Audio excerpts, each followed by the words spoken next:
Odyssey Sports Station. WFAN Sports Flash. Brought to you by Chef IQ, precision cooking, effortless results. Visit chefiq.com. The Knicks fell in Milwaukee last night, 121-111. Big game for Giannis, who was 16 of 22 from the floor for 37 points. Jalen Brunson, 36 in the loss. Karl Anthony Towns, 2 of 12 shooting on the night. He struggled, but Brunson says we're figuring things out as a team. It's a process for all of us. There are going to be times when things aren't going one of our ways, and then it's on us as teammates to have his back. Knicks shot just 13 of 40 from 3. They will be in Chicago Friday. Tonight, the Nets home for the Hawks on the Fan at 7:20. Game 4 of the World Series.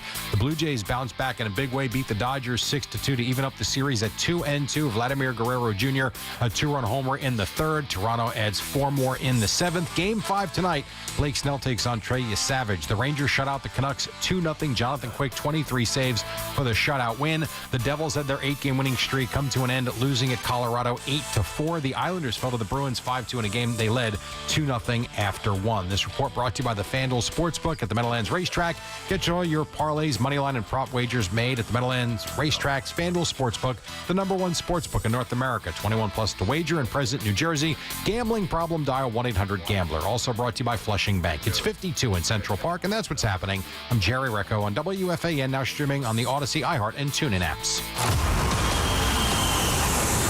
It's Brandon Tierney and Sal Licata on WFAN The Fan, 101.9 FM, and always live on the free Odyssey app.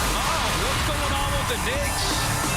2 straight L's for the big bad beasts of the East, New York Knicks, with Mike Brown. New look. You know what I'm saying? The same exact. Actually, I think it's worse than what it was with Tom Thibodeau. A slow start for the Knicks, at least on the road here, BT. Yeah, it's been a slow start. Listen, I think it's nuts to go nuts after 4 games here. And I'll grant you this. Obviously, a lot of discussions you and I had when they decided to move on from Tom Thibodeau. For Mike Brown, I do think if Tom Thibodeau's coaching this team this year, they're probably 3-1, maybe even 4-0. I'll grant you that. I'm not even looking to push back there because I just think that there's more of an urgency during the regular season with Tom, and that results in some more wins. That's not my concern. My concern is the guy who is supposed to be running shotgun with Jalen Brunson to win a championship. He's just not it, man. And I promise you, I have thought about this for a long time. This is not a hot take. This is not firing open the mic and just trying to harpoon a guy. But Karl Anthony Towns, he's a problem. He's never going to be that guy. He never was that guy. He didn't do a damn thing to change his body. He is soft. He is slow. He is sloppy. And I also know, Sal, there's going to be nights where he puts in 40 and 13 rebounds. And I also know that he's not fully healthy right now. The quad is not quite good, and I do believe that he's a little bit compromised with that. But the ceiling for the Knicks is it's not a championship with Karl Anthony Towns running shotgun next to Brunson. Okay, so my question to you, though, would be, did you think that would – what made you think that was going to be any different from what we saw a year ago? Well – It wasn't, because when we talked about this going into the season, right. I didn't think they'd win the championship. Right. I told you that. We agreed on that. I remember I said... No, but forget about the championship. Yeah. I'm talking about Towns. Well, I guess it was my hope that he would take this offseason right. and change his body and understand, hey, I was in the Eastern Conference Finals. I've got a team that can win a championship. I'm getting floated out there with rumors for, be traded for Giannis. And maybe take it personally and take it seriously and kind of, I don't know, just take that next step physically and emotionally. He's just not that guy. All right, but what was the other big thing that they did? I mean, obviously you change coaches here. It's not a finished product, though. I know you're gonna have an early laugh now. I get it. It's not even an early laugh. The big knock on Tibbs was that, and even I said this as a Tibbs supporter, was that he didn't maximize Karl Anthony Towns' offensive game. If you watch the Knicks play under Mike Clown so far, it looks... Mike who? Mike Clown. No, we're going with Mike Clown 4 games in. He's a clown, dude. Mike Clown? He's a clown. He's got no control of the team whatsoever. All right, go ahead. Mike Clown. That's what he is. He's a guy that wants to be loved by the players and the media and joke around with the fans. He's not a real head coach. He's a clown. I'm not trying to be disrespectful, but his name rhymes with clown, and I think he coaches like a clown. Therefore, to me, he's Mike Clown. Does the offense look any different to you? Because at times, maybe there's ball movement. It looks worse, actually. Okay. I'm not liking what I'm seeing. And then at other times, the majority of times, like in the second half last night, it's ISO ball, it's Brunson being the hero, it's Karl Anthony Towns again, out of control, trying to get to the rim. Not to mention the Knicks can't shoot, like they're not good enough shooters. They are a mess. So I'm not disagreeing with Karl Anthony Towns being they're just not. We talked about this before the season. So the hope, they're not going to win with him being their second best guy.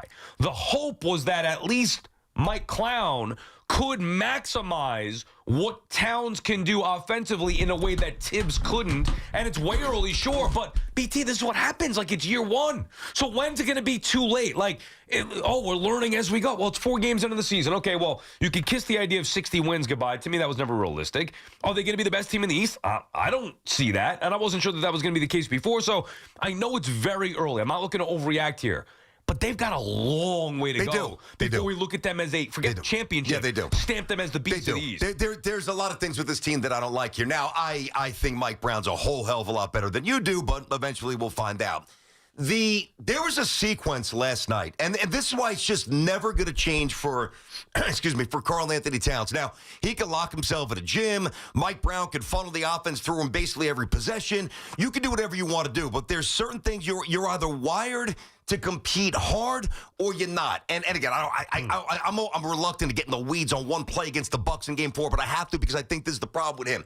There's a sequence last night. They throw it down to the post, single coverage, right? He starts to make his move. They drop from the top of the key. Here comes the double. I forget who doubled. It was Kuzma one-on-one. Then the Bucks send the second defender. Cat's got the ball. He reads it properly. Soon as the second defender comes, he pumps it out to the perimeter. I think it may have been Brunson. Either way, he gets it out. Now the second defender who came to double goes back to where he was. Then they properly dump it back down to Karl Anthony Towns, who was 1-on-1 against Kyle Kuzma, who is not 1, not 2, not 3, not 4, 5 inches shorter than Karl Anthony Towns, right? And this is why points per game and even all-star berths and even to an extent sometimes like first or second or third team All-NBA, why I really don't get wrapped up in that.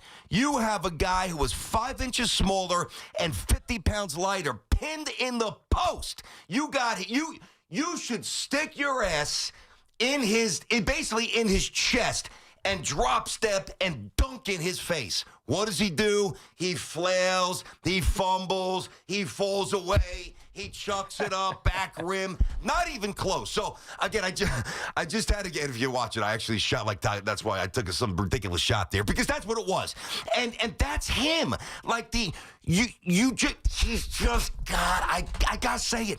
He's not a dog. He's not a rot. He's not a pit bull. He's a little puppy. He's a little puppy who was 7'1", 260 with game, but at the end of the day, he's a puppy. He's an offensive foul machine. His best asset is his shot, and he doesn't do that nearly enough, well enough. I mean, all we keep hearing about is he's the best shooting big man ever. Now, there are going to be nights where it falls, and that's great, but I want some consistency. Like, how could you justify a team scoring 45 points in the second quarter and then not beating the 20-point mark in the third and fourth quarter? They're inconsistent right now.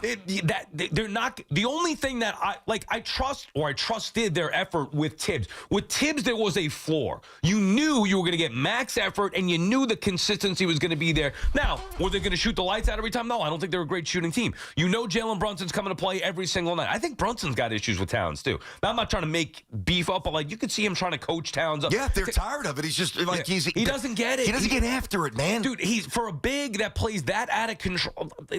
But this is nothing new. So people blame Tibbs for being the one that held the Knicks back. So Mike Clown comes in and is supposed to elevate this team to an offensive level. Now, I'm not going to make any decisions based off of just 4 games.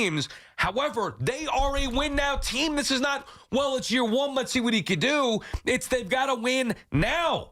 They've got to win now. And all we're hearing is, well, we're learning a new system. And then we're watching it, and it looks the same to me. Hero ball, one-on-one stuff the majority of the time. Karl Anthony Towns looks the same, if not worse, than he was before. And you're right, there are going to be some great games, sure.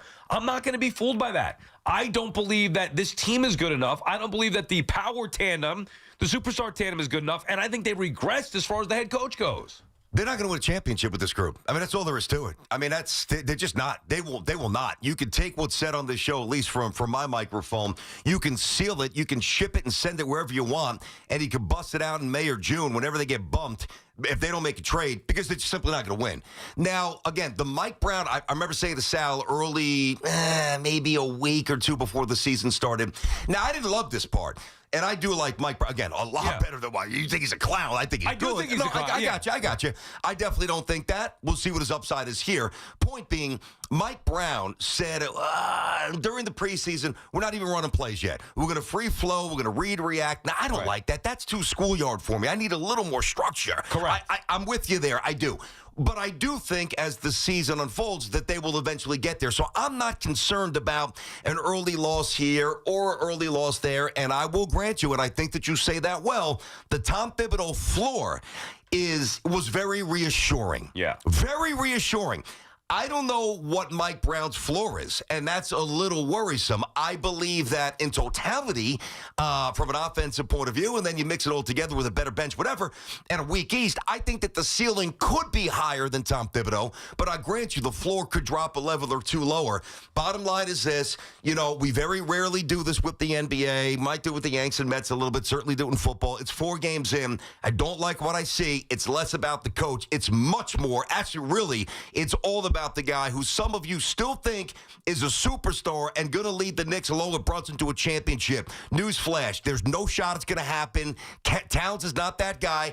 I don't even know if the Bucks want him anymore, but if they do, and I know that's a separate topic, but they're going to eventually have to seriously re-engage Milwaukee because they're not winning with this crew. BT and Sal on the Fan. Our friends at Town Fair Tire remind you that at Town Fair Tire, you always get the guaranteed lowest price on name brand tires from Connecticut to Maine.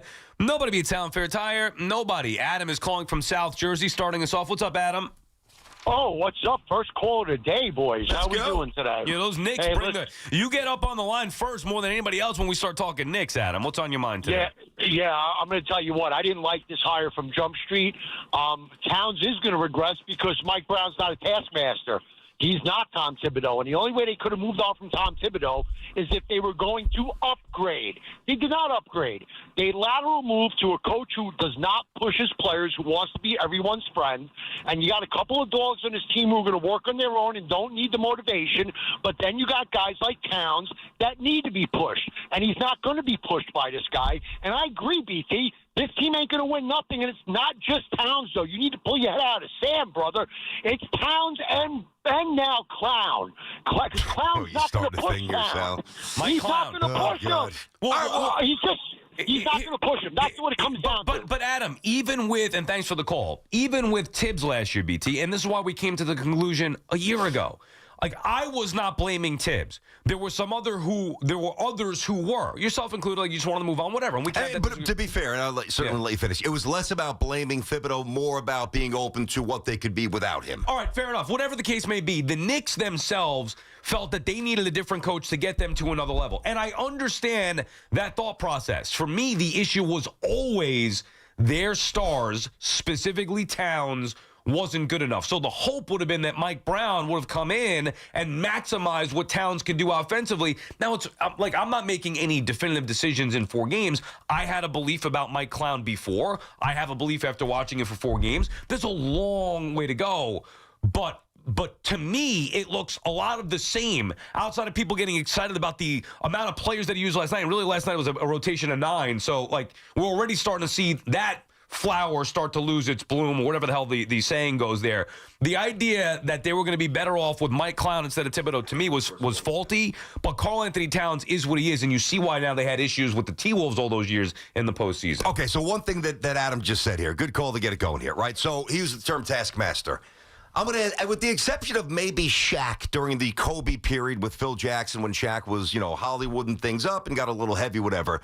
And by no means am I putting Karl Anthony Towns anywhere near Shaq in terms of the NBA stratosphere of stars. But if you want to call him a star or a superstar, what superstar needs a taskmaster?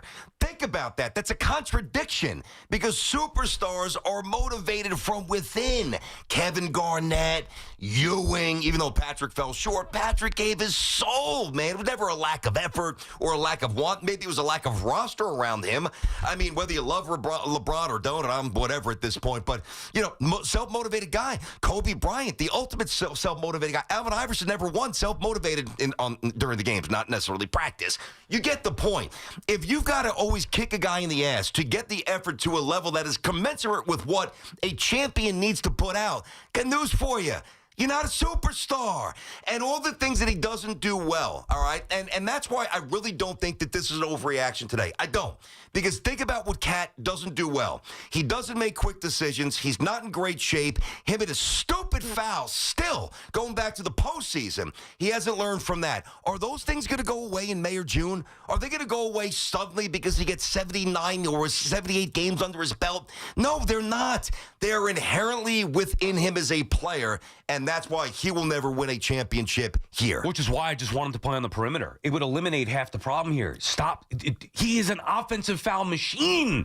Stop getting him the ball down low. He can't do it. He looks like a big man. He is a physical big man. He has no moves in the paint. He's not a prototypical big man. His best skill set, his best asset is his ability to shoot the ball from long range. Play his ass on the perimeter. I don't know why they're not doing that. Well, and I was expecting to see more ball movement, PT. Me too. Bring it up, kick it around the perimeter. Let's go. The ball movement's not what I think it's different than last year, even though they've lost the last two, but it's not quite where I thought it would be, so I'm kind of with you there, kind of. Here's the thing, though. All right, that sounds good. Hey, Cat, plant your behind on the perimeter. Jack up 10 threes. You'll probably hit 4.5 because you're very good at that. And you're an asset there. Okay, fantastic.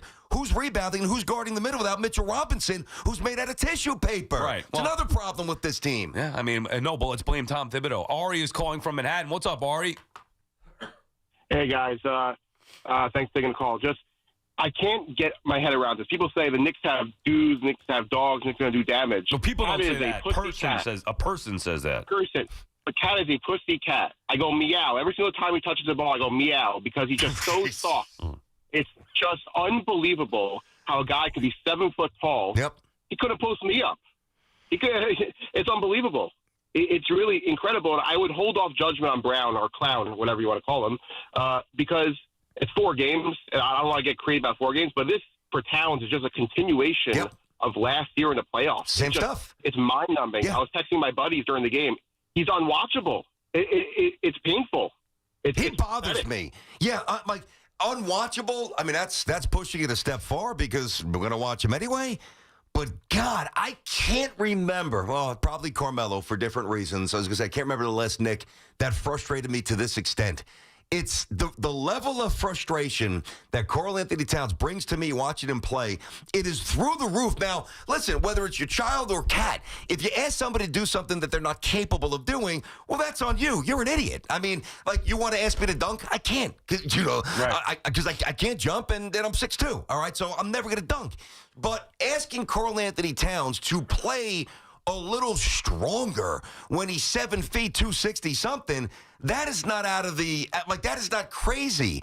And because he can't do it, or because he doesn't do it, and I still think he could do it a little bit better, that's the frustration, and it's not changing Sal. It's not year 1. It's not year 2. He's almost a decade in. What are we waiting for? But I don't get then why people would be so, like, dismissive of the impact that Mike Clown has had. Like, I know it's 4 games, but you're not judging it based off of just 4 games. The whole reason why you brought him in was to make them better offensively and maximize their potential offensively. And we haven't seen, like, there's not even a consistent level of offense yet. I'm not saying that they had to execute it at a high level consistently. I'm not even seeing the infrastructure of a different, consistent, better offense. Whereas when Tibbs first came in, the floor with those guys that had no talent outside of Julius Randle, immediately you saw it right out of the gate like, okay, I know what this team's going to be. Mm-hmm. I'm not seeing that from Brown. And maybe you're talking about Tibbs' first team, like Noel and those guys, right? When they you see the impact, and it's not just Tibbs. Like, you see it with a good coach right away. Oh, wow, okay. Now I know football, whatever it may be, I know what this team's going to be about right now. I could see the change in year 1. The biggest thing that Brown had to do was get Towns to be to maximize his ability. That to me was the number one, like the only thing that you could possibly justify in my mind moving on from Tibbs was that you got to, because Towns is now the star here with Brunson. This is it. You've got to be able to figure it out and maximize what he can do with Brunson together. And Towns, He's not that player. And I thought at least Brown would have him be more on the perimeter, ball movement, have him shooting more. It's not that. So listen, for me, there's going to be nights where we're going to be pretty happy with this team. I'm just not taking the bait. They're not going to be a 44-win team. They're not going to be like the 6th seed. And I know, by the way, some people might think that, and that's fine, because Mike Brown has never won a championship, and this team right now doesn't quite look the way we thought that they might. I still like the regular season upside for this team. My biggest gripe, yours is with the coach, mine is with the 1A star who does not look up to the task, no. I don't think that that's going to change at all. Mine's not it's not my biggest gripe. But I was saying that I would have kept Tibbs for another year so if he can maximize it. Yeah. My issue has always been that their stars weren't good enough. Brunson, too? No, well, the combination of the two. Yeah. I mean, can Brunson be the lead dog and take it? Like, we saw them get to a point where I think that they needed to try to get a talent like Cat. He's unfortunately just not the right guy. And Brown was supposed to maximize that. And I'm not reacting to the 2 losses. They could be 4-0. If they look the same way, like, it's not to me just the result. It's the way that they look. I'm not seeing a difference in them. Fair enough. 888-808-1019. It's BT and Sound on the Fan. Some early Nick cautionary flares shooting across the sky. Some of you think maybe it's an overreaction. I think most of you, if you're honest with yourself, Cat ain't it. He's good, but he ain't it. All right, we'll get back to those calls coming up. Hey, it's NBA tip-off week, and FanDuel's your home for live betting. So even if you missed the start of the game or you want to ride a hot hand, FanDuel's got live bets on everything from who's going to score next to fourth-quarter comebacks. Also, combine those live bets into a same-game parlay for a shot at a bigger payout. However you guys want to play, there's a million ways to do it. Now's a great time to join because FanDuel's giving new customers $300 back in bonus bets if your first $5 bet wins. So visit FanDuel.com/BT to sign up today. That's FanDuel.com/BT. We love the app around here. I've been telling you about FanDuel for a long time, almost 10 years. And it's simple, and it's safe, and it's secure, and it's easy to navigate. And the best thing is when you win, the money's there. You paid instantly right away. No wondering where the loot is because it's there for you. So play your game with FanDuel, the official sports betting partner of the NBA, and also the official sports book of us here at WFAN. 21 plus, physically present in New York. First online real money wager only. $5 first deposit is required. Bonus issued is now a drawable bonus bet, and that expires 7 days after receipt. Restrictions apply. See terms at sportsbook.fanduel.com. For help with a gambling problem, call 877-8-HOPE-NY or text HOPE-NY. The home of the NFL on Westwood One is WFAN.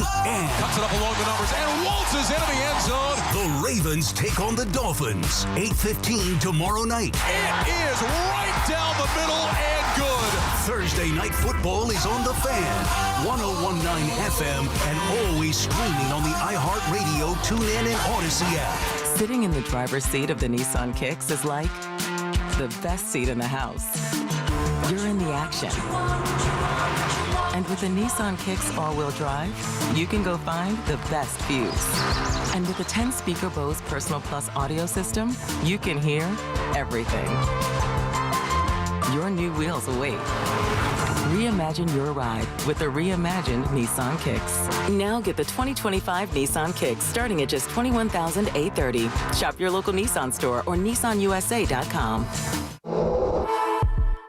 Starting MSRP at $21,830 for base model. All prices are manufacturer suggested retail price. MSRP. MSRP excludes up to $1,495 destination and handling charges, tax, title, and license. Dealer sets actual price.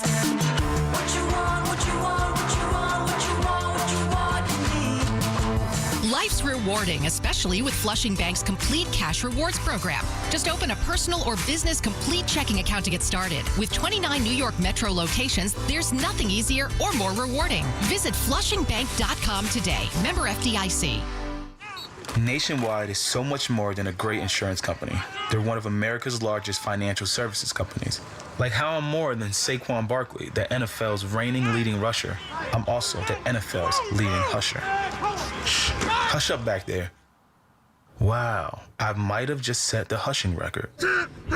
Well, almost. For your insurance and financial needs, Nationwide is on your side. Nationwide Investment Services Corporation, member FINRA, Columbus, Ohio. It all comes down to this, folks. Yep, the entire season is on the line. But my throat has officially thrown in the towel. Sounds like you need Vicks VapoCool drops. They're max strength and vaporize sore throat pain. Whoa! These Vapo Cool drops hit fast. Speaking of fast, did you just see that play? Yeah, he vaporized that ball. That fun should have come with a penalty. Vaporize sore throat pain with Vicks VapoCool drops. Use as directed. Want fast, reliable home internet? Switch to Verizon Fios, where you get the 100% fiber optic network with speeds up to 2 gig.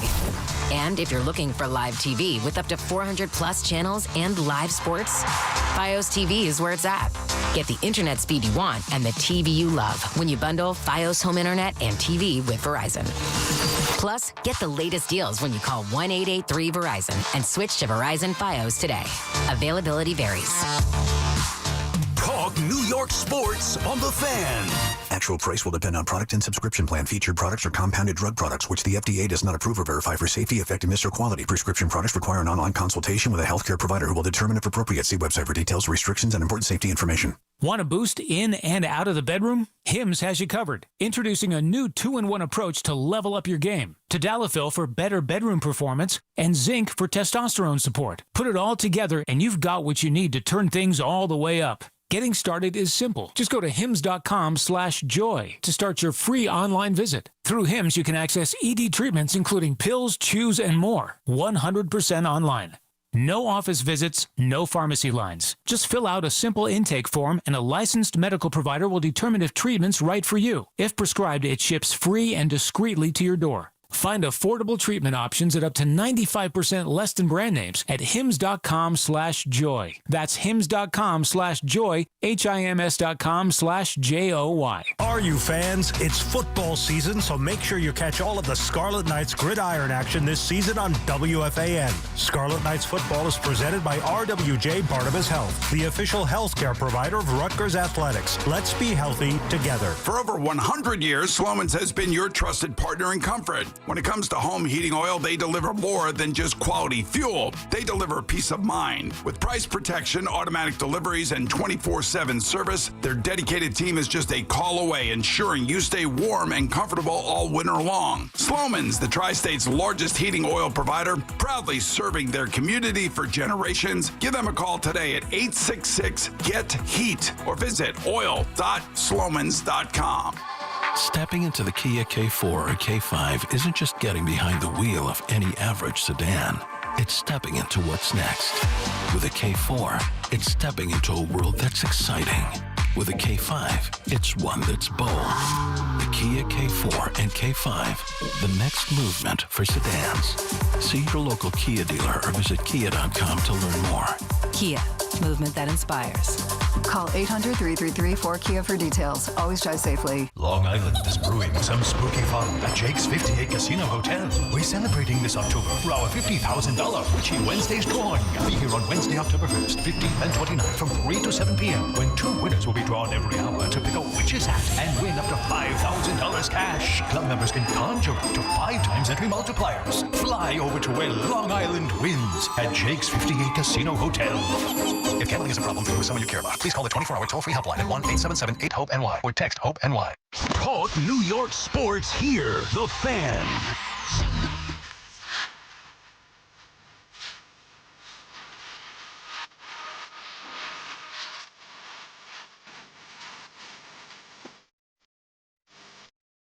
It's out back on the Fan on this Wednesday morning. 888-808-1019 is the number to call. We started the show talking Knicks. We'll get into some World Series stuff, a little NFL stuff as well. I also had a weird dream last night. It did involve you as well, so I do want to bring that up. You sure? Yeah. I mean, not all dreams are of the sexual variety. So I had a good one last night too, actually. Who was in it? Can't share it. No, I did. I swear to God, I had an interesting dream. Haven't had a good dream in a while. I had a good one last night. Mine was so really wacky. Good. Wait till you hear this one, dude. And it felt so real. Anyway, so we'll get to that later on, but we start with the Knicks. The other thing about the Knicks, and you could pick on Towns, and I could say, well, I think it's Mike Clown. I don't think he's any good. It's a lot of different reasons to why we wouldn't believe in the Knicks as a championship team, but forget about championship team. Like, I don't even think they're going to represent the East in the finals, and that's what a lot of people thought, including Reggie Miller last night. Of course, he goes out there and says that, and then the Knicks lay an egg. Do you think they have enough shooters? I don't see it. For a team that's supposed to be a high-octane offense, I don't think they have consistent enough shooters on this team. Yeah, I mean, Brunson's, he's good, but he's a volume guy, but he's obviously good. OG and Bridges from the corner, really good. Okay. I wouldn't mind a sniper up top. I feel you on that. I think they're a little light in the shoot. Well, DiVincenzo would have fit in great with this team. Yeah. But, yeah, I mean, a lot of the guys coming off the bench. Now, Kolvik's going to be a 12 or 13-minute-a-game guy. I mean, he's going to be really a non-factor. I like him. I just don't like him on defense. I think he's going to facilitate and he's going to shoot okay. But I think that you look at their other players that are going to be in the rotation are fairly, they're either average or just not much of a threat from behind the arc. So I don't think that that's wrong. I think they could use one more. Well, for a team that is, I mean, think about it. For a team that has the contracts doled out the way that they do, for a team that is supposed to be an offensive team, like, I feel like they're just missing one lethal shooter. You look at the Celtics, and they've got guys. You look at the Cavs, they got guys. Like, all these teams, it feels like, had at least one guy that is known for just being an elite shooter. Whereas with the Knicks, and I told you, I wouldn't trade Brunson for anybody. I just love everything about him. And he's a good enough shooter. But where are the other shooters? And that's why I say using Towns on the perimeter could help with that. Yes, Anunoby and Bridges when they're on. Deuce when he's healthy. Okay, I mean, they do miss him. I know he's been out a little bit, so that'll help getting him back in there. Yabusele can shoot, I guess, a little bit. He's been off to a rough start. I just don't think they have enough. It's the same thing. Josh Hart, Shamet. Come on, dude. Like, they just don't have the one guy who you're like, no matter what, okay, open three, he's going to hit it the majority of the time. Well, think about this. And at big picture, before we get back to the calls, I mean, generally, you try to get an assessment of a team. And I'm not saying that these components don't matter. Certainly, you want to talk about depth, and you want to talk about rebounding and defense and shooting and experience and all the things that obviously matter in team building. But, the lack of shooters is lower on the list for me, thinking of, not that I don't want them, don't get me wrong, but like when I'm looking at, all right, can this team win a championship? I really look at, do they have a duo that is championship worthy? And the biggest problem for this team is that I don't think that they have that. But they've never had that. I know. Like, they didn't have it last year. They changed the coach, and now, again, we're saying the same thing. So, really, what's the difference? Sports Talk on WFAN is presented by Paramount Plus. You can't count on much, but you could always count on Sundays with the NFL on CBS and Paramount Plus. Watch your local NFL game live every Sunday, all season long. Visit ParamountPlus.com/NFL to get started today. Lamar is calling from Jersey City. What's up, Lamar? Hey, what's going on, man? Can you hear me? Yep, we got you, brother. Go ahead. I was just calling because I don't think I love the show, by the way, but I don't think you guys are wrong as far as being optimistic about the platform that we see from Mike Brown.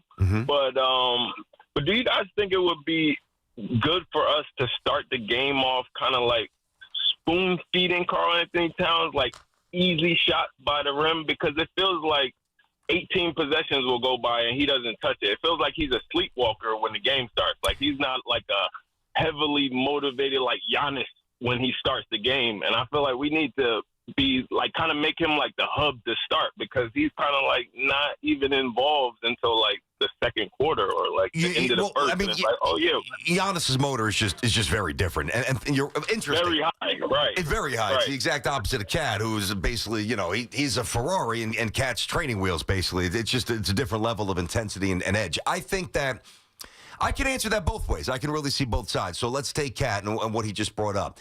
Would it be advantageous to engage him early and funnel the offense through him and get him going? Yeah, I mean, that's basic. But then the other thing could be said as well, Cat along with Brunson are focal points of the opposing defenses, so why not let some of the other guys, while they're shading more attention in the direction of Brunson and Cat, why not let them meet to start and then let Cat and Brunson jump in a little bit later? I'm not looking to spoon feed anybody, especially if it's a top star. Like, dude, go get yours. Spoon feed you. Go get it. You're a big boy. Go get it. Now, what I would do, and I've said this dating back to last year after watching Towns for a full season or midway through last year, like, I just don't think he's got an inside game. I don't know how anybody could watch basketball and think that Karl Anthony Towns has an efficient inside game. Now, there have been times where he's gotten tough buckets, and I like that. Okay, good. It's not like he can never do it. He just can't do it consistently at all. The one thing that's consistent about his inside game is the offensive fouls. He's sloppy. He's a turnover waiting to happen. He's an offensive foul machine. So why wouldn't you just want to put him on the perimeter, which could maybe clean up or unclog the middle? I thought that's what the Knicks were going to be anyway. A little drive and kick and move the ball around and have it end up in Karl Anthony Towns' hands, have him shoot. I don't care if he starts 0 for 4, continue to shoot from 3 because that, to me, is his greatest asset. And they seem hell-bent on trying to do both when clearly, to me at least, one is not working. He is just not an efficient or effective inside player on a consistent basis at all. He's a modern big, is what he is. And most of the big men today, and, for those of us who remember the old days, we get it, and the evolution of the game is amazing. The athleticism, the ability to shoot from long range. But the modern big, and when you say he's a modern big, that's a compliment, but it's also not. Because what you can't do is just dump it to him 3 feet, to your point, 3 feet away from the rim and say, go get something. Because it's all arms flailing like a baby deer on skates. He does not have that. And I said the same thing in the playoffs, and I said the same thing during the regular season. I didn't watch him every night in Minnesota, but if I did, I would be saying the same thing the first 7 or 8 years of his career. So, he scores inside when he almost gets the ball, like foul line extended, pump fake, and then has momentum, and then he still double pumps off the window, and it still looks a little wacky. No, he does not have that repertoire. He just doesn't. Like, I'd rather have Porzingis than Karl-Anthony Towns all day long. I think they're a little different skill set. Obviously, Porzingis isn't built the size that Karl-Anthony Towns, meaning like the bulk of his arms and shoulders, like that strength, that reach, maybe. Yeah, well, he's not going to power guys down, but at least I know he could be an effective player on the perimeter or even above the free throw line. Like, Porzingis, to me, is at least consistent and his base. He's not going to be out of control to the level that Cat is. What is Cat? Like, what is he? If you watch him, BT, you tell me what you think Karl-Anthony Towns' strengths are. I think he's an elite shooter for a big. I think that he is soft. I think that he is a below-average athlete. That's offensively and also obviously doing anything on defense. I think that he's intermittently engaged. To me, he's a guy who plays downhill. And this always bothers me about athletes. Like, there are a lot of athletes when things are going well and you're hitting threes and you're getting N1s and you're getting dunks and, flexing, here we go. Yeah, okay. What do you do in a half-court game where a possession here, possession there matters? Do you trust that guy to make a move that you trust where he's going to protect the basketball? And I don't. So all those things I said, really, I keep coming. He's very talented. I want to make sure we don't lose sight of that. We all know that. But he is careless with the ball, and he's weak, physically weak for somebody who's 270 pounds. And to me, it's one thing. You mentioned it. He is relying on a guy who, Mitch, is never healthy, and even when he is, he has zero offensive game. And it also doesn't solve the issues at the end of games there because Mitch Robinson, Hack-a-Mitch, he's still going to shoot 40% for the stripe, which means he's on the bench, which means at some point, with time ticking inside of a minute or two, one or two possession game, Karl-Anthony Towns will have the ball in the post, and I don't trust him. Steve is calling from New Fairfield, Connecticut. What's up, Steve? Hey, Steve. Hey, what's up, boys? How are you? How are you? Good. I was a Tibbs fan, but I did feel like they needed to go in a different direction. I thought things got stale. You guys make some good points where there's a floor with Tibbs that you always can expect. And I think we're a little worried with Brown that things might get a little softer. But Towns, I think as long as he is here, is going to frustrate us. It's his style. He's a finesse big. But my point really is, Sal, I know you've worked your butt off to get where you are in this medium, and I give you respect and credit for that. But you to denigrate right away after 4 games, you're calling an NBA coach clown. It just comes off as real unprofessional. I'm not being holier and Mr. Purist or whatever, but just, I don't know, it just sounds really weak, and that sounds just like a punk move. Mike Clown after 4 games. Right. I just don't. Well, Steve, you're entitled to your opinion, and we respect that, and thank you for the call. If you listened to the show and you said that you did, then you know that I was not a fan of the Mike Brown hiring to begin with. The reason why I say Mike Clown is, and do the math, Steve, here. First of all, we're entertainers. His last name rhymes with clown. So it's not, and I even say, he's not trying to be disrespectful, and I know that it is. I don't care what you think. I'm going to call him Mike Clown because I don't think he's a good head coach. The bare minimum for me, BT, to be a good head coach, you have to have some kind of structure when you take over. And Mike Clown is just like, hey, look at me. I'm going to have fun with the media. And by the way, his former players have said a lot worse than what I said. They've called him a lot worse than me just joking around about his last name, calling him Mike Clown. I'm sure he's a nice guy. He seems like a guy you'd like to go hang out with. I think sometimes it's too nice, which is part of the problem. We played the Matt Barnes sound last week. Okay. But a little bit too nice. So that's part of my issue. That's why I call him a clown, because I can't take him seriously when you're too nice or you don't have the structure. And again, I'm not making just a decision on 4 games. It's coming into the season. I didn't believe in this. And I'm watching this team, and they look the same to me. If anything, even worse, because they lack structure. I knew he wasn't going to run a tight ship. Like, I knew that. I also think he's a really, really good offensive mind. Now, maybe what I did was I gave too much trust in the internal leadership of the Knicks players to help maybe navigate some of his softness. Well, and maybe that still comes to fruition. You get Mitch back, you play a little tougher, a little more defense. But if Karl Anthony Towns is not engaged physically and emotionally, then the season's shot. And while it's only 4 games, we're seeing signs he's not engaged emotionally or physically. That's an early read, but that could be a fatal issue. 888-808-1019, BT and Sal here on The Fan. A little 3RQ coming up later, a little World Series, a little football as well. And, of course, back to the Knicks stuff. Hey, Total Orthopedics, Long Island's premier immediate orthopedic practice, whether it's a sports-related injury or something a little more complex. Well, Total Ortho has spots throughout Long Island with diagnostic equipment on site, and now they offer 4 convenient walk-in services, no appointment necessary from the field or sports court, straight to a top-rated walk-in orthopedic doctor. Visit TotalOrthoExpress.com. That's TotalOrthoExpress.com, because time doesn't heal wounds, they do. It's Evan and Kiki.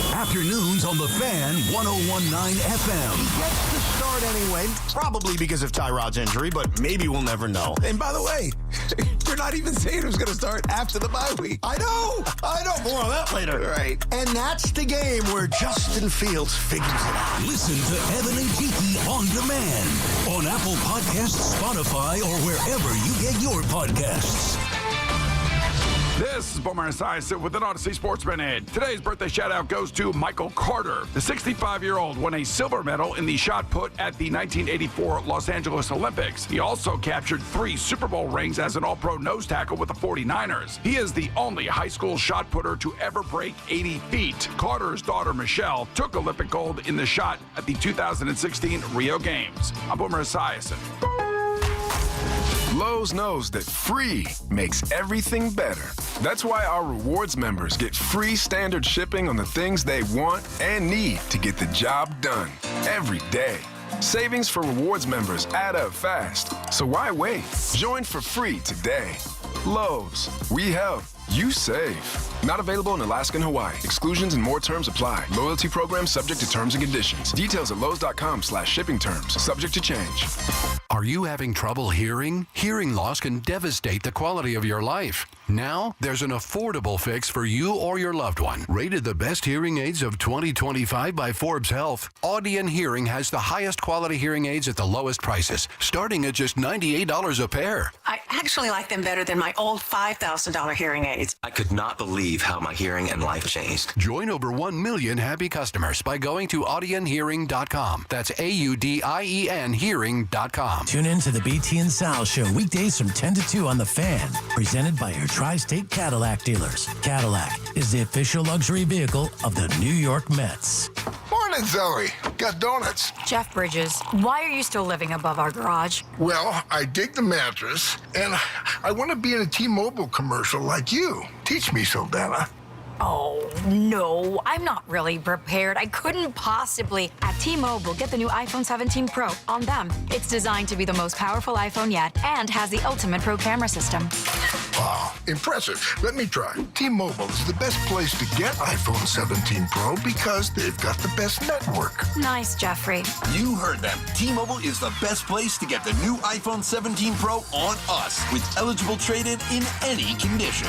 So, what are we having for lunch? Dude, my work here is done. The 24 monthly bill credit is on Experience Beyond for well-qualified customers plus tax and $35 device connection charge. Credits end and balance due if you pay off earlier. Cancel finance agreement iPhone 17 Pro 256 gigs, $1,099.99 and new line minimum $100 plus a month plan with auto pay plus taxes and fees required. Best mobile network in the U.S. based on analysis by Ookla Speed Test Intelligence data 1/8/2025. Visit T-Mobile.com. This year's Farmer's Almanac warns of a harsh, super snowy winter. So take control of the wet, snowy, and icy conditions with a new set of Bridgestone winter tires from Town Fair Tire at the guaranteed lowest price. Plus, Town Fair gives you the most free services for life with your purchase of Bridgestone winter tires. For the guaranteed lowest price on Bridgestone winter tires, nobody beats Town Fair Tire. Nobody. body.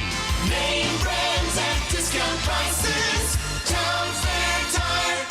Get ready for more BT and Sal on the Fan. We all hear the radio ads about the IRS. They tell you to be afraid, to be scared, and they try to frighten you into calling. I'm not here to do that. Tax Relief Advocates is different. TRA is here to tell you that if you owe money to the IRS, whether it's $5,000, $50,000, or $500,000, we have a solution. It doesn't matter if you're sitting in your car, at work, or with your kids. No matter where you are, call now. 800-575-4094. Don't lose hope. TRA can eliminate or reduce what you owe to the IRS. Generous programs are now available that can give you a fresh start. Our passion is taxes and helping individuals fix their IRS problems. We have over 1,000 5-star reviews on Google and an A+ with the Better Business Bureau. You don't need to be afraid of the IRS any longer. End your tax nightmare today by visiting us online at TRA.com or call 800-575-4094. That's 800-575-4094. Tax Relief Advocates. Real solutions for real people. We all must do our part to keep our roadways safe. When driving, look out for pedestrians. Slow down and keep a 4-foot distance while passing. Let's look out for each other. Safety is a shared responsibility. Brought to you by the New Jersey Division of Highway Traffic Safety. Find excellence in every detail in a new Volvo. From Volvo Cars Ramsey, now find excellent offers with your first lease payment waived. Lease a new 2025 Volvo XC90 B6, 7-passenger all-wheel drive, $609 per month for 36 months at Volvo Cars Ramsey, where it's all about you. Call 833-853-2975 for lease details. MSRP $69,115. VIN S1350924. Loaner vehicle $5,457 demo miles, $3,700 down payment, tax title registration extra, 0 security deposit, ends 10/31/25. Hey everyone, this is Chris Hodge from TakingVegas.com, and each and every day you can text the word WIN to the number 545454. Again, text the word WIN to the number 545454 and get our best bet of the night every single night for free. You can also visit TakingVegas.com. 10 great handicappers there, but tonight we have a free best bet. It's yours. Text the word WIN to the number 545454. Football season is here, and just like winning teams, your engagement should be all about the best. So if you're ready to pop the big question this season, why not visit the experts at London Jewelers? With top-notch professionals and cutting-edge technology, London Jewelers can help you select or even design the absolute perfect ring. So whether you're starting over or starting new, let the professionals at London Jewelers be a part of your journey. Visit any one of their convenient 6 locations across New York and New Jersey. London Jewelers, serving you and your family since 1926. Get connected with WFAN to talk about your favorite teams. The Fan on the Odyssey, iHeart, and TuneIn apps. BT and Sal back on the Fan on this Wednesday morning, 888-808-1019. We're talking Knicks to start the show. We'll get in the World Series, some other fun stuff throughout the course of the morning here. You know, one thing, I was just looking at the Knicks schedule, so they have another road game on Friday night. They'll be in Chicago. Then, now remember too, when we talk about the Knicks, like, people are so sensitive.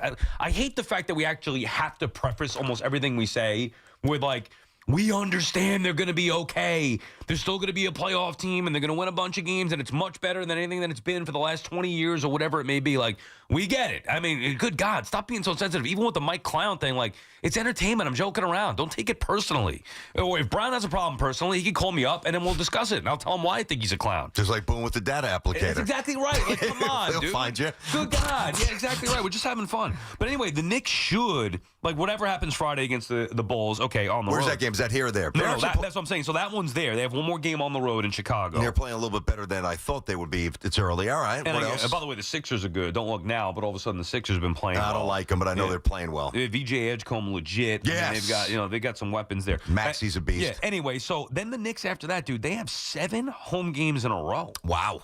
Isn't that a lot? That's a lot. That's a long run. Home against the Bulls, Washington, Minnesota, Brooklyn, Memphis, Orlando, and then Miami. Okay. That is that's a lot. So next month, 9 of their 10, 11, 12, 13, 9 of their 14 are at home. So you would expect their record to be like, I mean, look, if they're going to win 50-something games, they're going to have to get fat at home, and you like the team that can play well at home. And I'm not just basing it off of the results. My thing is I was hoping to see it look different. I know it's only 4 games. I just have not seen that difference yet. Yeah, and I'm just more concerned with Karl Anthony Towns. The story that came out over the summer, like, the Knicks and the Bucks engaged, but the Knicks weren't willing to part with certain things, and we never really found out what it was.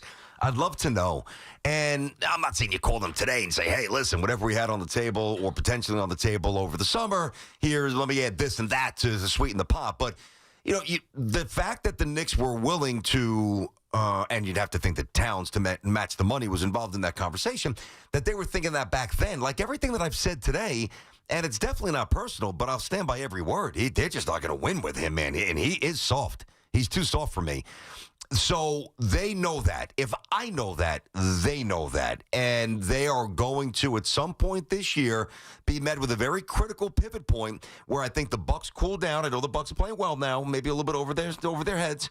When they cool down and other teams start calling the Bucks, and the Knicks will have to make a decision, how aggressive do we give up? What do we give up aggressively to get Giannis? And I hope they make the right decision, because if they don't, they're not going to win. And even with Giannis, now I'm not saying you wouldn't do that, and that's a whole nother conversation, really a whole nother show or whatever. It's going to just open up, like it takes away the focus from Towns for sure. And Brown. Like you worry about Giannis, who it might not be realistic. As a matter of fact, Hoff, can you look? I didn't see if he spoke after the game. He did. Okay, can you find what Giannis said after the game about? Because I thought I saw when I was coming in on the train. Perfect answer, by the way. But I couldn't listen to it. I want to find what Giannis said about being the idea that, the rumors about what the Knicks or whatever.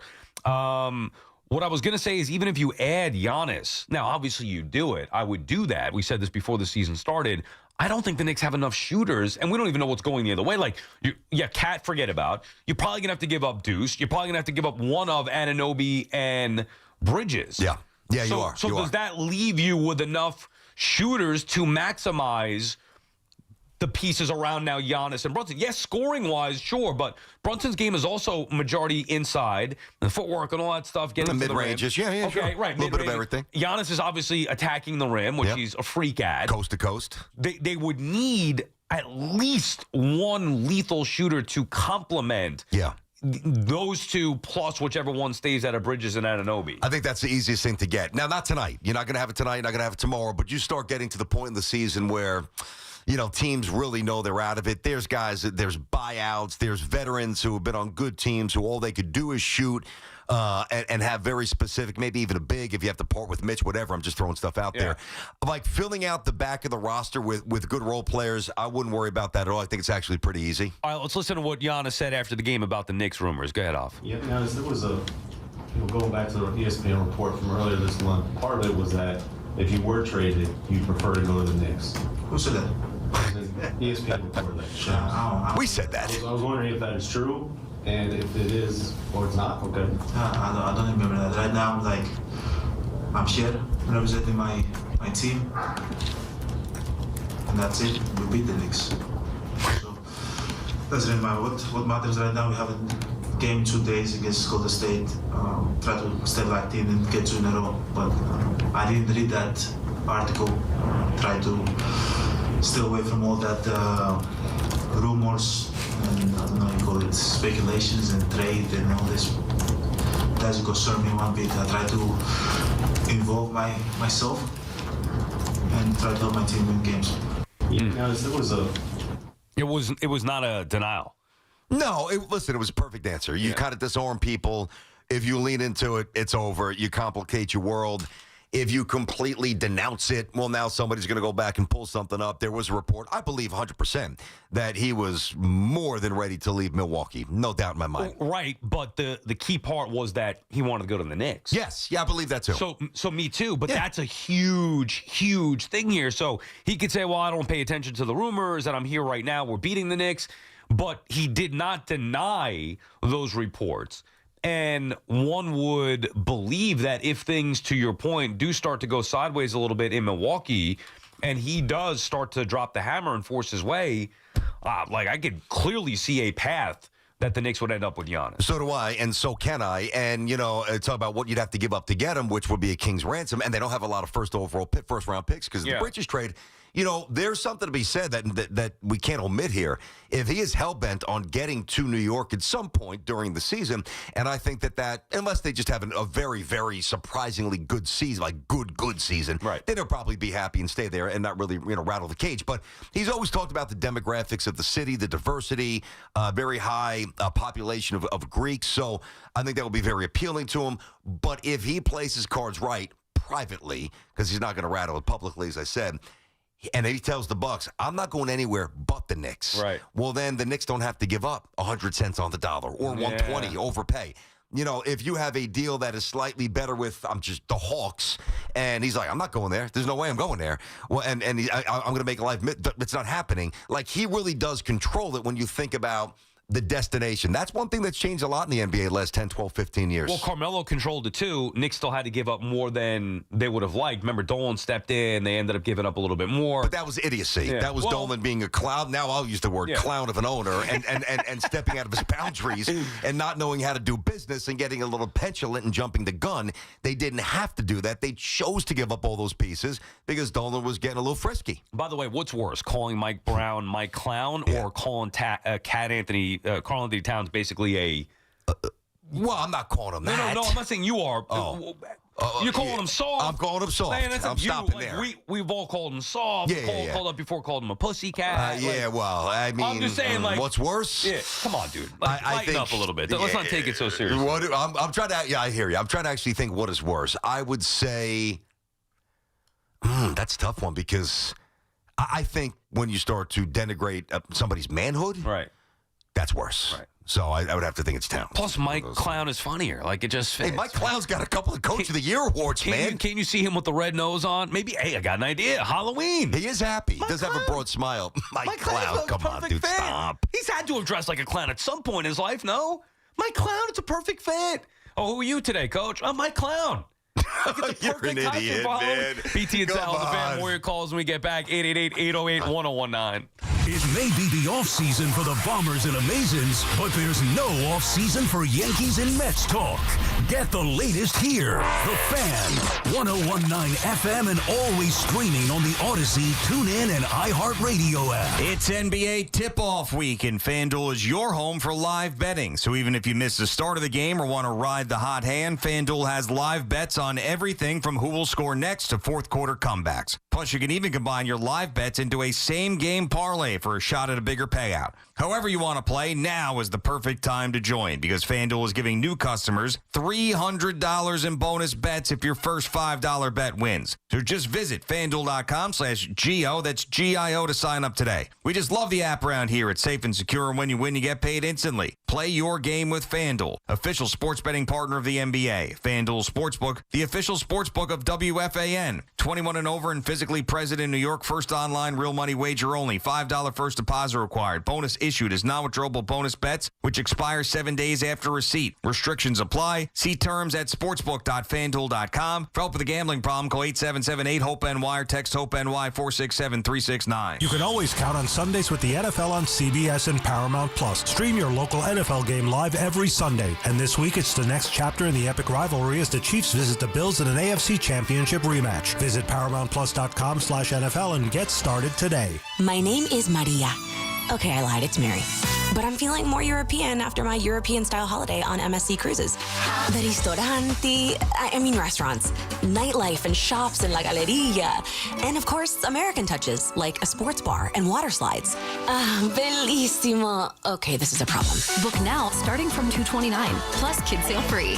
MSC Cruises. Let's holiday. To book, visit MSCCruises.com or contact your travel advisor. Restrictions apply. Ships registered in Panama and Malta. Hey, so for the past few weeks, I've been telling everyone about my new favorite water. That would be Elevate. As you all know, I'm drinking it and feeling amazing. The hydrogen-infused super water is proven to lower inflammation in the body, and it's backed by science. And best of all, it tastes amazing. Elevate is all about transforming lives, so here's what they're offering you today. Go to drinkelevate.com, put in my code word BOOMER100, and get 100% off of your first case of super water. Order now. Trust me, you'll thank me later. Mnexspike, COVID-19 vaccine mRNA by Moderna has arrived. To learn more and find it near you, visit mnexspike.com. That's MNEXSPIKE.com. Experience the excitement of Iron Maiden live.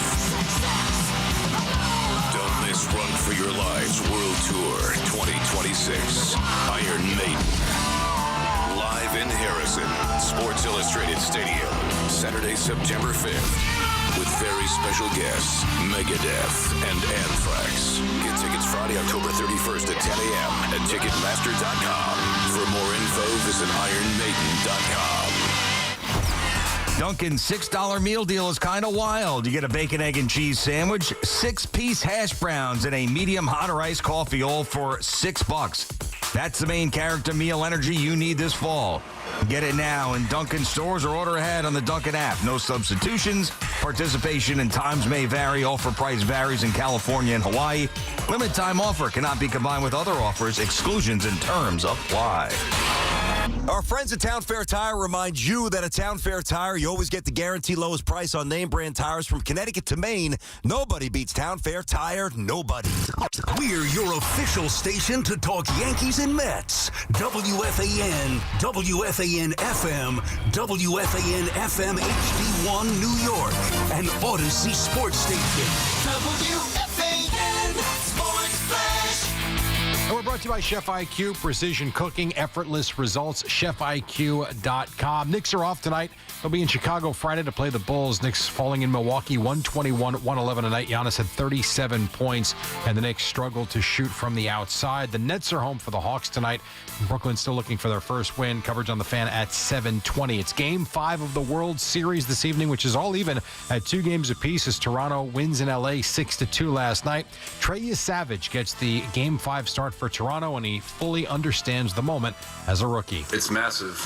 Being a rookie that's 22 years old and having that weight put on your shoulders, it's a big deal, but everyone in this clubhouse has my back. Dave Roberts, the Dodgers manager, approach to the game after the loss. My hope is we regroup tomorrow, gather the information that we had from Yasevich, and keep him in the hitting zone and understand what that split does, which is certainly helpful.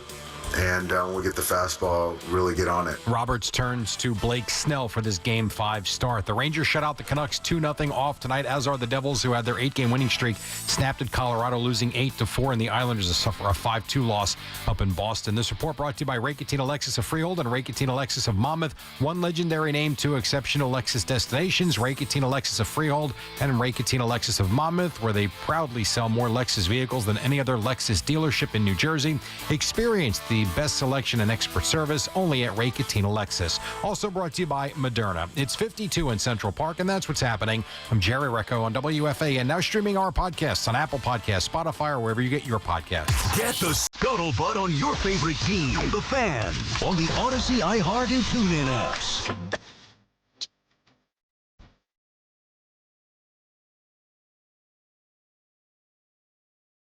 BT and Sal Show on the Fan is presented by your Tri-State Cadillac dealers. Cadillac, the official luxury vehicle of the New York Giants. Back to the Nick calls here in, in just a sec. I've been battling this damn cold all week. Drives me nuts. It feels like it's getting worse now. Like in the beginning of the week, I was weak.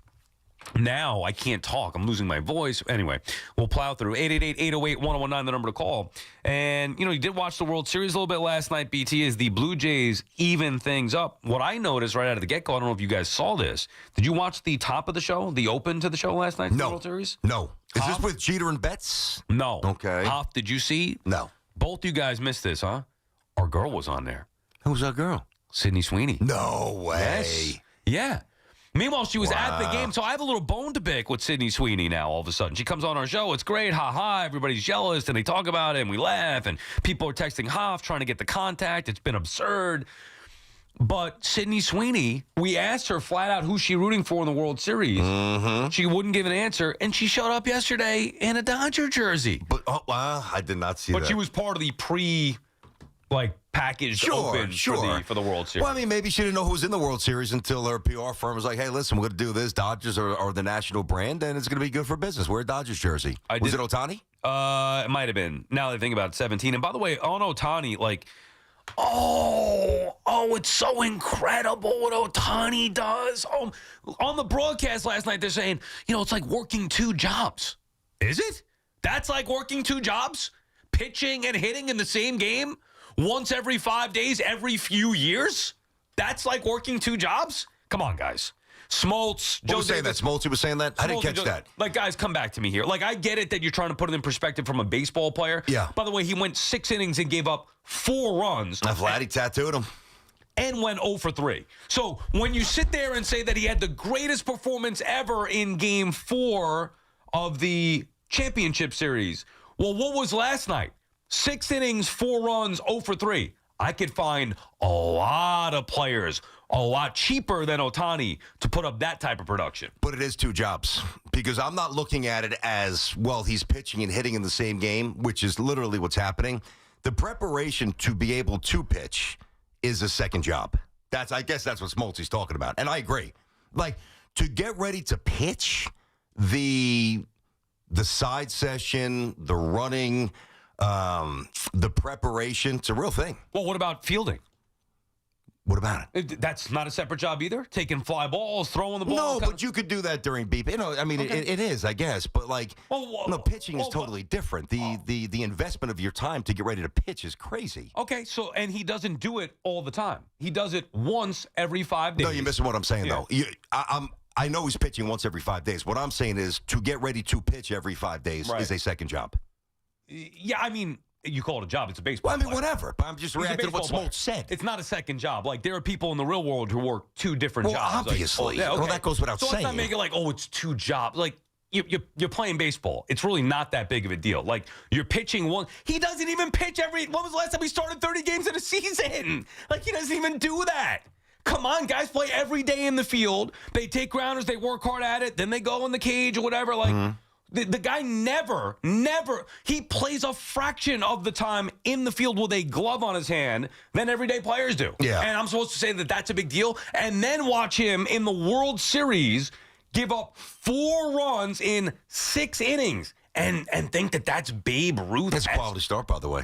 Yeah, okay. Well, I could find a lot of guys that could do that. He's insane. I mean, we could try to bottle this down to whatever we want. What he's doing is absolutely insane. It's ridiculous. You don't doubt that. It's insane what he's doing. What was insane about 6 innings, 4 runs last night? The fact that he can step on a mound and not give up 30 runs as a hitter is insane. To be able to juggle both jobs is crazy, dude. Totally disagree. How? Totally. Dude, he went 6 innings and 4 runs. That's not good. It's not good. So just because somebody can pitch, that's like the thing. I guarantee you, we've talked about this. We think it's going to be a thing in the future. I guarantee you there will be players now who could be trained to pitch a little bit and hit. I do agree with that because colleges are more receptive to it, whereas back in the day it just didn't happen. So why is it impressive if you're not doing it at the highest levels? What did he do last time out? How many strikeouts did he have? Okay, but so I'm talking about last night. I mean, you're making it seem like he gave up 13 runs in 2 1/3 innings. He gave up 4 and 6. It might as well be 13. Gave his team a chance to win. Yeah. Oh, did he? Yes. 6 innings, 4 runs? Yes. Well, guess what? They lost, so he took the L. I understand. No, I'm not saying pitch great. Come on, dude. Well, he didn't. 6 innings, 4 runs, or 6 innings, You don't 4 think? runs. Wait. You don't think what he's doing is special? I don't think anything about what he did last night is special. I'm not talking about last night. The whole package. Yeah. The previous start, the home runs, getting out there and pitching. I don't think it's as special as people make it seem, nor do I think it's as special as somebody who plays defense every day at an elite level every single year. Yeah, well, the defense is a different part. All right. That is the part. But it's a component of the conversation. But I even think that's overstated. How many fly balls are you going to get in right field? How many? Okay, well, 2? I don't know. You could add them up. I mean, you make it seem like he's going to get 5 balls down the line where he's got to hit cutoff men, scored at home, or he's playing shortstop and he's got to make 9 plays in the middle of the diamond. Right. You could play right field and do nothing. Literally do nothing. But you're out there playing defense. Yeah. You're doing a great job. You could be so let me ask you this. If he was a subpar defender, right, versus being not even a great pitcher, which on occasion he is.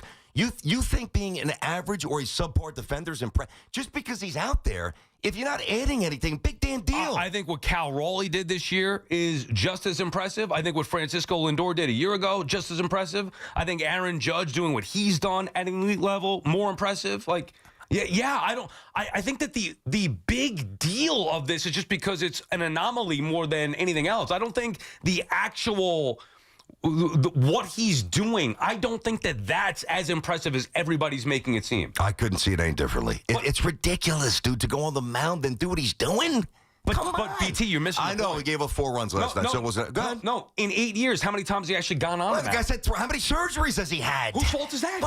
It's not his fault. Add it up. In 8 years, how many times has he actually gone on the mound? Yeah, but hold on, Sal. But that's also. I know. He's had a lot of. I get it. He's missed a lot of time, but that's also a separate conversation because that conversation to me should occur at the end of his career when we judge him as a pitcher in totality. Like, all right, you played 15 years in the bigs and you did whatever you did, right? How many starts, how many Cy Youngs, how many ERA, whatever. What was everything you did as a pitcher? But in terms of when he is healthy, and he is now, and he is hitting, and they are terrified to throw him a strike. And most of the season, that's certainly last time out, not last night, I'll grant you that, but last time out, he was utterly dominant and beyond filthy. Right. It's crazy. All right, but if they want to focus on one game, you could do that. I'm going to focus on the whole thing. Like, I'm not saying he's not a great player. Certainly a great offensive player, and I think he's been a decent pitcher when he's actually pitched. Like, I don't think he's never been the top pitcher in the sport. Never. Yeah, I do think he's never been a workhorse, a bulldog. No, I agree with that. I think early on, now he had one really good year with the Angels, and maybe even two. I'd have to double check with the numbers there. But I do think because he does something that nobody else does, even when he has an average night, there's maybe a slight elevation or an unnecessary. I'm talking about. I guess I'm looking at just how to prepare, dude. Like, we see a guy on the mound, and we don't see everything that it entails to get ready to throw with the explosion and the torque and the consistency and the velocity and the unpredictability. Like, that's not, well, let me just take swings in the cage. Oh, Robert, Skip, I'm pitching tonight. All right, let's go. Like, and I didn't hear Smoltz say that. I think that's what he was saying. I'm sure now, he was. Listen, if I'm digging ditches, I mean, come on. We all understand that relative to baseball. It's a second job. Yeah, I mean, I'm sorry, I'm not that impressed with it. All right. Like, if you were doing it at a high level, yes. If you did it often, yes. When he does it once, it's like, oh my God. Oh, he's better than Babe Ruth. I'm not trying to knock Ohtani. I know people are going to hear that and say, well, you're not appreciating him. No, I think he's a great offensive player. That's what he's been the majority of his existence in the big leagues, a great offensive player. I also think it's easy for him where he could rest for the other days out of the week. On the rare occasion that he's got to pitch, okay, that one night, that's great. He gave you 6 innings in the field. He goes back to being a DH now the rest of the way. Yeah. So, and the majority of time, again, he's played 8 seasons prior to the postseason. He was at 100 games that he started. He started 100 games as a pitcher in 8 years, 8 seasons. Like, that's nothing. The Babe Ruth thing, I'm taking a few swerves here, but you throw out Babe's name, right? So what do you think was harder? I mean, what he's doing now or what Babe Ruth is doing? Whatever he did that nobody saw, except maybe Mink, because you asked him if he saw it yesterday. Right. And, I mean, I'll answer the question. Unequivocally, it's Ohtani. And I don't exactly know how many starts. I could look it up. He could have 500 more starts than Ohtani, talking about Babe Ruth. You are talking, and I mean, most people get this, but you got to say this to defend Ohtani. Everybody that Ohtani faces can hit a baseball 420 feet. When Babe Ruth went on the mound, number one, there were no minorities. Number one, the talent pool was diluted 60%. No Japanese players, no Hispanic players, no African-American players. You had all white players, right? Number one. Number two, you had the bats. I know that they were constructed of wood, but they weren't like today's bats. And the guys that were playing, right, dude, they were 5'7", 140 pounds, and they couldn't hit a baseball 300 feet. And which one of them was comparable to Babe Ruth? As a hitter or as a pitcher? Hitter. Very few. Okay. I'm talking about both jobs, though. Okay. I mean, Jimmy, there were some guys early on who were amazing hitters. Babe Ruth was so far, and I'm not trying to defend Babe Ruth. Like, I really don't even care. I think it's a silly argument, but the idea that we just minimize what Babe Ruth did, who was that much better, 1,000,000 times better than the rest of his peers. Yeah.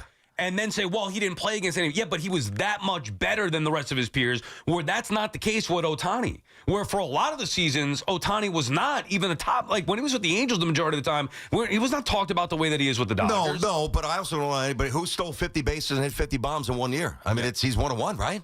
I mean, so, listen, and I'm not here to denigrate Babe Ruth. Well, how many times has he done that? What's that? How many times has he done that? He did it last year. Okay. They'll probably never do it again. But this is not to downgrade Babe Ruth. It's really not. Because, by the way, it's not Babe Ruth's fault that the color barrier hadn't been broken, or the world was the way it was, or the pitchers couldn't throw 95, or they had no lefty relief specialist coming out throwing sidearm from first base that's going to freak you out, or advanced analytics to prepare for certain things. I get that. It's a totally different world. Understood. And he was better than everybody else. Right. And like what Babe Ruth had access to, so did all the other players. So it's really just, I'm incredibly impressed. Last night, he was okay last night. He wasn't great. He wasn't terrible. But to minimize what Ohtani does as a baseball player in 2025, when the world has been open and invited to play baseball, is insane to me. The guy is one of one. What do you mean? Not one of two. Not one of two with Babe Ruth. To me, he's one of one. Meaning, inviting the world, meaning you could be in Australia, you could be in Japan, you could be in Taiwan, you could be anywhere, and you've got a chance to be a Major League Baseball player. And the athleticism is off the charts, and he is still unreal. Yeah, and all I'm saying is I think it's more impressive to play the field every day, and 6 innings, 4 runs is not impressive to me anyway you slice it. Everybody's going to take it 0 for 3, and I get pitching is not easy. Ohtani showed that last night. Andrew's calling from Shirley, New York. What's up, Andrew? Hey, what's going on, guys? Yo. Sal, you've had a long career, and this has to be your worst take in your entire career. I don't understand how you can say it's not, and I'll let you defend her. You kind of already led with it. What Ohtani is doing is absolutely insane, and let me talk to both starts. So we're going to go the 6 inning, 10 strikeouts, and the 6 inning, 4 runs. First things first, 6 innings, 4 runs. I would have begged for that for the Mets pitchers this year, every single start, because they were terrible, and 6 innings, 4 runs would have been a blessing, because they couldn't get past 4 1/3. And those are guys who only focus on pitching. Secondly, this guy, the other night, this guy got 10 outs by his lone self while hitting 3 home runs. And he plays an 18-inning game that he was a full participant in and very, very much a part of it, getting on base 9 times and then pitching the next day. None of his constituents had that same thing, even if they were next day's pitcher. What he's doing is insane. It's unparalleled. It's unprecedented for the last 100,000 years.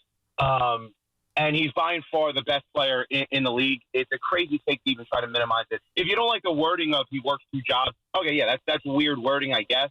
But the bottom line is what he is doing is insane, and no other player right now in the world could do it on that level. Right, but it has been done before. And I'm not trying to minimize it. I'm just saying I don't think it's as impressive as you think. It's insanely impressive. And you think 6 innings, 4 runs is impressive?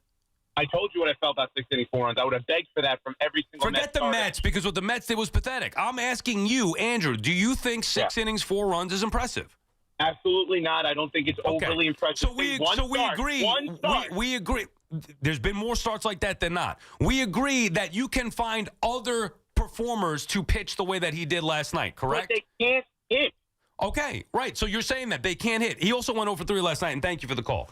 I'm not trying to minimize Shohei Ohtani. All I'm saying is I think the overinflation, he pitches 2. Just because he pitches 2, to me, is not enough. If he were an elite pitcher, that'd be a different story. He's not an elite pitcher. He's been at times a good pitcher, at times an okay pitcher, at times he hasn't pitched at all. I don't think he's pitched enough. That's all that I'm saying. I think the pitching part of it, just because he takes the mound on occasion, that makes what he does as a whole, whoa, nobody has ever done it before. Whoa, that's all that I'm saying. Okay, I could even make the case that, I'm a little reluctant to throw Tyson into this because that might be a step too far, although maybe not. Like when Tyson was obliterating the field, coming up, knocking everybody out in a minute for the first 2-3 years of his career, I could throw Tiger Woods out there destroying the field and hitting the golf ball 25 yards past everybody and basically bringing courses to their knees and rendering them, basically unfair. I can make the case that what Ohtani's doing is more impressive than what Tiger did or Tyson. And, a stopping short of like Muhammad Ali where there were societal and worldly implications. I'm talking about from a sporting perspective. Even Jordan with 6 NBA finals and never losing and 6 MVPs. The juggle, I don't know that there's ever been, a more arduous juggle. I just don't. Because think about this. Tiger Woods, as great as he was, better than Jack, slightly, whatever. We can have that debate somewhere else. But Tiger Woods could go and work on his golf game, and it was all encompassing. Start with a couple of wedges. Let me get the 5-iron. Let me bang the 3-wood. Let me start striping with the driver. Boom. Tyson could train for a fight, and he's doing all the things, the footwork, the jabs, the hooks, bang. It's the same preparation for the same job every single time. What this guy does to get ready for his job is one of one. The difference is those guys were by far the best at what they did. By far the best at what they did. You think Ohtani's the best offensive player in the game? No, I think it's Judge. Me too. So we agree with that. You think Ohtani's the best pitcher in the game? No. Me neither. But I'm not saying that he is. No, but I'm saying, like, but I'm saying the ability reaction, to even to get there to be amazing at both is unparalleled. So we agree that the bulk of the compliments toward him is that he does both. My other counter to that is he does both on occasion. He has not done it enough. Look at Shohei Ohtani pitched 47 innings this year. 47 innings. He pitched 0 the year before that. His career high, 166 innings. That was his best year, 2.33 ERA is in 2022 with the Angels. That was a very good year, 15-9, 2.33 ERA, 166 innings. That's a terrific season. He's done that once. Other than that, it's been 130 innings, 132 innings, 0 innings, 47 innings. Yeah. So I guess I don't disagree with that. It's been a little hijacked, like maybe his pitching prowess or pitching accomplishments. Right. The prowess, like when he's on, I don't think that you can mislead anybody to how good he is. His start, he did have the singular greatest, but like his start in the NLCS was great. And to do that on top of hitting the multiple home runs, 3 home runs, obviously. Here's what I think happens once in a while. I do think that, and I didn't hear the Smoltzy stuff, but I do think because he does both, right?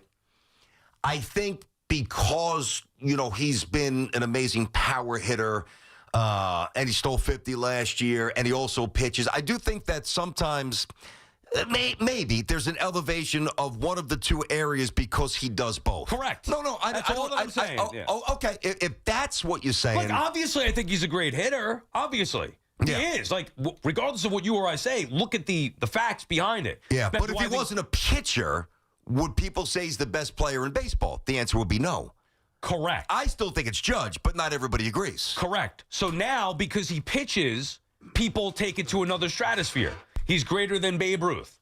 Which to me, like, it's apples to oranges. Like, I don't know how you compare. I'm just throwing a historical context there. I find that stuff interesting. You're not alone. Yeah. That's the conversation. He's the only guy that you can talk about. Correct, because he did it, but it's a different world ago. That's why I pointed it out. So then my only counter is that, okay, yes, he pitches, but just not nearly enough. So are we supposed to say, well, he pitched one great year, and that's good enough to say he's the greatest player that ever walked the face of the earth because he pitched one good year and an occasional great game to go along with the high-level elite offense? Okay, so I would put it this way, and I know we got a break. We'll get the calls as well. Nick stuff on the table, BT and Sal, 888-808-1019. I would say this.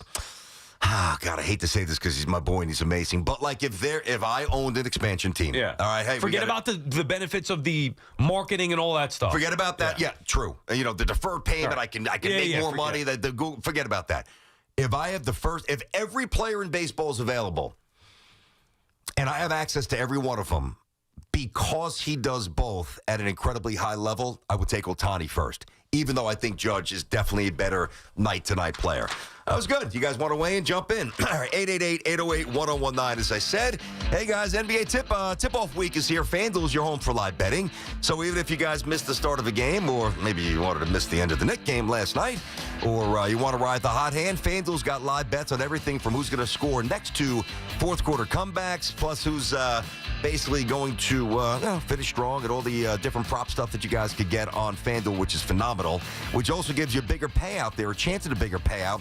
However you want to play, now's a great time to join. FanDuel is giving new customers $300 back in bonus bets if your first $5 bet wins. So visit FanDuel.com/BT to jump in today. We love the app around here. It is safe and secure, and when you win, boom, paid right away, scratch in the account. Play your game with FanDuel, the official sports betting partner of the NBA, and also, of course, the official sports book of us here at WFAN, 21 plus and physically present in New York. First online, real money wager only. $5 first deposit required. Bonus issued as non-withdrawable bonus bet that expires 7 days after receipt. Restrictions apply. See terms at sportsbook.fanduel.com. And for help with the gambling problem, call 877-8-HOPE-NY or text HOPE-NY. Every Saturday at 8 a.m., it's Kickoff with Boomer and Mike Valenti, where the guys break down the biggest headlines and storylines from across the NFL. I think what's happening in New England is legit. I think now they can win the AFC East. Kickoff with Boomer and Valenti is brought to you by Nationwide. For your insurance and financial needs, Nationwide is on your side. The Fan, 101.9 FM, and always streaming on Odyssey, TuneIn, and the iHeartRadio app. If you're 55 or older and into that whole saving money thing, T-Mobile has an exclusive phone and internet bundle just for you. Right now, get 2 unlimited phone lines plus 5G home internet for just $30 each per month with autopay, plus taxes and fees.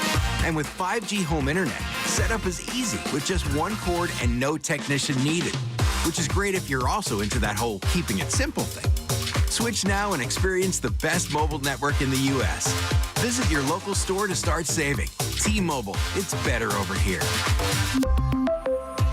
Based on analysis by Ookla Speed Test Intelligence data Q4 2024 to Q1 2025. Ookla trademarks used under license. Unlimited on our network. Customers on voice plan may notice speeds lower than other customers and further reduction if using more than 50 gigs a month due to data prioritization. Video streams and SD on this plan. Home internet pricing after $20 a monthly bill credit plus $5 per line without autopay. Debit or bank account required. See 5G device coverage and access details at T-Mobile.com. This is Tiki Barber. You definitely don't want your heating system to fail this winter. So call my friends at Edison Heating and Cooling, New Jersey's heating experts. Have them check your heating system before it breaks. I know Edison Heating and Cooling. They can fix anything. Go now to EdisonHVAC.com. Let's go! You're still glowing, flirting, grooving. You still got it. But your immune system weakens as you age, making it harder to fight flu, pneumococcal pneumonia, RSV, and COVID-19. Vaccines are a key part of any health routine and help strengthen your immune response. Ask your doctor or pharmacist which vaccines you need. Schedule in minutes at VaxAssist.com. Sponsored by Pfizer. Hey, I'm Mike Slater. My dad passed away at the age of 63. It's out of nowhere. Had a stroke. Super hard, obviously, for the whole family, but my dad had life insurance. This is why I have life insurance for my family, for my wife and 4 kids. And the best place to get life insurance is ethos.com because you can do it in 10 minutes. And there's no medical exam and no blood test, just a few health questions. Get life insurance in 10 minutes so your family is protected. Ethos, E-T-H-O-S, ethos.com/life. I'm Scott Hansen, host of NFL Red Zone. Lowe's knows Sundays are for football. That's why we're here to help you get your next DIY project done, even when the clock isn't on your side. Whether that's a new Filtrete filter or Bosch and Cobalt power tools, Lowe's has everything you need to feel like the MVP of DIY. So get it done and earn your Sunday. Shop now, in-store and online. Lowe's, official partner of the NFL. We've got more sports talk coming up on The Fan. Wouldn't you know if you made $7 million? DC politician Mikey Sherrill is so out of touch, she can't even remember. It says she made millions on the stock market, tripling her net worth while in Congress, and was then fined for unreported trades. Is that true or false? So, I think we made money. Come on. Who wouldn't know if they made $7 million? I'm Jack Chittarelli, born and raised right here in New Jersey, where it's never been harder for the middle class. That's why I'm running for governor, to fix our state. In Congress, the only thing Mikey Sherrill fixed was her bank account. And she voted for higher taxes on your tips and overtime. Mikey even voted for higher taxes on your Social Security. Who does that? Let's be clear. I'm the only candidate with a plan to make New Jersey affordable. I'll reduce property taxes and lower energy bills, because you should keep more of what you earn. New Jersey, Jack Chittarelli is the change we need. Mikey Sherrill is just more of the same. Paid for by Chittarelli for Governor Inc., P.O. Box 225, Annandale, New Jersey. Cloudy, high 55, low 45. Weather brought to you by Robert Half. Our recruiters' expertise and award-winning AI will find you the skilled candidates you want. At Robert Half, we know talent. Visit roberthalf.com/talent today. Everywhere in New York City, city agencies are busy delivering for you. Since 2022, a record-breaking 183,000 small businesses have opened. In 2024 and 2025, major crime dropped across the city. And now, every kid gets access to a brand new universal after-school program. That's NYC, delivering for you, every day, everywhere. Find out how at deliveringforyou.nyc. When businesses thrive, communities score. That's why Bank of America is the official bank of FIFA World Cup here in New York, New Jersey. And our more than 280 local business specialists are ready to help your business win. What would you like the power to do? Learn more at bankofamerica.com/local business. Bank of America, official bank of FIFA World Cup 2026. Bank of America Corporation, all rights reserved. Hear that? That's the beginning of a journey powered by the confidence that comes from driving a vehicle so reliable. It's backed by a 10-year, 100,000-mile limited powertrain warranty. Where your journey ends? Well, that's up to you. Visit your local Kia dealer today. Kia, movement that inspires. See retailer for warranty details. Always drive safely. Limited inventory available. Talk New York sports here. The Fan.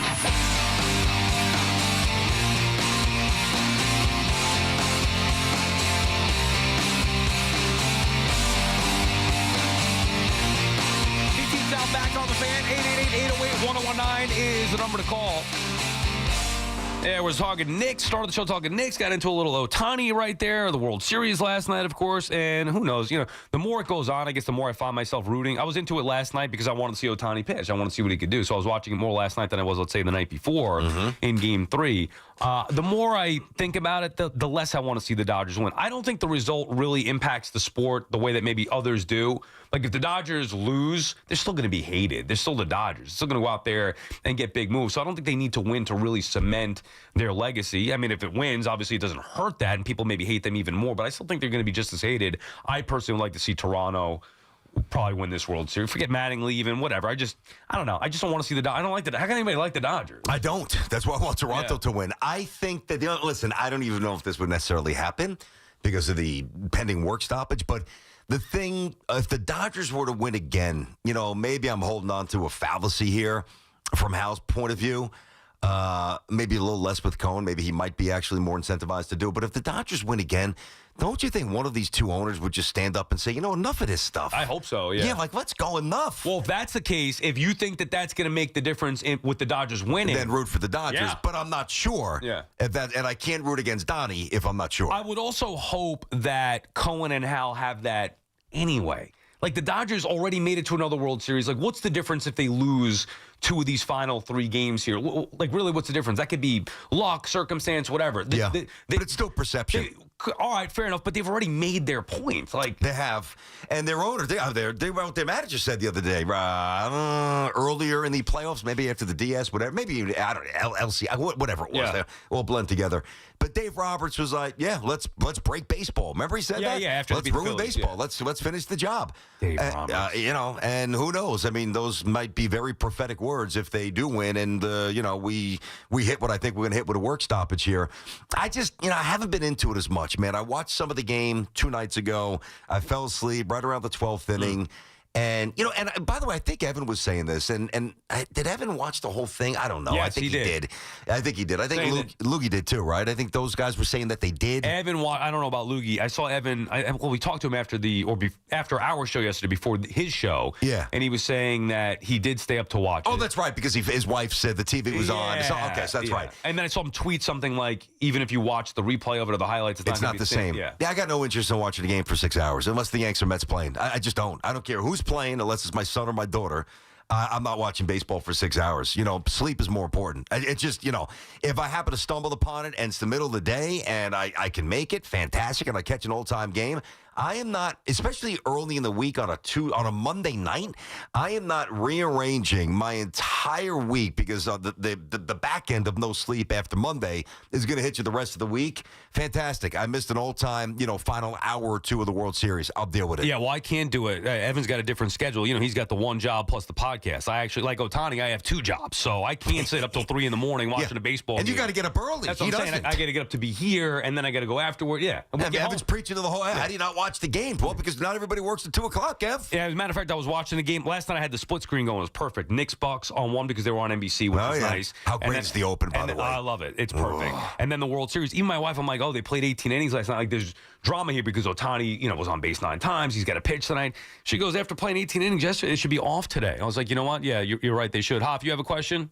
I do, because not for nothing, like nowadays with people working 2, 3, maybe 5 jobs like myself, right. Is it really impressive that Ohtani does 2 different things? Oh, don't pull me back into this. I'm just being serious. I know you are, and so am I. Yes, I believe it is, but not everybody agrees.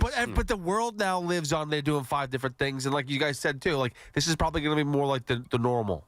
You're going to have somebody that's going to be able to do everything. You are, but until it's normalized and there's multiple pitchers, let alone MVPs and All-Stars, and for a couple of years, Cy Young candidates there, like he had that one big year with the Angels. Until it's normalized, it's not. He's still 1-1. Okay, or 1-2 with Ruth. Here's one in favor of Ohtani. Just because more people might be trained to do this doesn't mean they will be able to do it with the success that he has done. That's number one. Now, here's a knock against Ohtani. Go ahead.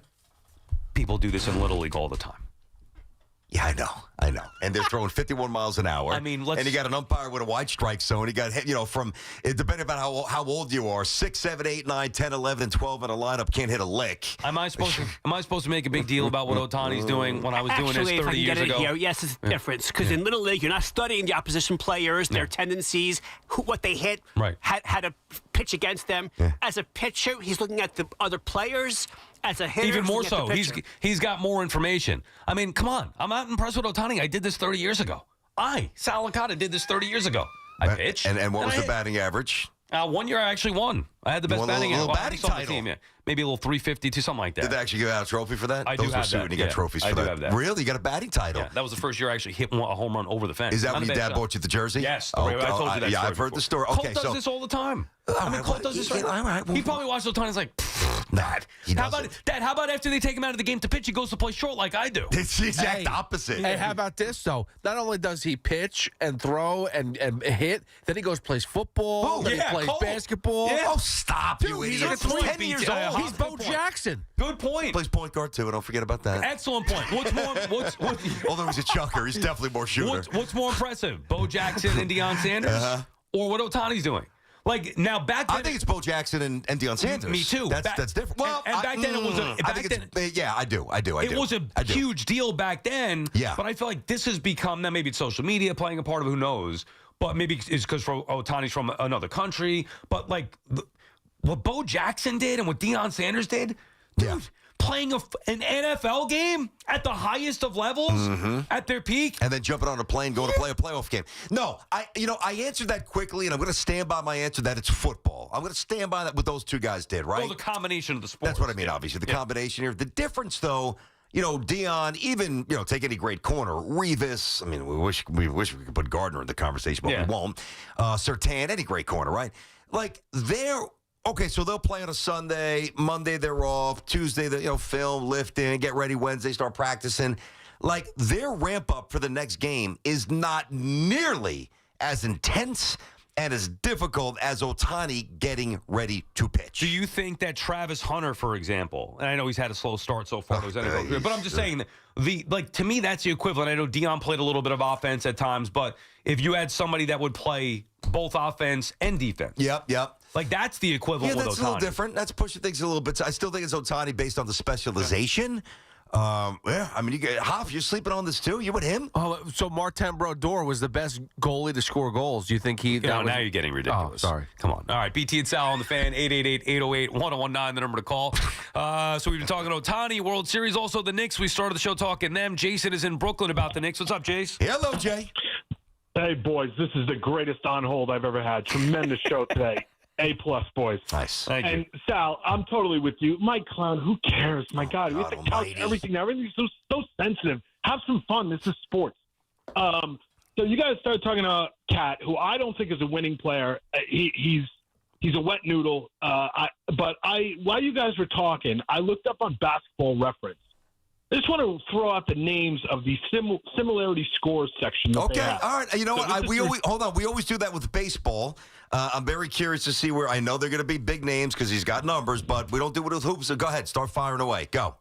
Well, BT, there are some interesting names in here, and I thought of you. Go ahead. All right, Bob Lanier, Dave Cowens, the Chief, Robert Parrish, Zelmo Beatty, Rudy Gobert, Wes Unseld, DeAndre Jordan, Patrick Ewing, Pau Gasol, and the legendary Willis Reed. Okay, first of all, it's blasphemous already when you throw When you throw Patrick in the same conversation with him, these are comps. I don't want to hear about it. I don't understand. What is it? What they do? Go ahead, Jay. You explain it. You know this too. I looked it up, Sal, just because I wanted to understand it. It's basically same type of player. They played at least 10 seasons. Same position. Obviously, there are no guards on here. Yeah. But this is absurd. Like you were saying, if you're putting Ewing Gasol, Parrish, Cowens, Lanier, and Reed. I mean, he's closer to Rudy Gobert. Yeah. And the other point I wanted to make is you guys are talking about, well, maybe they could get Giannis. Who knows? If Cat was the real deal, if he was a legit star A player, you'd be talking. Maybe they can get Austin Reeves. Maybe they can get Derek White. A piece, not a guy. And that's the problem. That's why the Knicks won't win with them. Thanks, boys. I agree. And you got it, man. Good call. A little bit of everything. Yeah.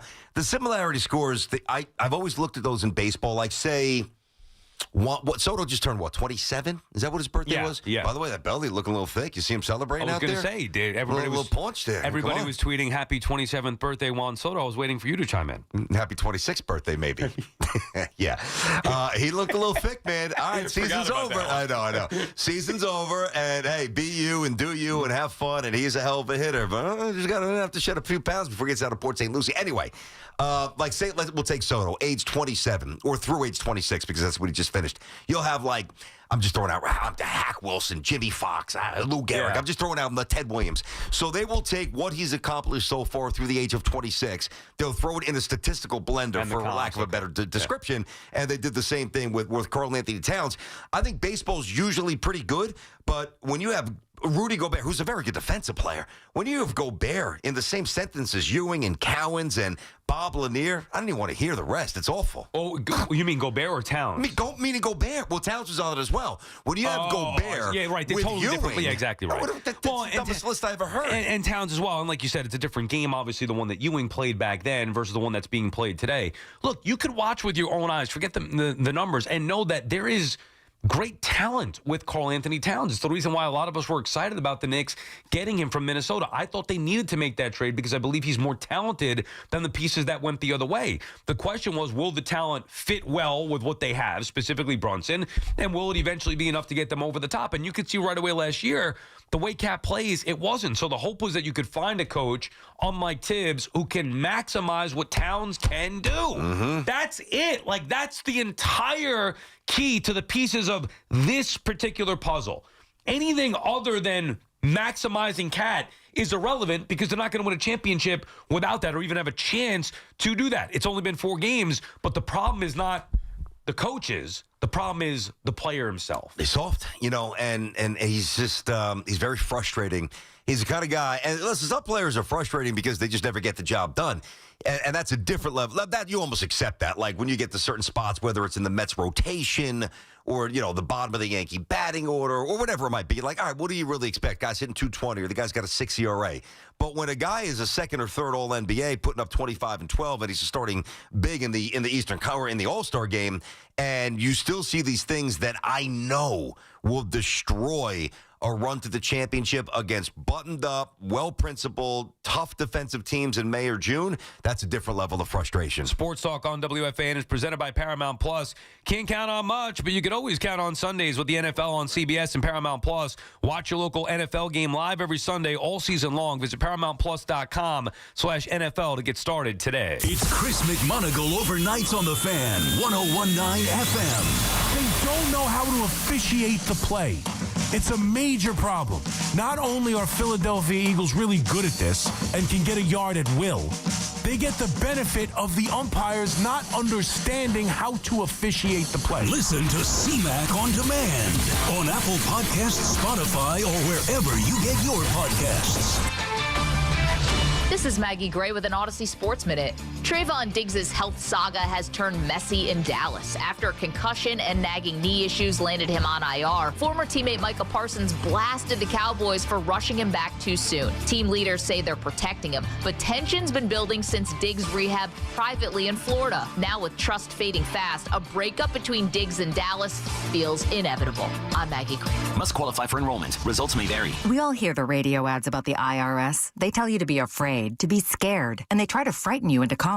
I'm not here to do that. Tax Relief Advocates is different. TRA is here to tell you that if you owe money to the IRS, whether it's $5,000, $50,000, or $500,000, we have a solution. It doesn't matter if you're sitting in your car, at work, or with your kids. No matter where you are, call now. 800-583-5795. Don't lose hope. TRA can eliminate or reduce what you owe to the IRS. Generous programs are now available that can give you a fresh start. Our passion is taxes and helping individuals fix their IRS problems. We have over 1,000 5-star reviews on Google and an A+ with the Better Business Bureau. You don't need to be afraid of the IRS any longer. End your tax nightmare today by visiting us online at TRA.com or call 800-583-5795. That's 800-583-5795.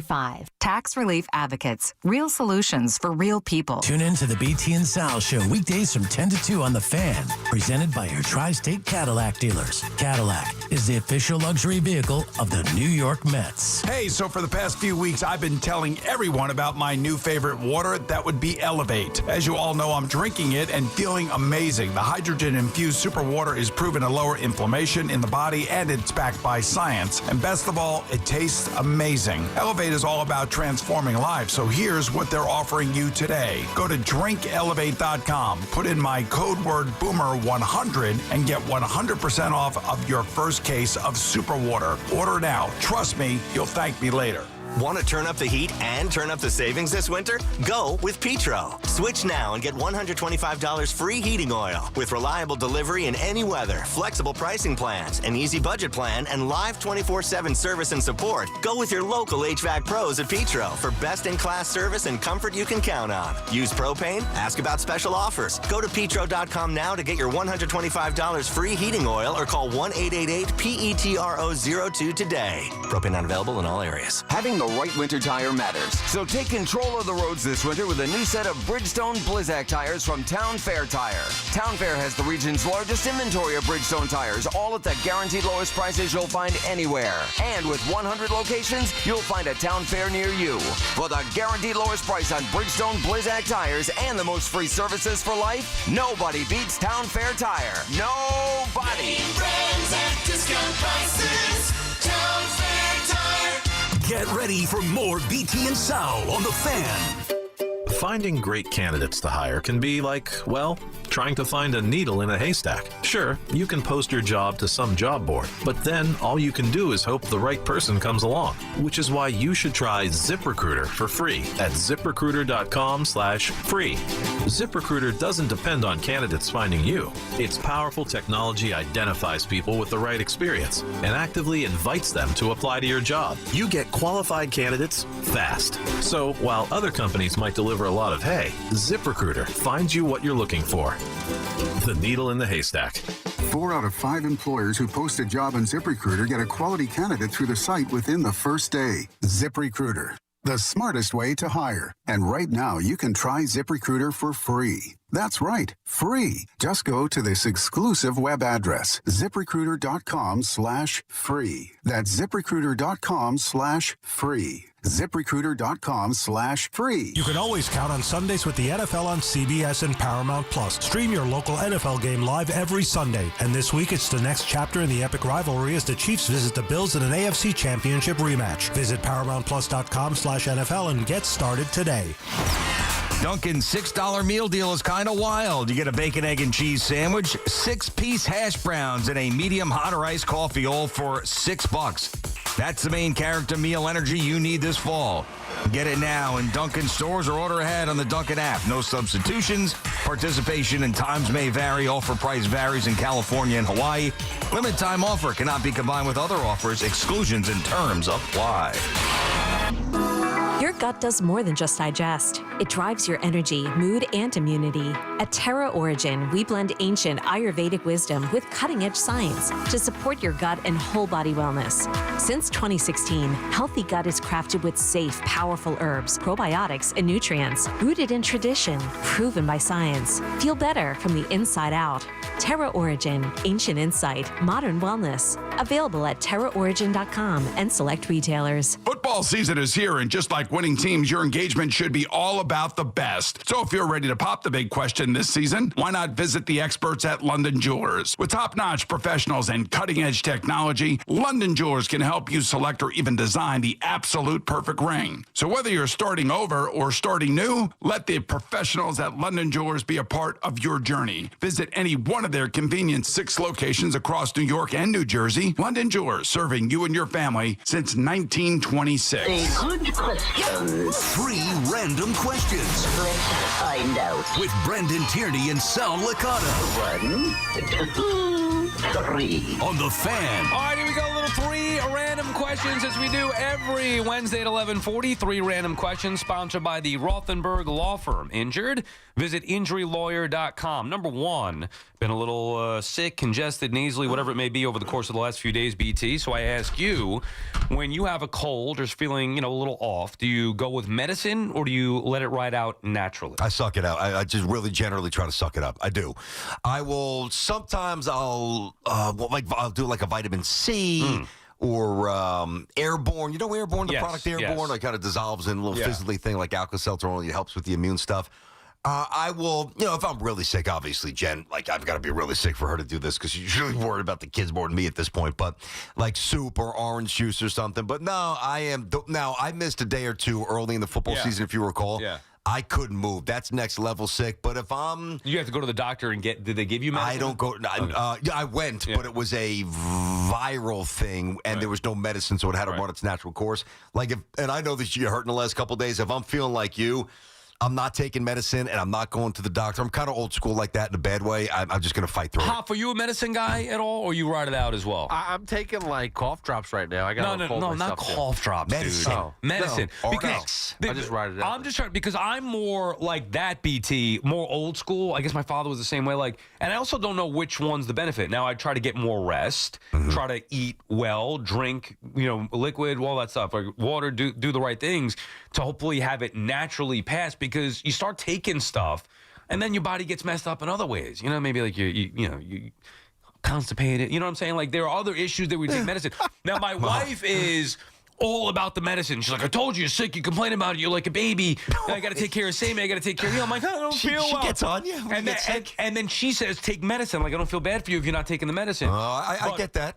I've got to be, now I did take, I don't even know what it's called, but Zicam usually I'll take as a preventative if I start to feel off. It didn't work this time. I just, whatever. But usually I try to let it ride out naturally, and that's where I've been at the last 2 days. Maybe that's why I'm getting worse, though. What's the Z-Pack, where it's like you take 2 the first day, and then I think 1, and then it's basically over in 5. I think it's Z-Pack, right? Yeah, those are fun. Well, I mean, they usually do the trick pretty well. I remember Eric Davis, who was my old radio partner for a minute in San Francisco, and I've actually tried to do this. He's like, when you start to feel sick, easy for him to say, former athlete, he's yoked, he looks like Tiki, he's the exact opposite of me. He said, really just go and do cardio. I'm like, do cardio? He's like, yeah. He's like, sweat it out. Yeah. So I've actually tried. I haven't done that recently, but I have tried that. Last one on this, speaking of the sweat it out, one thing that I've learned, I sleep, if I feel like I'm getting sick or am sick, I'll sleep in a hoodie, sweatpants, and sometimes put the wool outdoor ski cap on. Okay. And my wife's like, "Are you out of your mind?" And I'm like, "No, a bit much." No, but I'm telling you, it actually makes me feel better. You're also ready for when she kicks you on the deck. Yeah, that's a good point. I can sleep indoors or out. All right, number 2, give me your top 3 favorite Halloween candies. Oh, okay, pretty good. It's funny. It's weird because I've been eating so much candy here. It's not even Halloween. It's disgusting. It's gross. I do like candy. When I have candy, like with a movie, with the kids at home, or we go to the movies, it's generally of the sweeter, not so much chocolate. I like Starburst. I like Twizzlers. Swedish Fish. Are these in your top 3 here? Not for Halloween, though. So I'm saying it's weird. When Halloween comes, I kind of cross over to chocolate. It's very, very strange. So I'll give you Twix. I'll give you Almond Joy. Ooh. Oh, that's a good one, I like that dude. one, too. Almond Joy has nuts, Mounds don't. And that's a commercial. And a good old-fashioned Milky Way. Okay, I would keep the Milky Way out of that. I would go Reese's peanut butter in there. Low on the list for me. I'd probably go the actual cup. I want the peanut butter cup. I'd probably go Kit Kat in there. Kit Kat's money. Yeah, especially when it's frozen. You go Milky Way over Kit Kat? Now that you say Kit Kat, honestly, Kit Kat's one of my favorites. And when it's frozen too, oh God, it's so good. I don't eat it frozen, but I can understand a little cold. Fair enough. But definitely for me, peanut butter cup, Kit Kat. Now the third one is tricky because you could go in many different ways. I have a hard time leaving Almond Joy out because I love the coconut. But Twix is so good. I'm a Butterfinger guy. I like Butterfinger's good too. You guys are missing the name. You're missing the top one. This is the numero uno, and it usually only comes around during Halloween. What? $100,000. That's an old school one. That's caramel. Yeah. That's a good call. Got I think it's got crunchies in it, It's too. got a little crunch. Got a lot of little things, and it's awesome. That's a good call, Hoff. It's a little too much, the caramel that's for me. good. That's a I good like one. it. I don't love it. You know what? I like Mr. Goodbar as well. That's just a plain, like, that's nutty. old school, too. That's just like chocolate with nuts, right? How's that different from Hershey? I like nuts. Oh, peanuts, in my there you go. chocolate. Like, I like the crunch with it myself. Okay. Coconut, nut guy. Like, Coconut's rare. Like, I like Mounds, but I like Almond Joy better. Oh, my God. All right, last one for you. And this is a very, very important one that can lead to lots of debate. Are you a sleeper on the couch, meaning like you'll fall asleep on the couch, or when you start to get tired, you got to go up to bed? I never sleep on the couch, and I mean never. Like when I was single, that would happen once in a while, probably because I was passing out sometimes. But it was like a one-bedroom in Manhattan, so it wasn't much of a different feel. It was like 10 feet away from where I was laying, so I'd probably I'll stay on the couch, fall asleep watching whatever game. Now, I am generally in my bed, because listen, you got the nightly routine. Sammy's younger, but it's going to change. Right. She gets a little bit older. She's not going to be going down at 7:38. She's going to be going to sleep 9:30, get home from practice, dance, whatever she's doing. Yeah. Eventually, she'll be doing more stuff. But I think we're pretty good. I am in my bed. I am never on the couch or even downstairs. Really past 9:30. I'm in my bed. My work is done. Kids are, Jen's great with that. And no, I'm always in my bed. And then you go to bed and watch TV? Always in my bed. Pop, are you a couch sleeper or a bed? Oh, I'm 100% couch sleeper. So, like, you'll watch a game, let's say, you start to fall asleep on the couch, Last and night, you just stay there. The Ranger game I was watching, all of a sudden I woke up, they won. I was like, get the hell out of here. And then did you? It's 1 o'clock. But did you go upstairs at that point? That's the question. It took me about 45 minutes to get up there, but Okay, yes. all right, fair enough. 45 minutes? See, that's you crawling? That's something that I was tired. I got you. That's something that I think a lot of people do. I was talking about this yesterday at SNY. A lot of people do that. I can't do it. My wife does it. So we'll be watching TV, like Sammy up to bed. Me and my wife are watching the games, whatever, watching a TV show. She falls asleep. Then I put on whatever I want. It's like a pattern. Yeah. But then when I start to get tired, I'm talking about downstairs on the couch. Like when I start to get tired, I'm like, all right, let's go. I'm going up. And then sometimes she'll be like, oh, I'll meet you up there. I'm like, even better. I'll go up by myself, get the whole thing to my. Yeah. But I cannot. I have no interest in sleeping on the couch. Like there's a reason why we got a nice bed. There's a reason that I like those big pillows there and the big comforter. Yep. Why the hell would I want to sleep? I'm tired. I'm struggling. I get it. I suck it up. Shut the TV off or whatever. You want to watch TV? I'm going up and then I'll go to the bed. And if I get like the second win, I'll watch a little TV and then immediately shut it off and go to bed. But I'm with you. I'm going to the bed. Okay, a little part B to that equation here. And you got to dig down deep. And I'm guessing that Hoff's answer is going to be funnier and maybe even more interesting than you, although I might give Hoff a run for his money on this. The strangest place you've ever fallen asleep. You got to answer it. I have one. Go ahead. Stupid. I'm sure it's crazy. I woke up, my face was planted on a CNN building. Your face was planted? I woke up, yes. I had a very rough night. You fell asleep standing up? I guess. Oh, right. That That's was right. the holiday party from a couple years ago, was it not? No, I was good. I fell asleep on the train that night, actually. It was New Year's Eve, and it was New Year's Eve, and I went out with the Howard Stern show, the E Crew. It was New Year's Eve, and we were across from watching the ball drop, and all I just remember was downing a bottle of Jack Daniels. Yeah. What? And that's all I remember. Downing a bottle? Porno You could have Pete. died. Yeah. That was your name back in the day. Porno Yes, I could have. Instead, I woke up on the CNN. No drugs done that night with that crew. Jeez. What about you, BG? I woke up once. My buddy from we had just graduated Marist, and he got married very young for some stupid reason. He got married right away. He's now divorced and married again. And we got like 5 or 6 guys for the team that went up to celebrate this. I woke up. I actually had a cop kicking my foot. I fell asleep in on the curb in the entrance to the hotel that we were staying at. And I actually knew the cops. I don't even know how I knew him. I didn't know any cops up there. And he's like kicking me. I was rocked. I could not wake up. Finally, he starts kicking me hard. He's like, yo, get up. And what's going on? And I don't have a key. So I'm like, all right. So then I jumped the fence by the pool. And I fell asleep in a Chase pool chair.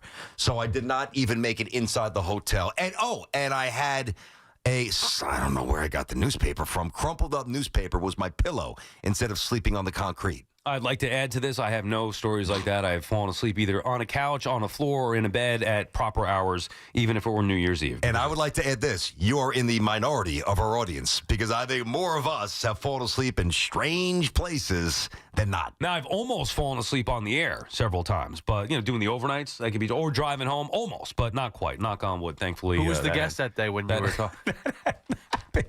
Well, it was when Mink was in here yesterday. All right, BT and Sal on the Fan will reset. Down with the crown topic of the day, the king topic of the day, 888-808-1019, the number to call. We're talking Ohtani in the World Series. We're talking Knicks, Carl Anthony Towns, Mike Clown. Right now, let's get you updated. Here's Andrew Bogish.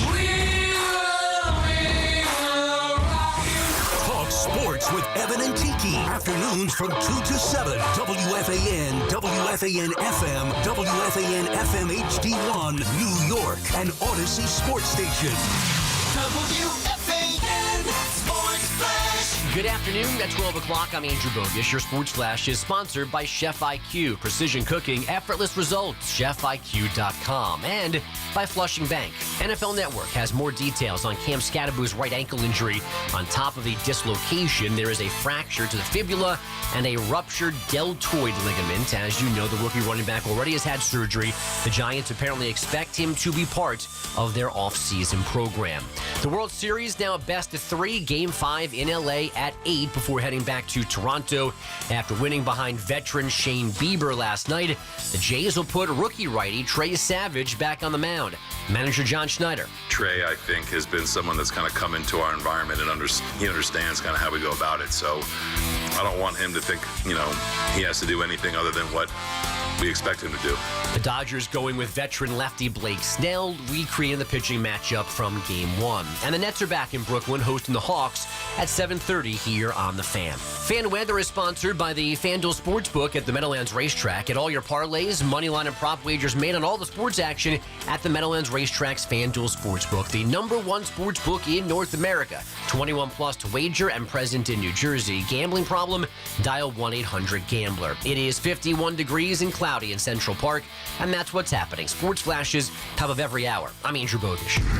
The Nets are back in Brooklyn playing the Hawks. 7:30 tonight. The home of Brooklyn Nets basketball is The Fan. 101.9 FM and always streaming on the Odyssey, TuneIn, and iHeartRadio app. Life's rewarding, especially with Flushing Bank's Complete Cash Rewards program. Just open a personal or business complete checking account to get started. With 29 New York Metro locations, there's nothing easier or more rewarding. Visit flushingbank.com today. Member FDIC.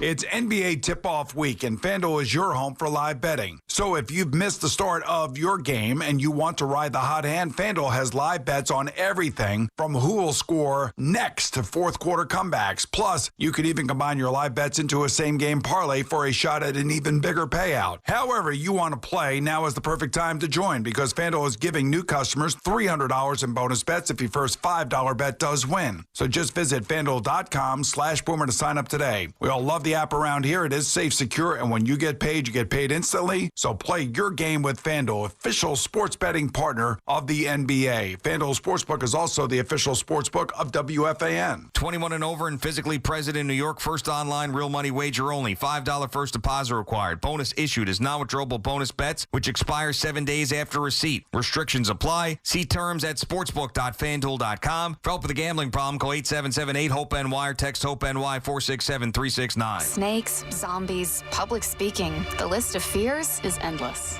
But the real danger is in your hand when you're behind the wheel. Distracted driving is what's really scary and even deadly.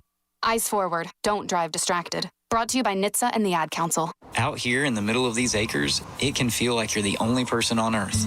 That's how it feels when you're struggling with your mental health. But you don't have to feel alone. Find more information at loveyourmindtoday.org.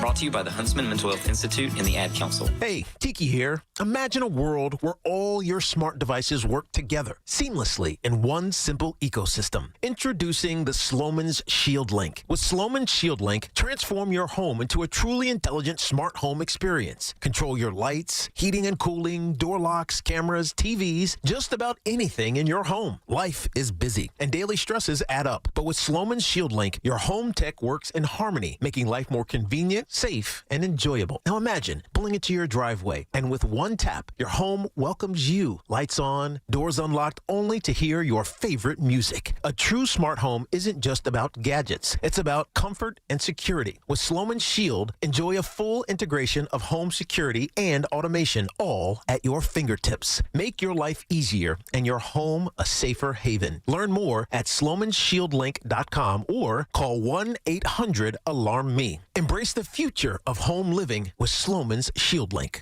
Get connected with WFAN to talk about your favorite teams. The Fan on the Odyssey iHeart.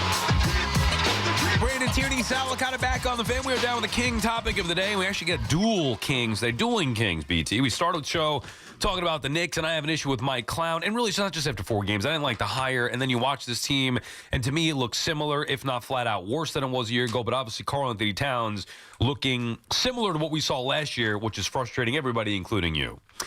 Very much so, man. And this is not anything more than a team that is in the middle of their very small window to win a championship. And it's 4 games, and I know it's early, and I want to be cognizant of that as I presented this, like I did the first start of the show here. But they're just not going to win a championship with Karl Anthony Towns being the number 2, whether he's 1A, 1B, whatever, however you want to frame it, being right next to Jalen Brunson. He's not reliable enough. He's not tough enough. I do think he's got a pretty good IQ, and I know he could shoot, but the things that he does not do well they're not going to go away. I don't think you can coach around that. See, I think there's certain things even with really, really, really, really good players that you can coach around. I'll give you an example. So we know that Jalen Brunson is deficient defensively, right? So what you don't want to do is leave him on an island where, he's got to defend the pick and roll and he's getting screened over and it's one-on-one and he's going to get tripped up and put on skates, or somebody's going to pull up and shoot over him. Not that doesn't happen, but you want to guard against that proactively and preemptively coach against that. I don't know how you proactively guard against a player who doesn't seem to be wired with the mindset required to be an alpha on a team trying to win a championship. Yeah, and to me, the whole appeal of bringing in a new head coach would have been to maximize Towns because he's certainly not their best player, but he might be their most important player. If they can unlock getting him going at a consistent level with what Brunson brings and with the surrounding pieces that they have, like right now, you watch the Knicks, I don't know how you can even say that Towns is their second best player. He's not. Right. I would think that it's OG Anunoby, even Bridges at his peak, to me, especially defensively. When you factor in what those two guys do defensively, getting their hands up, knocking balls down, stealing things, and obviously the way that they can shoot the basketball and attack the rim as well. So I would have Towns probably 4th on that list behind Bridges and Anunoby. Yeah. Now, the point is, though, he might be their most important because he can score at an elite level, and he might, in fact, be their best three-point shooter consistently, especially for a big. And in today's NBA, you want a big who could stretch the floor. That's how I would use him. So my whole thought process was, okay, as much as I love Tibbs, I could see wanting to hire somebody else to try to offensively maximize what Towns can do. I'm not seeing that from Mike Clown so far. See, but I think that even if you get that, it's not going to be enough here. That's a different story. Yeah. But at least we need to see that. Yeah, no? For sure. But I want to go down that road for a second because we all know, what he did a year ago. And again, his numbers were really good. So when we use the term unlock or however we want to describe what we're trying to see more of with Karl Anthony Towns, let's say he went from 25-12 a year ago. Let's say this is not going to happen. I'm just saying for the conversation that Mike Brown or whomever was able to unlock him to the tune of 30 and 15. Right. You get 5 more points. You get 3 more rebounds. You get the other things that he doesn't do well will never be better because he's not explosive. He's not physically strong. He doesn't have, in terms of, relative to what he should be for his weight-height ratio, he doesn't have great dexterity. He doesn't have amazing coordination. He doesn't have a ticker that just goes like Giannis nonstop. So I even think that if you had Pat Riley, you could have a coaching staff of Pat Riley is the head coach, Van Gundy is the assistant, and Tom Thibodeau is the second assistant. And the deficiencies of Cat they really would never truly be corrected. Correct. They're inherently within. Agreed. That's why I had an issue last year. Like I said, we could talk about this 100 times. I thought it was more about their star tandem with Brunson and Cat than it was about the head coach. So the hope is that the head coach can maximize Cat at least and see where that can bring you. And look, maybe, and I'm not going to overreact just to 4 games. We're not doing that. I didn't like the hire to begin with, and I don't love Karl Anthony Towns after watching him for a year. It's certainly not the way that they've been using him.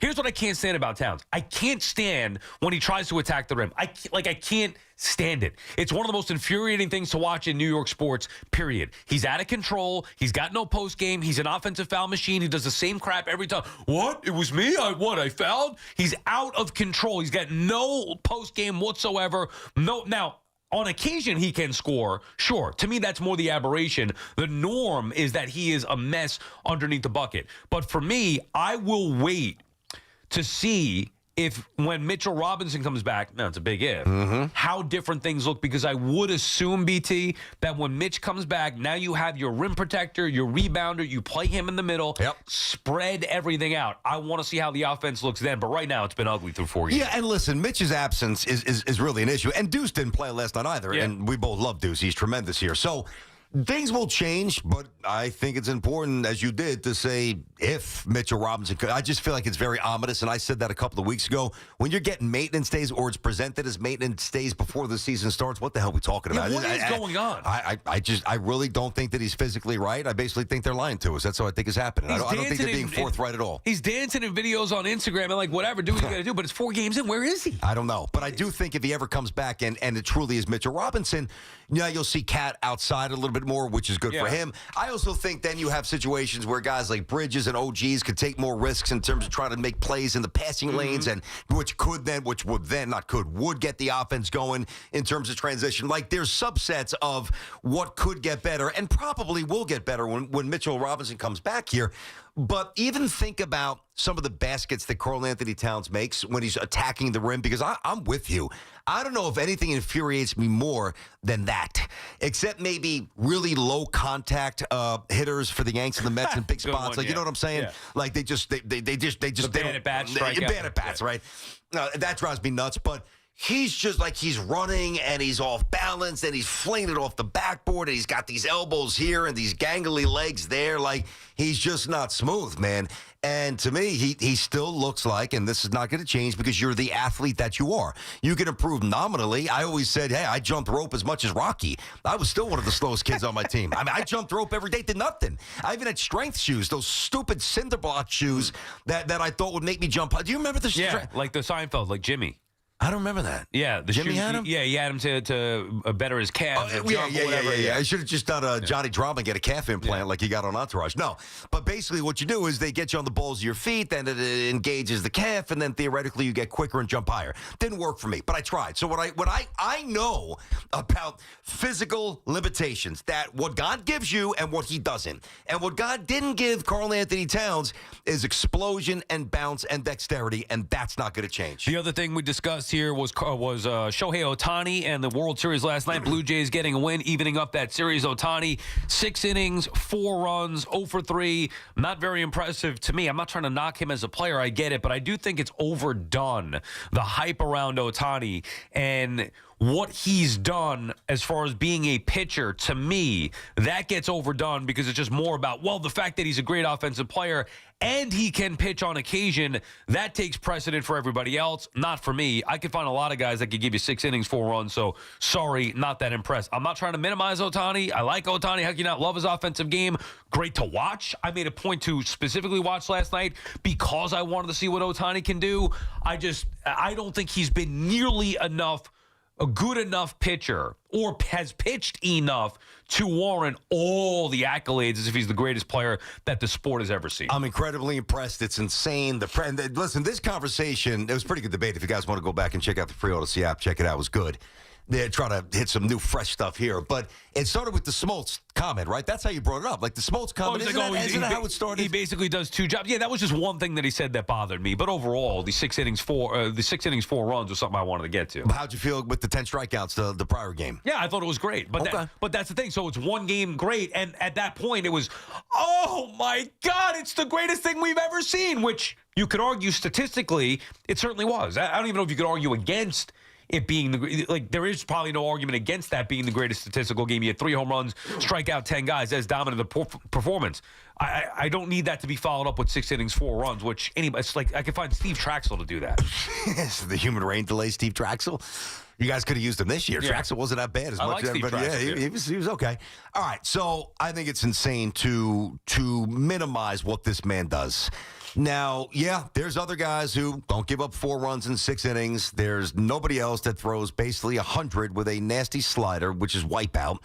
And when he's on is untouchable. And when he's in the box is, it just creates fear and trepidation in the stands, in the dugout, up and down the sport. He's insane.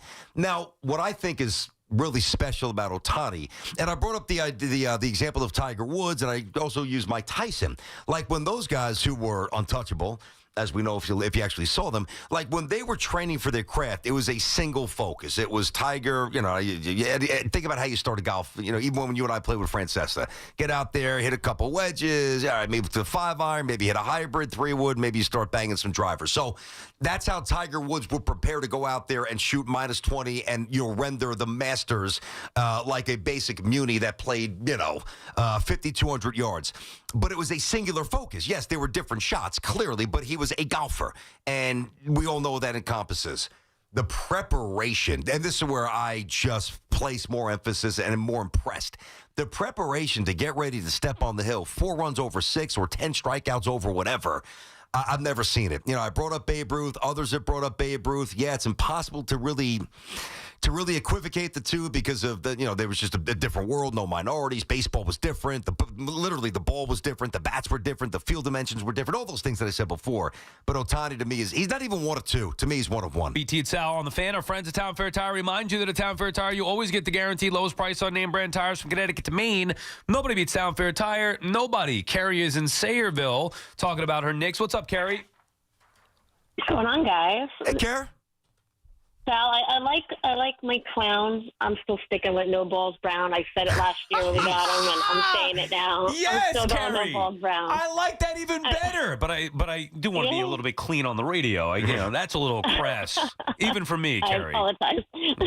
They get me riled up. They get me going. So I apologize. But that second half of basketball yesterday was probably one of the most painful halves of basketball I've seen in a long time. And I don't understand going into the fourth quarter when you need scoring, how you could throw Cat, who's done nothing but sashay around the court like it's his runway here, and Hart, who physically cannot shoot. How you put those two out there when you need scoring? It makes zero sense. He had one field goal attempt, Cat, in the first half. What does he do? Like he doesn't defend. He just does a lot of dumb fouls. I don't understand going into the fourth quarter how you could throw those guys out there. And I mean, he has to just. I mean, I'd rather see Mo in there.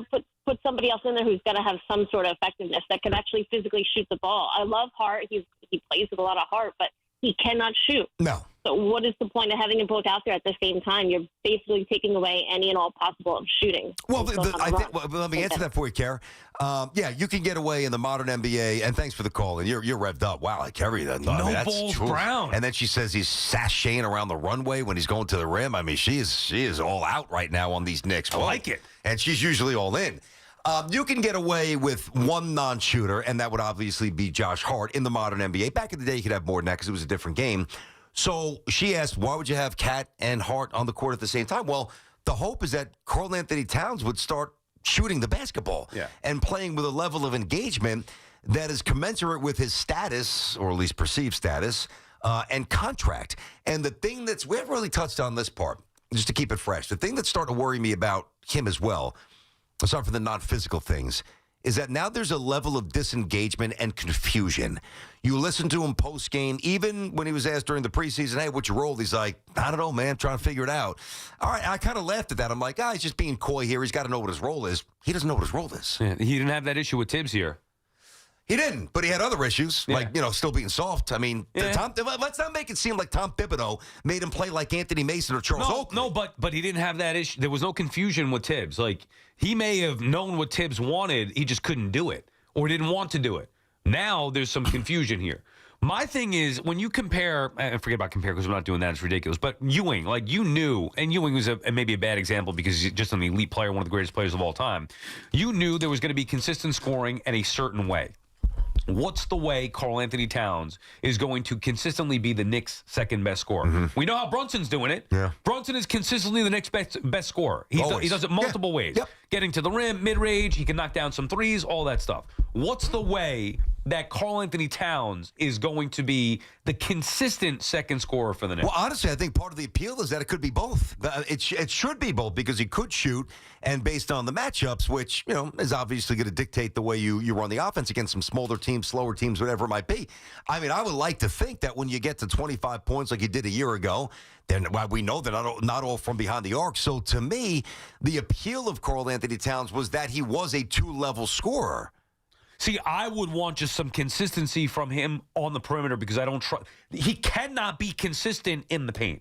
He can't. The only thing he's consistent at, turnovers, offensive, that's it. So I personally would try to change it. I believe that's what Mike Brown's going to try to do. You just got to maybe have to have Mitchell Robinson come back to do that. All I'm saying is it's not reliable. You can't have Karl Anthony Towns scoring 8 points. No, not in today's NBA when you're not a good defensive team or a specific defensive player. What is he doing here? If he's scoring 8 points, what the hell is the point of having Karl Anthony Towns? Think about some of the questions that we've asked in the last couple of years over New York sports here. Like, is Aaron Judge going to eventually hit when it matters? Now, his teammates didn't help him out, but this year he at least answered the bell. Need a championship to be an all-time great, blah, blah, blah. But he did. I'm going to throw another question out there.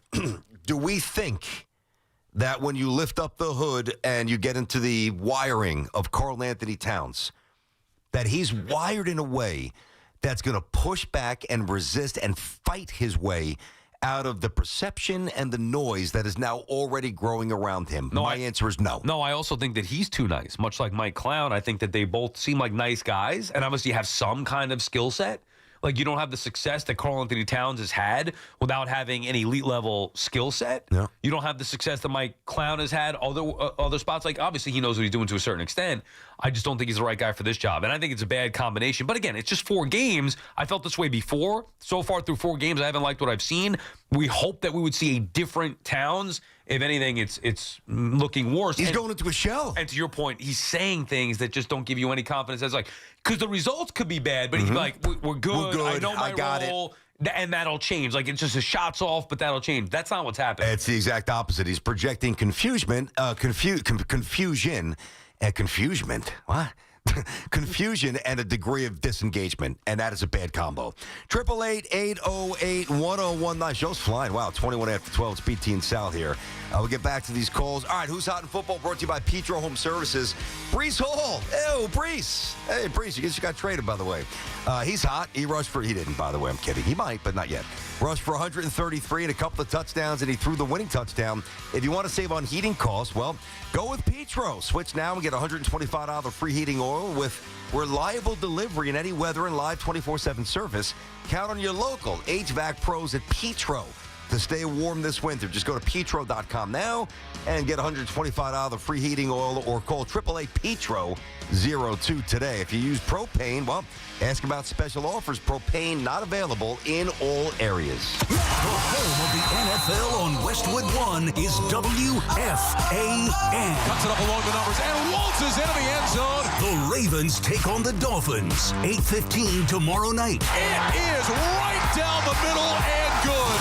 Thursday night football is on the Fan, 101.9 FM, and always streaming on the iHeartRadio, TuneIn, and Odyssey app. I'm Piera Palazzolo, VP of Digital Marketing for the American Management Association, a company focused on the management training skills needed to enhance the careers of business professionals. We did our research when it came to the best companies for website development and chose AmericanEagle.com. And we couldn't be happier. AmericanEagle.com worked closely with us to understand the front and back-end requirements needed to launch an e-commerce website that could handle the complexities of running thousands of seminars nationwide. Our robust new website and improved SEO saw immediate increases in site traffic and web revenue. If you're in need of managerial effectiveness and success, visit our website at amanet.org. If you're in need of a website that provides an unparalleled consumer experience, I highly recommend AmericanEagle.com. Transform your business today. Dial 877-WebNow1 for a free digital consultation with AmericanEagle.com. Go to WFAN.com/contest to enter for a chance to win tickets to see Iron Maiden at Sports Illustrated Stadium on September 5th from our friends at Live Nation. Tickets go on sale this Friday at 10 a.m. at LiveNation.com. Our transportation, water, and energy infrastructure is critical. But did you know that those projects are built by the local 825 operating engineers and their contractors? They even built MetLife Stadium and the stadium before that. That's why their advocacy organization, ELEC, the Engineers Labor Employee Cooperative, fights for those priorities every day. That's ELEC, representing the hardworking men and women who build New York and New Jersey. Find excellence in every detail in a new Volvo from Volvo Cars Ramsey. Now find excellent offers with your first lease payment waived. Lease a new 2025 Volvo XC40 B5 Ultra all-wheel drive sedan, $398 per month for 36 months at Volvo Cars Ramsey, where it's all about you. Call 833-853-2975 for lease details. MSRP $52,140. VIN S2479773. Loaner vehicle 4,925 miles, $3,700 down payment, tax title registration extra, 0 security deposit, ends 10/31/25. In St. Pete Clearwater, you can chill by the crystal clear Gulf. And stroll downtown St. Pete's galleries and murals. And hang with the locals at a fishing pier. And escape to secluded white sand beaches. Secluded, huh? Yeah, and they're spectacular. And then grab a sandwich at the grouper capital of the world. And maybe a nightcap at a rooftop bar with sunset views. Okay. In St. Pete Clearwater, you'll find just what you're looking for. And then some. Your Florida escape begins at visitspc.com. We're always talking New York sports on The Fan. It's NBA tip-off week, and FanDuel's your home for live betting. So even if you missed the start of the game or want to jump in and ride the hot hand, FanDuel has live bets on everything from who's going to score next to fourth-quarter comebacks. It is all there. Plus, you can even combine live bets into a same-game parlay for a shot at a bigger payout. However you want to roll, now's a perfect time to join because FanDuel's giving new customers $300 back in bonus bets if your first $5 bet wins. All you have to do is visit FanDuel.com/BT to sign up today. That's FanDuel.com/BT. We love the app around here. I've been telling you about FanDuel for almost a decade at this point. It is safe and secure, and when you win, you get paid right away. Play your game with FanDuel, the official sports betting partner of the NBA, and also the official sports book of us here at WFAN. 21 plus and physically present in New York. First online real money wager only. $5 first deposit is required. Bonus issued is non-withdrawable bonus bet that expires 7 days after receipt. Restrictions apply. See terms at sportsbook.fanduel.com. And for help with a gambling problem, please call 877-8-HOPE-NY or text HOPE-NY. You can always count on Sundays with the NFL on CBS and Paramount Plus. Stream your local NFL game live every Sunday. And this week, it's the next chapter in the epic rivalry as the Chiefs visit the Bills in an AFC Championship rematch. Visit ParamountPlus.com/NFL and get started today. Sunday no longer a fun day? We've got specialists for that. Walking the dog, unleash, knee pain. We've got specialists for that. With 45 Castle Connolly top doctors, Orland & Cohen specialists are considered among the best in the nation by their peers, which can mean a better outcome for you. From Staten Island to Southampton, our network is open 7 days a week, so you can feel better, faster. Visit OrlandCohen.com. Stepping into the Kia K4 or K5 isn't just getting behind the wheel of any average sedan. It's stepping into what's next.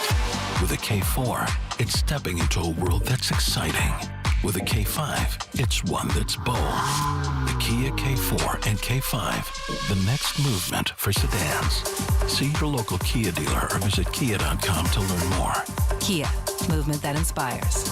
Call 800-333-4KIA for details. Always drive safely. Hey everyone, Boomer here. How long have I been talking about the Chef IQ Sense wireless thermometer? You know how much I love it, but check out what one of our listeners says. It's phenomenal. You want to make a brisket, you look at your phone, and your mouth starts watering when you've got 20 minutes left. Phenomenal. The Chef IQ Sense is the wireless cooking thermometer that eliminates under or overcooking your chicken, fish, or meat. Whether cooking on a stovetop, oven, or grill, the app alerts you when everything's done. Order the newly released third-generation Chef IQ Sense now at chefiq.com. Get the scuttlebutt on your favorite team, The Fan, on the Odyssey, iHeart, and TuneIn apps.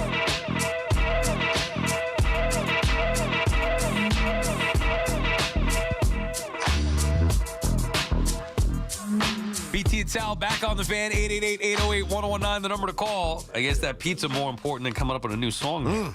Hoff does the soundtrack to the show and does very well at that. He but does. it is selective. Unless there's pizza to be had, then he just hits whatever's up. It's like Karl Anthony Towns, inconsistent. Some nights he's going to drop 40 with the playlist, and then others he's like, I'm going to go grab a couple slices of pizza. There's pizza but here Hoff's today. not soft. That's a difference. Yeah, good point. I mean, soft like physically. My wife would agree with that. soft physically. You're always trying to take it to the, into the gutter. You got to get a risque podcast. You got a lot of things you want to say. Keep that stuff on the Forget overnight. about working with Evan the geek. No, but go and work with somebody who's a nutball. You could be nut of you. Well, he comes from the Howard Stern claw, the Porno P thing. Here's the issue with Hoff. He goes and gets pizza. He gets potatoes pizza for whatever reason. Okay. He comes back with a plate full of pizza and then tells us when the break's about to be over, oh, by the way, there's pizza back there. We got 30 seconds to react. Thanks, buddy. All right, so I apologize, but people want to talk to me. So I'm sitting there grabbing slices. I would have been back much sooner, but people stop me in my tracks. Okay, how about being like, hey, you know what? Let me go bring maybe BT and Sal. They got to be on the air. First of all, you decline everything. You're true. That is true. I admit. But BT would have eaten it. I know, but here's the thing: is that I have a grudge against BT. He only eats half of it. So what? You didn't buy it. You didn't make it. No. What's the difference? Well, what's the difference if I take one nibble and throw it out? You didn't pay a dime for because it. I know that I'm going to eat this whole thing. Okay. We all know that. Yeah, exactly. Yeah. Vegas knows that. I do have to readjust here. I maybe spoke too soon, and Hoff might be right. He is right. You don't eat the whole thing. I was going to decline anyway, and you don't eat the whole thing. So what? Well, because he's thinking, I'm not going to waste a slice. If BT wants to come back and waste a slice on his own. Like, what do? You eat the cheese, or you have like one bite? We've been through this before. They call me the nibbler. I take a little bite. I like the cheese. I don't want all the bread, whatever. All right. That's why I do it. So it's more from a caloric thing. You'll have 2 slices of pizza. Sometimes I'll have 3. Right, where you nibble and throw the rest away. You could just have one and have somebody let somebody else have 2 other slices. No, because I'm going to tell you why. No, that's not true. Because of the 3 slices that I nibble on, I'm really not having a lot of bread. I'm having primarily cheese. Now, maybe not good for the arteries or the cholesterol, but not as much empty calories that if I ate the whole crust and all the bread. You're saying you have 3 slices worth of cheese and then the bread goes to waste. Close to it, but what I'm really saying is now we're getting away from the point. If you bought the pizza, or, all right, how about this? Say, you're coaching and I'm your assistant coach or whatever. We're coached together, right? And you get the boys, you get Ant and his buddy's pizza, and there's only X amount of slices. Hey, B, don't eat because you're not going to eat much, and the boys are healthy. The boys are hungry. Yeah. You're going to have 2 nibbles, and we got to let the boys eat. Save some for the kids, the nibbler. Exactly. That's one thing. Or what I would do is this, too, in that scenario. I'd say, hey, listen, I'll give you my cheese. I'll have a slice. How much was it back? Like, how many boxes? There are a lot of pies. There weren't a lot left. Even worse that you didn't tell us. See? You're in trouble now because I know. I'm in trouble. No, because you're not going to be able to eat the pizza. I know you want to go during the, if we had 4 minutes to go, you would have gone and got a slice. You knew they were coming back in like a minute. Yeah. You had to sit here. It's going to be that broccoli hippie stuff nonsense with pineapples and the crap. Well, that's one of the slices I took. It was the broccoli hippie slice. One thing that we did do, one thing that I did do that was effective during that break, I went to the bathroom and it hit me. So did I. I have another nickname for Mike Brown. Oh, please. Would you show the man an ounce of respect, dude? I will. This one's better. I think this one probably hits. Wait, so you're going with Mike Clown. Kerry's going with No Balls Brown. Yes. I can't wait to hear this one. This one's kind of in the middle. Just don't forget, how about 2-time Coach of the Year Brown? Can you throw that in at some point? Kerry was an inspiration to me because mine's kind of like a spinoff of hers. Yeah. You ready? I think you're going to like this one. Am I going to laugh? Bad News Brown. Going like the wrestler? Bad News Brown. He was a badass. He was actually legitimately one of the toughest guys in the WWF. Well, that's not it's just bad. Well, maybe it's a bad job by you because it doesn't have to fit. No, it's Bad News Brown was a legitimate backstage badass who would fight everybody but Haku and beat everybody up. This is if you're calling him a wimp or a clown or a wuss, whatever she's calling him, it doesn't match up. This is a different intonation. Yes, of bad news. Meaning bad news, no different championship. Definition. Yeah. No. It's just it's bad news that he's the head coach. Mm-hmm. Bad News Brown. Different than Bad News Brown, the wrestler. Bad News Brown, like it's bad news that he took over for Tibbs. That's what I'm saying. I told you before the season, I think it's going to go more the way of Don Nelson. And through 4 games, I feel confident more than ever that that's going to be the case. You did say that. And listen, I wasn't knocking down the door to hire Mike Brown, and he was not their first, second, or third choice. Just to restate what I felt when they did. I was accepting of it because I really thought it was time to move on from Tom Thibodeau. I know how he deploys his offense. Now, he's still got to get the system going here, obviously. It's been sloppy last couple of games, Miami and last night. But I do think that big picture, offensively, I was open to it possibly being better. And I still believe that. However, he's going to have a rough season if they don't win well over 50 games. He is going to get hammered. He should. Think about what we could do digitally with the Mike Clown thing. I guess even the Bad News Brown. Dove says that he likes Mike Clown better. Yeah. I think Bad News Brown is like not as blatantly disrespectful. No, it's not. Yeah, but it's still it's still derogatory. Bad News Brown. Like. But, I mean, either way, I could go with both. Matter of fact, I probably will go both, especially if he keeps losing here. Either way, look, the Knicks got to get things turned around. They'll have a nice homestand, 7 games in a row coming up in November, starting Sunday when they take on the Bulls. So I guess that's a home and home. They get the Bulls this Friday in Chicago, then back home Sunday against the Bulls. Yeah, that is. And then they'll be here for 7 straight. I expect the Knicks to win some games here. They better. Yeah, I just want to the second highest payroll. Yeah, well, when I say some games, I mean still enough, like a lot of games. Like 54, 55? I don't know about that high. I would say it better low 50s. I'd say low 50s. They should be a top minimum. The expectation should be top 4 seed. I know people were saying top 2 seed. I don't think, and I never thought that they were going to be good in the postseason under Brown. Never. So I don't believe they're going to have success in the postseason. But I just want to see them look different at some point sooner than later. That's all. Yeah, I mean, listen, to me, the expectation is different than what it's kind. I'm playing semantics here, but follow me. So, like the expectations of what you think the Knicks would be, and we're coming into the season, and we know what that is. Slightly lower than me. Although I didn't have them getting to the championship, nor did I have them as a lock getting to the NBA Finals. I had them as the 1 or the 2 seed and battling the Cavs for the Eastern Conference Finals. Either way. But I don't think it is wrong at all to look at a team, whether you think Mike's great or not, or Cat or this, or Brunson, true superstar, bench, whatever you think about the Knicks.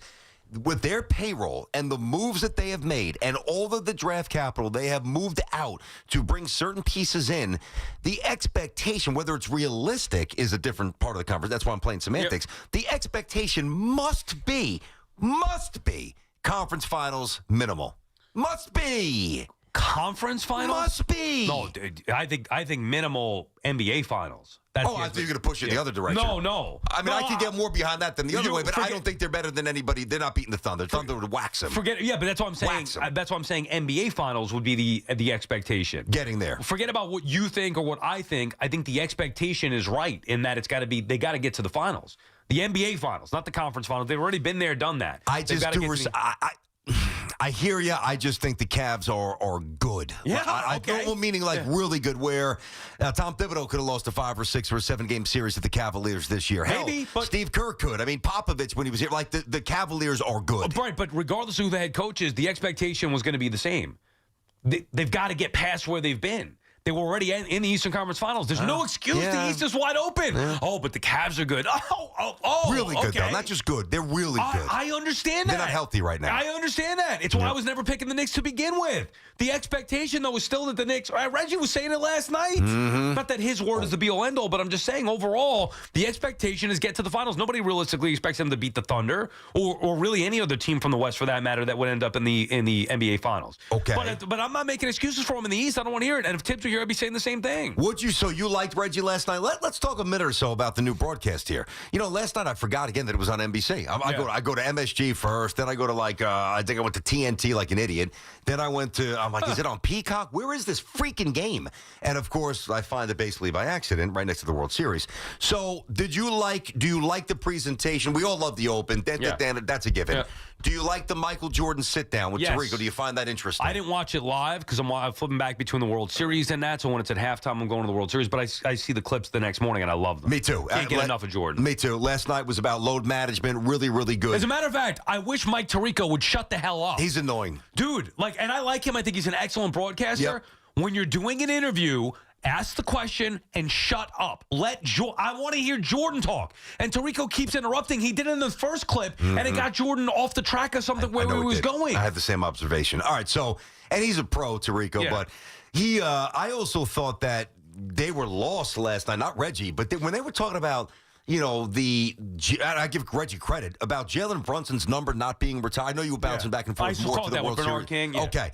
So they had a graphic on last night. I know the NBA is totally different. I took a screenshot on my phone. That's why I'm looking at my phone if you guys are watching on YouTube. Not that I'm bored. I'm looking at something here. So Brunson, 213 games as a Knick, 7 more than King. All right, basically the same. Brunson, 26.5 points a game, 26.5 points a game for Bernard King. This is uncanny. 30-plus point games, 77 for Brunson, 72 for BK. 40-point games, 23 for King, 18 for Brunson, and career high in points, Bernard's Christmas Day, 84 against the Nets, and Brunson, 61, as we know. Now, it's a very different NBA. I know that. Bernard did not shoot threes. I don't ever remember him making a three. I'm sure he had a couple, maybe at the end of a quarter, whatever, a buzzer beater.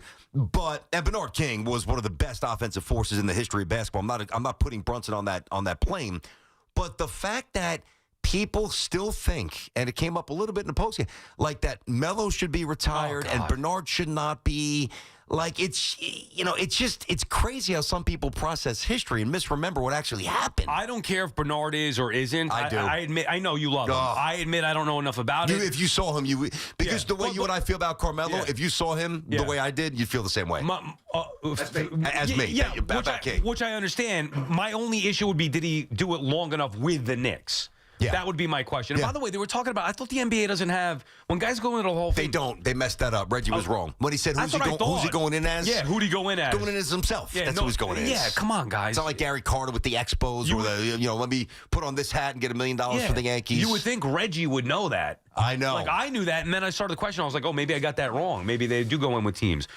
So I can't speak to the Bernard King thing, but I would know just based on talking to you or knowing the history of it, I could understand making an argument for having his number up there. However, there is no argument to be made in favor of Carmelo Anthony, specifically in favor of Carmelo Anthony before Bernard King. I don't get it. It's an illogical timeline and conversation. You ask anybody, whether it's a Francesa or a dog, even though he's not a Knicks fan, obviously I'm a lot younger than those guys, but I saw Bernard. You ask anybody that lived and watched Bernard King as the Knick, and there is one answer. He should be up there. But did he do it long enough with the Knicks? I know it was only 5 years. I get it, but my answer is yes. My answer is yes. I mean, I can understand people saying, well. Now, when you get into longevity, to me, that's more of a museum. That's more of a national, like the all-encompassing. When you talk about numbers that are hanging from the arena in which player X played, it's not about, and I do understand the pushback. I'm not saying I'm not doubting his greatness. I know you're I'm not. doubting his greatness as a Knick. Fair enough. Well, that was his best run. He was good with the Bullets, and he was, played with the Warriors and the Nets and bounced around, had some drug issues, whatever. That's why he was traded, drinking. But like, you cannot walk into the Garden, and especially if you saw like Willis Reed and those other numbers up there, of course, and not say to yourself or say out loud, Bernard King shouldn't be up there. Because to me, that's why, like, when the Mets retire, who did they retire? Who's the lefty pitcher that they started? Kuzman. Yeah. Like, to me, now, Jerry Kuzman's not one of the best left-handed pitchers of all time. He's not Carlton or Randy Johnson. But in terms of meaningful moments to the Met fan who walked into, granted, a different stadium, that should be up there. So I've always been of the mindset it should reflect the fans. And even though it was only 5 years, King should be up there. But if that's the case, then Melo should be as well. Because he does, forget you or I. Yeah, just not me, the fan, but others. Me either. True. Me, I was going to say despise him. I don't despise Melo personally. I think he's a good guy. Yeah, I do too. I despise the way he played the game. And to me, it was flat out disrespectful to deem him a great Knick when I grew up watching the Knicks with max effort every night. Carmelo Anthony should have been the greatest Knick of all time. That's the talent level that he had. His work ethic was a fraction of those that played in the 90s before him. So Melo, to me, rested on his skill set. He thinks he's a great scorer, and that makes him a great Knick. And to me, like, I put Derek Harper in the rafters before I would Carmelo Anthony, and understanding that Harper was nowhere near the talent that Carmelo was. But certainly Starks, certainly Oakley. I know it's not going to happen. No, it's not. Those guys, to me, were greater Knicks. Kurt Thomas, like, those guys, and probably some people listening, like, who the hell are these guys, old head? Like, get off the radio. But if you watch them give everything they've had, you would understand Melo was an elite, talented, elite-level Knick, no question about it. But he also represents a huge portion of the Knick fan base that he does. The younger ones, for sure. Yeah. And we respect that because you gravitate to what you saw. And we're not here to get you to change your mind. We're just giving you our perspective. And you stop short. You said you said you don't want to use the word despise. Well, I will, but I'll insert it in this direction. You know what I despise about Carmelo Anthony's run here? The losing that I was subjected to. That's what I will despise. How about the selfishness? Well, I mean, yeah, but then I could get into other layers for sure. Not always being in great shape, playing in the All-Star game, and then bagging on the rest of the season, being a the chucker. Stuff with Lynn, Jeremy Lin. Amari, I saw Amari on a podcast yesterday. He basically said that he killed the offense. Like, Amari, You know, Said that mellowed in? But yeah, just basically. Well, him and mellowed in. I thought they were. Issues. I thought they were okay, and then maybe it went a little sideways. The point being, it's never personal, but I think the deficiencies for Carmelo, while they're different than the deficiencies for Cat, I think sadly it will result in the same thing, which is a dusty championship banner that does not get updated. 888-808-1019, BT and Sal on the Fan. All right, so Sal, I sent Sal this video yesterday because as I drive this Escalade IQ and I figure more and more things out, now I have figured out the ambient lighting. And I think I'm driving the Batmobile, dude. Sal, how sick was that video that I sent you yesterday? I got to figure out how to use mine. I'm still learning, but that looked great. It's incredible. And I finally did it over the weekend. I got the battery charged up like 470 miles. 470 miles. Anyway, 4 distinct all-electric Cadillacs. Now, some like them for the performance, which I do. Others for the range, which is amazing. And let's face it, you also make a big-time entrance. You pull up with a Cadillac, people say, wow, look at that Caddy. Never been a better time to say, let's take the Cadillac. Yeah, I've enjoyed it here, too, for 2 weeks. I'm driving around in the Optic, and my favorite thing about it, I told you, the safety features. Obviously, it looks great, feels great, comfortable, all those different things, new age technology. But I was a little apprehensive about the all-electric vehicles, and now I look forward to going home, putting it in the garage, and boom, plugging it in, charging it up overnight. And that's tremendous, having to pay for gas in 2 weeks, and I love it. The all-electric Cadillac family of vehicles, Escalade IQ, the Vistic, the Optic, and the Lyric. Visit your Tri-State Cadillac dealer today. The BT and Sal Show, presented by your Tri-State Cadillac dealers. Cadillac, the official luxury vehicle of the New York Giants. This Odyssey Sports Minute brought to you by the New Jersey Division of Highway Traffic Safety. Look out for pedestrians. Safety is a shared responsibility.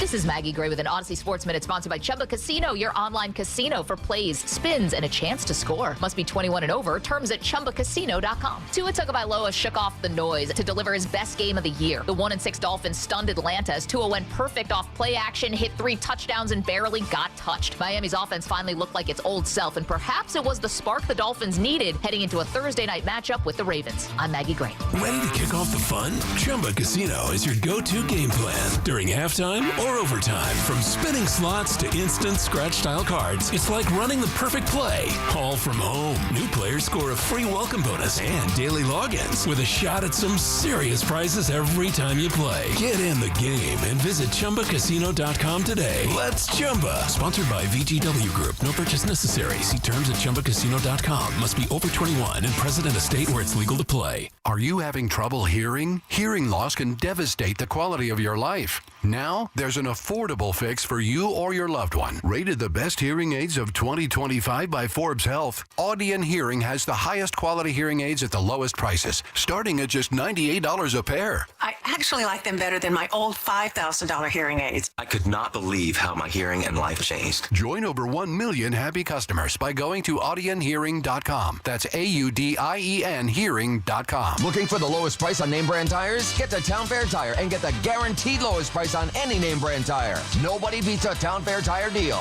Nobody. Name brands at discount prices. Town Fair Tire.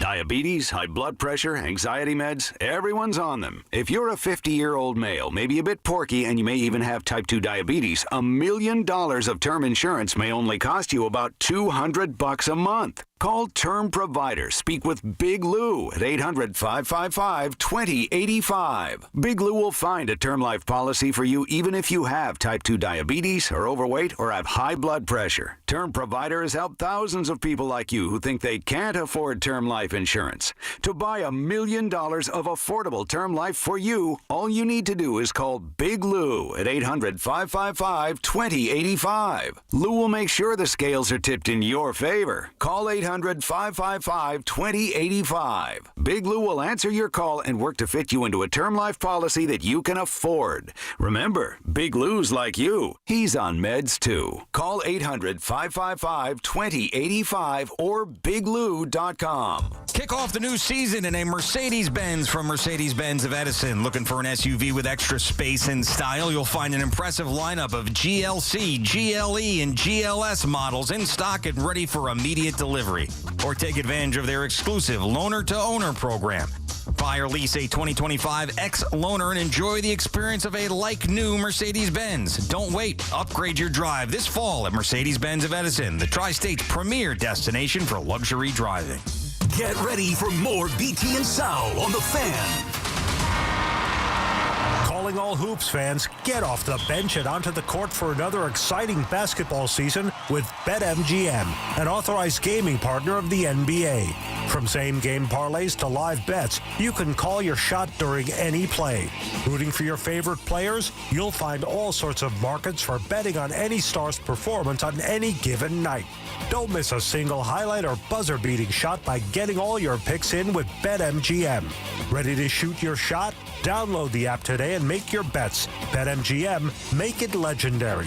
BetMGM and GameSense remind you to play responsibly. See BetMGM.com for terms. 21 years of age or older to wager and physically present in New York only. Subject to eligibility requirements. Rewards vary and expire in 7 days. Gambling problem? Call 877-8-HOPE-NY or text HOPE-NY 467-369. At Audi Manhattan, experience best-in-class service in the heart of New York. Visit their Audi flagship store today, conveniently located on 55th and 11th. Audi Manhattan, where luxury meets excellence. Dunkin's $6 meal deal is kind of wild. You get a bacon, egg, and cheese sandwich, 6-piece hash browns, and a medium iced or hot coffee, all for $6. That's the main character meal energy you need this fall. Get it now in Dunkin' stores or order ahead on the Dunkin' app. No substitutions, participation and times may vary. Offer price varies in California and Hawaii. Limited time offer cannot be combined with other offers. Exclusions and terms apply. Athletes know performance starts in the gut. At Terra Origin, we fuse ancient Ayurvedic wisdom with modern science to fuel recovery, resilience, and real results. Our most popular gut health formulas are packed with probiotics, prebiotics, and time-tested herbs, supporting digestion, immunity, and endurance from the inside out. Because your gut powers more than your workout. It powers you. Terra Origin. Ancient roots, athletic results. Shop now at terraorigin.com.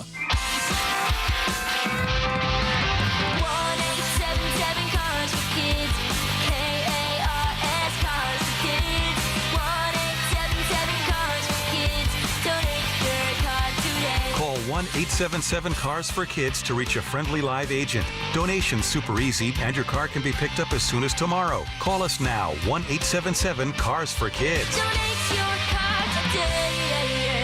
Did you know you can donate real estate too? Talk New York sports here. The Fan.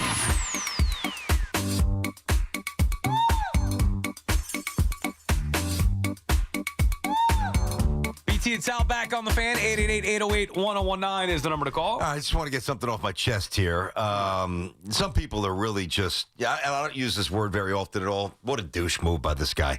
Stephen Ross, right, who's the Dolphins owner. You see this video of him yesterday? No, I have not. All right. So he's did you see this of Stephen Ross getting off his, I'm going to guess, probably $20 million plane? No, actually, probably more than that. So he gets off his private jet, and he's pissed. And there's video of this, right? Aggregators, I'm not going to give the guy's name out because we know who I'm talking about, but it's very easy to find. And this guy gets off his jet, where he's probably waited on hand and foot, which I get. That's part of the deal. You own it. You should. But he's actually yelling at people, and he's angry because they did not pull the private car up close enough on the tarmac to the stairs of the plane, which means that this poor old soul, and he's not young, but it's not like he's 95 years old, decrepit, and can't walk. He's just lazy, and he's really a douche. He's trying to, he's berating people, and everybody's trying to decipher what is he mad at. And then they were able to see, people came into frame. He's yelling for his jacket. He's yelling at the chauffeur. There are some people in this world that I just cannot stand. What a jerk. I'm sure that happens quite a bit, though. I know it does. Especially with the level of money that's what I'm saying. Come on. You don't think that a lot of these people are like that? I do. But when I have video evidence, well, now I can crucify you a little bit and say what I believe is true. Well, that's why guessing. That's why you've caught people the people, I'm sure that's not the first time he's acted like that. You think? No. So then the person that is filming it is like, oh, yeah, I'm going to get you, sucker. Yeah, like, you're going to talk to me like that? You're going to disrespect me like that? Yeah, keep this in my back pocket until, maybe I need to show this at a later date. Yeah. There's just, I'll tell you, there are another thing that's bothering me here. Does this happen to you? So one of the things, and I remember this very vividly, I was in Kings Plaza on Flatbush Avenue, probably 1980, whatever, maybe 1979. My mom and my sister are there, and my dad and I go to pick them up. And I'm probably hopped up on candy, whatever it was. And I'm like, I run out of the elevator and I had like long curly hair. And he didn't mean to grab my hair. He meant to grab my jacket, which he missed, and he grabbed my hair. Anyway, my dad pulls me back in the elevator, right? And there was a lot of people in the elevator, some elderly people, women, And I was like taken back, and I was scared of my dad, certainly, so I wasn't going to talk back to him. And he's like, women and children first. And I never forgot that. I never forgot to this point when we come into our building, even men, I'm like, yeah, I'll hold the door for you, go in front of you, let's go. The amount of people, Sal, that now walk down the street, I'm going to tell you, I'm going to level somebody in the jaw one day. The day's coming. I'm just telling you right now. Yeah. Because the amount of people who walk down the street and do not move an inch is out of hand. And there's a point where that's going to stop on my end, and you're going to catch a shoulder right in the face. I'm not sure I can't take it anymore. Might not be the best business move for you. No, that's fine, because if there's a camera that catches it, and they'll catch everything, then they will see that all the other times, hopefully, I left the building and that I do try to move out of the way. It's just crazy how the amount of concessions that some people make for others, whether it's holding a door, letting you in the elevator first, moving like a tight sidewalk. Yeah, if it's a woman, older, oh, sure. I'm going to inch out of the way. I'm going to show you respect. Even if it's a grown man. All right, you know what? Just keep the day moving, not looking for friction. But the amount of people who do this, I feel like it's intensifying. And I'm just telling you, one day the shoulder's going flying. You should try riding the path or the subway. Thank God I don't do that. You would have already been probably put in jail. It happens every single day. What do you do? The doors open and people don't get out of the way to let you off. Then people come on and they stop right in front of the door. You just don't know how to. It's like common decency of trying to ride the train. But yes, you got to calm down a little bit. No, I am calm. Well, I mean, I've been letting this go for a couple of years now. I think, unfortunately, you're at a spot where you have to kind of let this go. Well, so I've got to be the person the rest of my life that moves for everybody else, and nobody else has the common decency to move for me? You don't have to, but if you want to keep a job in the public, then yes, you do have to. There are certain sacrifices that you got to make. I mean, simple as that. BT and Sal, the fan, 888-808-1019. Anthony's in Old Bridge. What's up, Ant? Hey, Ant. Hey, how you doing, guys? Thanks for taking my call. You got it. BT, yes. I finally figured Sal out. I finally figured it out. He definitely does all this just for the show, because there's no way in the world he actually believes the things that come out of his mouth. And I'm right here. You can talk to Challenge him. He's right there. Go for it. Okay. You're talking like I'm not here. My friends call and text me all the time and tell you the second you debate him and you win, he hangs up on you. I said, well, that is what it is. Well, here's the bottom line. For 12 days, I've been getting texts and calls since Game 4 when Ohtani dominated Milwaukee. Okay? 12 days. My answer was the same thing all 12 days. I can't call the show yet. I can't call the show yet. They're going to tell me they're a New York sports show. They're a New York sports show. We're not talking about Ohtani. Blah, blah, blah, blah, blah. So I've been doing my homework for the past 12 days because I knew this day was coming, and my phone blew up a little while ago when you talked about Smoltzy and you talked about Ohtani. So I've done my homework. Here are a few things that are going to make this very simple and prove that Sal there's really something wrong with him, okay? Well, number one, before you go further, that's the second shot that you took. I'm all for having I'm a not debate. taking a shot. And listen to me for a second. Okay. Before you go any further, just make sure you make a respectful debate. That's all that I ask. 100%. Otherwise, I will hang I up on you. apologize. Yeah, go ahead. I want to get you on my team, and I'm going to give you some stats to make you come over and finally realize. Go ahead. Okay. Number one, Babe Ruth only pitched and hit in one season in his career, and it wasn't even that special. He pitched first, then he became a hitter. Never did them both at the same time. Okay? As BT keeps saying, there were no minorities, no lefty specialists, nobody coming in. He would get lit up by guys like Hader and Aroldis Chapman. He wouldn't even touch the ball. That's a whole other thing. Okay?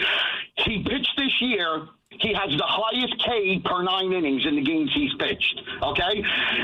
You talk about he only pitched 148 innings that year in 2022. Blake Snell won the Cy Young with 160 innings pitched 2 years ago, okay? That's another thing. And if you had 28 starts, which is a good season, of 6 innings, when no one goes 5 or 6 innings, that would be like 160 innings pitched. So the 140 isn't really that far off base. Well, where'd you get 140 from? He pitched 140 that year, 2022, when you spoke about it. He pitched 166. Outside outside of that year, he's never eclipsed more than 132. Well, he had Tommy John surgery, but this year now, let's go to the playoffs against the best teams in baseball. Do you agree that the Phillies, Milwaukee, and Toronto are 3 of the best teams in baseball? Sure. Okay, if you had a starting pitcher going against them, and in 3 starts went 18 innings, 11 hits, 25 Ks, and a 3.5 ERA, how happy would you be? I think I'm not happy with 6 innings, 4 runs. There's a lot of words. I didn't ask you that. No, you're picking and choosing. No, 3 starts in the playoffs. You're picking 3 playoff starts. And I'm telling you, I don't like what I saw asked you a last night. question. I don't like. So the 6 innings. Okay, 6 innings, 4 runs last night. If the Mets got Tarek Skubal, if the Mets traded for Tarek Skubal, who's arguably the best pitcher in the game, certainly top 3, and by the way, Ohtani's not in that conversation. Okay, that's not a fact. At all. I agree. So if the Mets got Tarek Skubal and they got to the World Series next year, and Tarek Skubal gave the Mets in the World Series 6 innings and 4 runs, I would be ripping him to shreds. Okay, but he's not on Tarek Skubal's level of pitching. He's in the next tier. He's either number 2 on all 30 teams in Major League Baseball, and he's the MVP. He's the second best hitter in all of baseball. He does both. If Judge pitched. If Aaron Judge pitched 6 innings last night in the World Series, what would his numbers be? And how many? Well, I mean, maybe similar. I don't know. 6 innings, 4 runs. Is really good. Okay. I've seen he's not pitching against the White Sox. I've seen position. He's pitching against the best teams in baseball. Players get outs. And here's the thing: you say he pitches, right, Ohtani? Yes. How many years has he been in the big leagues? 7 or 8. Okay. And how many times has he pitched more than 100 innings? I think 3 times. Correct. And that, to me, is not enough. Tommy John surgery. I don't want to hear it. Here's the equivalent. This is going to be very simple. Answer these 2 questions, and I'll be very happy that you kept me on the phone this long. Is he, all 30 Major League Baseball rosters, is he number 1 or number 2 hitter on that team? Oh, no, he's probably number 1 on the majority of them. Okay, thank you. And all 30 Major League Baseball teams. Majority, I said, not everybody. Is he either the ace or the number 2 starter on every team going into next year? That's where we disagree, and thank you for the call and respectful debate. Good stuff. Yeah, it was good. That's where we disagree. I mean, it's very simple. That was good. I think that I don't believe he's as good a pitcher as everybody else is saying that he is. I'm not saying he hasn't had great starts. I think he's had 1 very good year. And even in that very good year, it's 166 innings. I can have my expectations where I'd want somebody to throw 200 innings. I'd also like to see it a little more consistently than just once. He's pitched exactly 1 season over 150 innings. He's had 1 season with an ERA under 3. I'm not counting this year where he threw 47 innings. So you could go over his Ks per 9. I can't. It's 47 innings. That's not enough. 8 years in the big leagues, BT. He's had 3 seasons that have eclipsed 100 innings, 2 of which have been 130. That's just, to me, it's... He can pitch. He's been good at times. It's just not consistent enough for me to go goo gaga. Yeah. Okay, so that was a good call. I enjoyed listening. That was good stuff, guys. I think that the question that he asked you before you hung up, if he was on the other teams, would he be the number 1 hitter? Yeah, outside of Judge and maybe 1 other. Yes. Would he be the number 1 pitcher? Obviously, it's a shorter list here, but I would ask it this way. I think to maybe, because you can't stand his pitching argument on durability because it's a flimsy argument to your point. So I would say, can you base it on dominance is the other part. True. I mean, maybe an extrapolation of dominance, but I'm kind of with you. Those are the 2 big arguments in my favor. Do you pitch a lot and are you dominant? I mean, that's what we measure everything by. Yeah, all right. No, but there is evidence when he is healthy that he is dominant, so it gets a little convoluted. The point being, if you could take Ohtani and put him on every single team in Major League Baseball, how many of those teams, symbolically based on stuff, not sheer accomplishment or accruing of innings, because that's obviously an issue, would he be the opening day starter for, which is the symbolic case? And I would, without actually going through every single roster, I know he would have pitched opening day for the Mets last year, probably not for the Yankees because of Fried and Cole before that. I would have to guess you take away Schoolable, you take away 5, 6, 7. I mean, he would be the opening day pitcher on 20-something teams. I will also say, that may be the case. I still don't think he's a number one. Now, you'd have to be healthy to do that. I would also say that I do think that there is a slight inflation or overrating taking place based on his last 3 seasons. Now, it's 3 seasons, so it is what it is. But it's not like he's been this player for 8 seasons. He's been this player for 3 seasons. But he's also not finished with his career. Fair enough. Like, if he's 47 years old and we're talking about 3 years, then it makes more sense. He might do 4 or 5 more years where he's, I'm not saying he's Roger Clemens, but he's going to be good if he's healthy. Okay, but that's fine. But you got to get there. No, but, I'd like to see him do it. Right now, they're already saying he's better than Babe Ruth. Like, I was actually surprised to look this up. I'm not a big numbers guy. I know you are more than me. What do you think his career batting average is? 275? 282. Okay. I mean... Yeah, I know what you mean. Is that Babe Ruth? No, that's why he can't shine Judge's shoes. That's why when it comes down to Judge Ohtani, it's Judge. I mean, honestly, like, it's not even Soto numbers. Like, 282 it's whatever.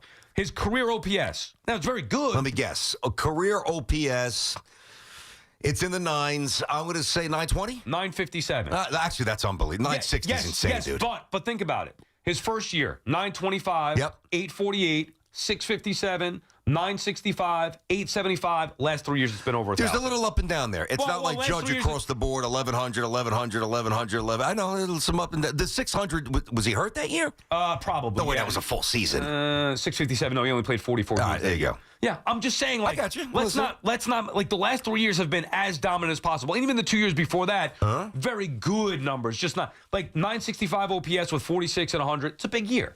875 OPS with 34 and 95. That's good. It's good. It's good. It's real good. Whatever. But it's not all time. But the last 3 years have been all-time offensive seasons. The guy's been in the big leagues for 8 years. Then throwing the pitching stuff, like, I think there's an inflation because he can pitch. Yeah. That's all that I'm saying. Well, I kind of met you halfway on that road earlier in the show. Listen, there was a point, I remember certainly more so with the Angels playing against the Yankees and before he went to the Dodgers, where I'm like, this guy's a little overrated, man. What's everybody talking about? And it was a bit of the, hey, he can do this and that, so we elevate him maybe beyond where he should be. But, going to L.A., 50-50 a year ago, 3 home runs in a game, 9 times on base. I mean, 10 whiffs the previous start.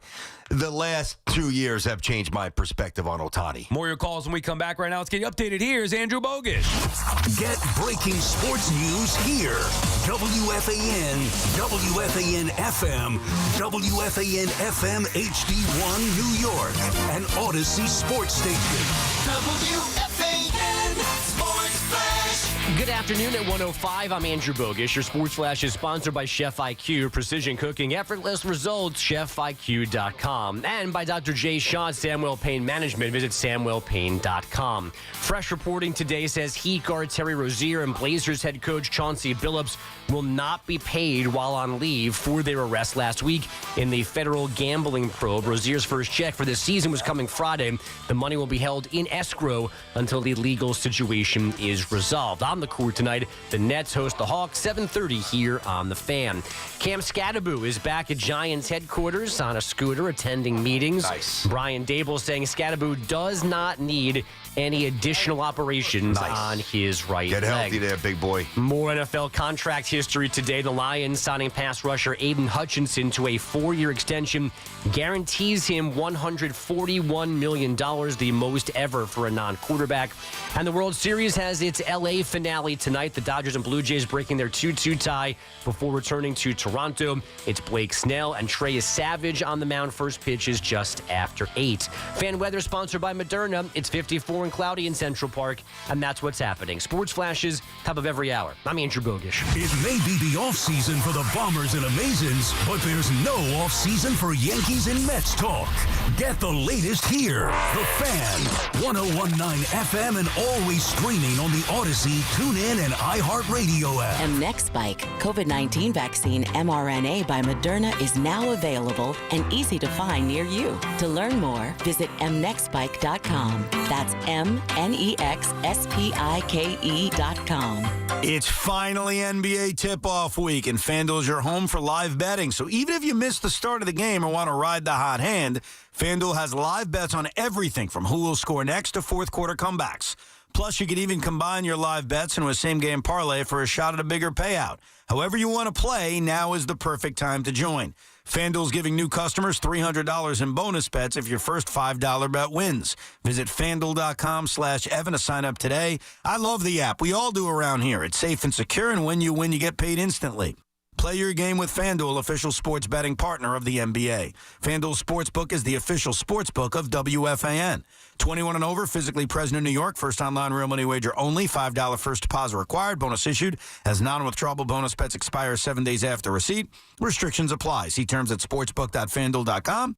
For help with a gambling problem, call 877-8-HOPE-NY or text HOPE-NY 467-369. Actual price will depend on product and subscription plan. Featured products are compounded drug products, which the FDA does not approve or verify for safety, effectiveness, or quality. Prescription products require an online consultation with a healthcare provider who will determine if appropriate. See website for details, restrictions, and important safety information. Want a boost in and out of the bedroom? Hims has you covered. Introducing a new 2-in-1 approach to level up your game. Tadalafil for better bedroom performance and zinc for testosterone support. Put it all together and you've got what you need to turn things all the way up. Getting started is simple. Just go to hims.com/joy to start your free online visit. Through Hims, you can access ED treatments including pills, chews, and more. 100% online.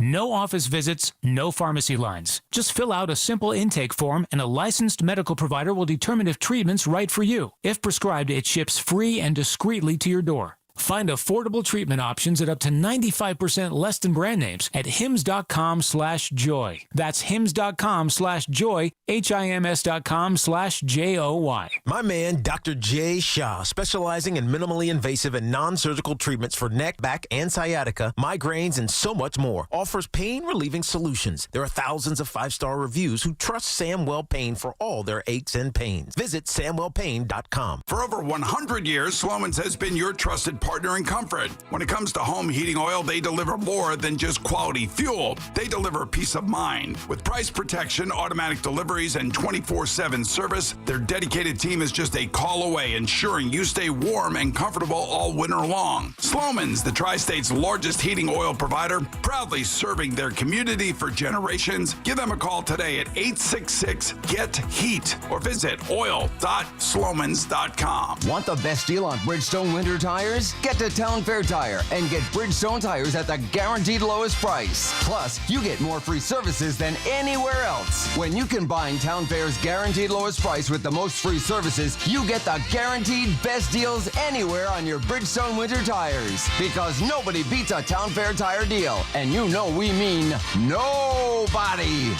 Name brands at discount prices. Town Fair Tire.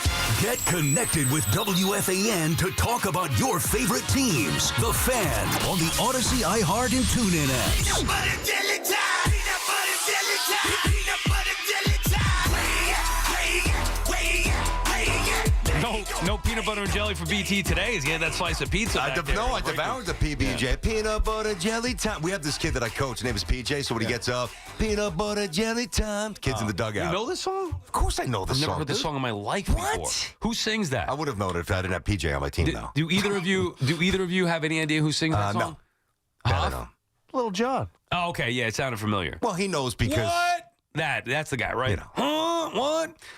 Peanut butter jelly time. The BT and Sal, I got to be careful with my voice here. The BT, I'm not saying it's bad. I just I've never heard of it. The BT and Sal Show on the Fan, presented by your Tri-State Cadillac dealers. Cadillac, the official luxury vehicle of the New York Giants. All right, so, the thing about Ruth and Otani, we'll get back to these calls, the little towns, a lot of baseball here, obviously. So, you said before that I'm much more of a numbers person than you, right? Yeah. But I didn't even really realize this. And I guess this is now filed in the department of when you hear something long enough, you kind of believe it. Right. Like, he really didn't do much full-time, simultaneously pitching and hitting.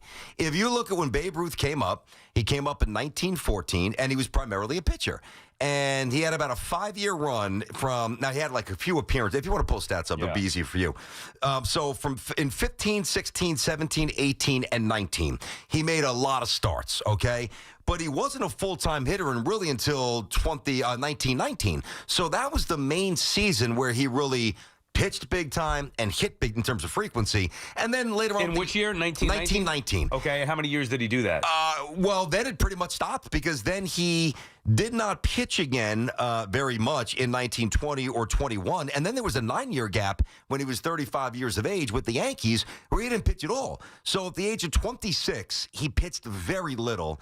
But he didn't pitch again until the age of 35. So I think, I mean, I'm not ashamed to say that I learned something with this. I knew he wasn't pitching every time for the Yankees, but I thought there was a little more crossover, like when he came from Boston, and even before he asserted himself, as a hitter with Boston before they got rid of him and sent him here.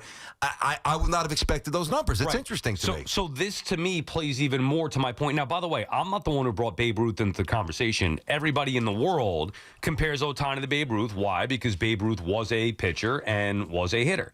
Do you think that Shohei Ohtani, or do you think that Ohtani is on the level of Babe Ruth as an offensive player so far? Oh, there's no chance, dude. Okay. There's no chance. But there's a million factors, and you know them, and I won't even regurgitate them, but the answer is clearly no. Nobody is. I'm not asking outside of maybe Hank Aaron. I'm not asking for reasons why. I'm just asking. No. The answer is no. Not even in the same solar system. Not even Next worth question. Discussing. None.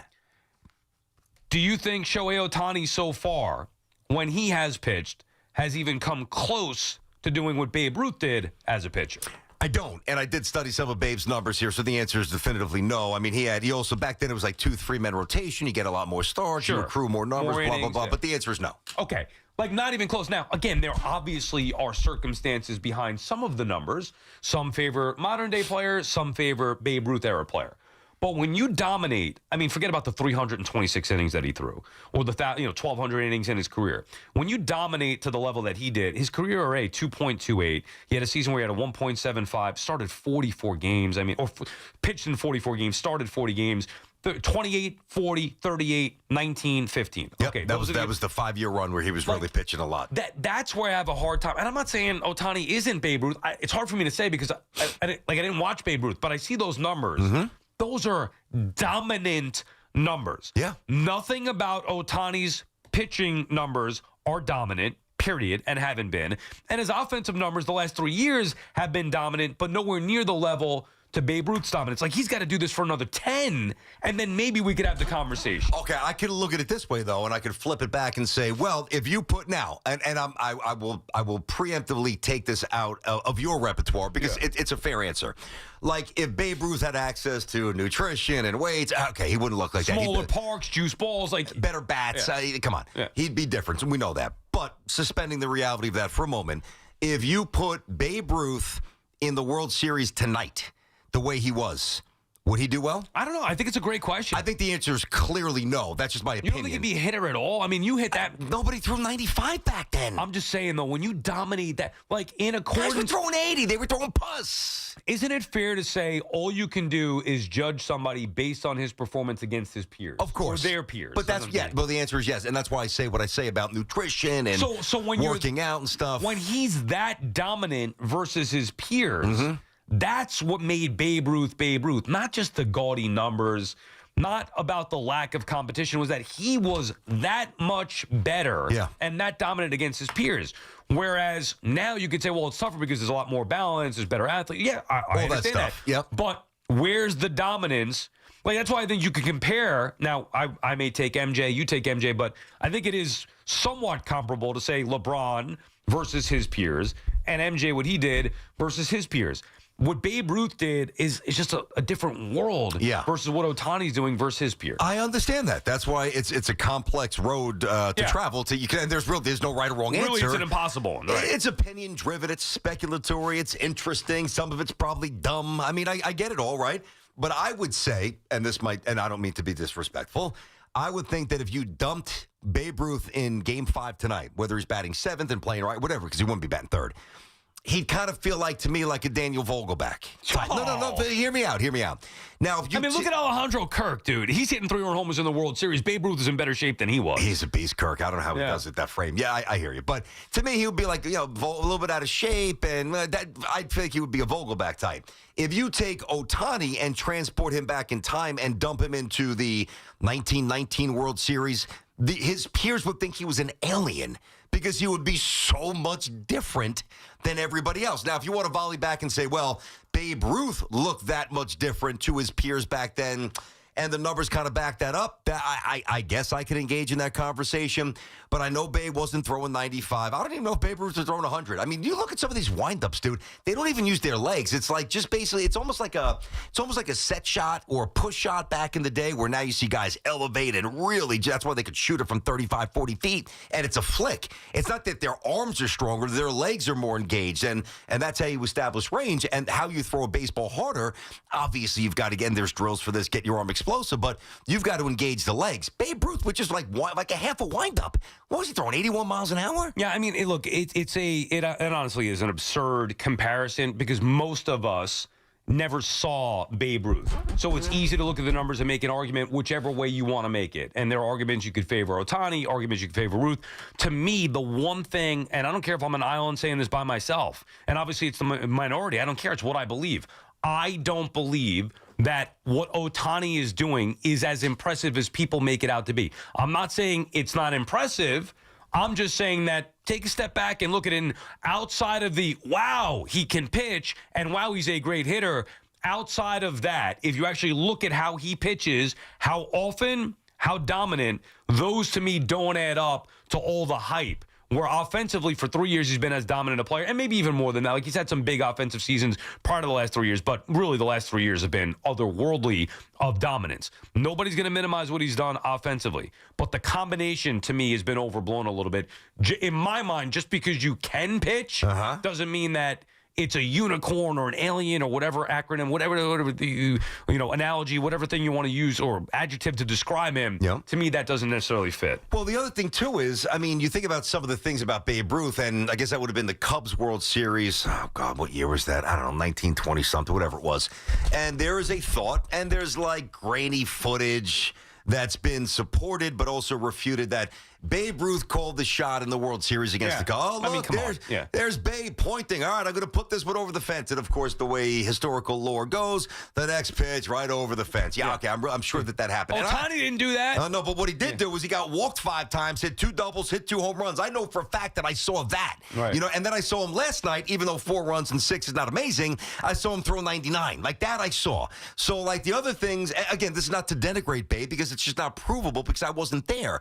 And the historical records, that's why, and this is a very complex conversation, but that's why, like, the records of the Negro Leagues, because there were not detailed statistics that were kept, there are a lot of baseball historians who dug as deeply into this as you can without actually having been there, who believe that Josh Gibson, the catcher from the Negro Leagues, was the all-time home run hitter because he had like 800 and something, but some of those came with no fences, so I don't really know.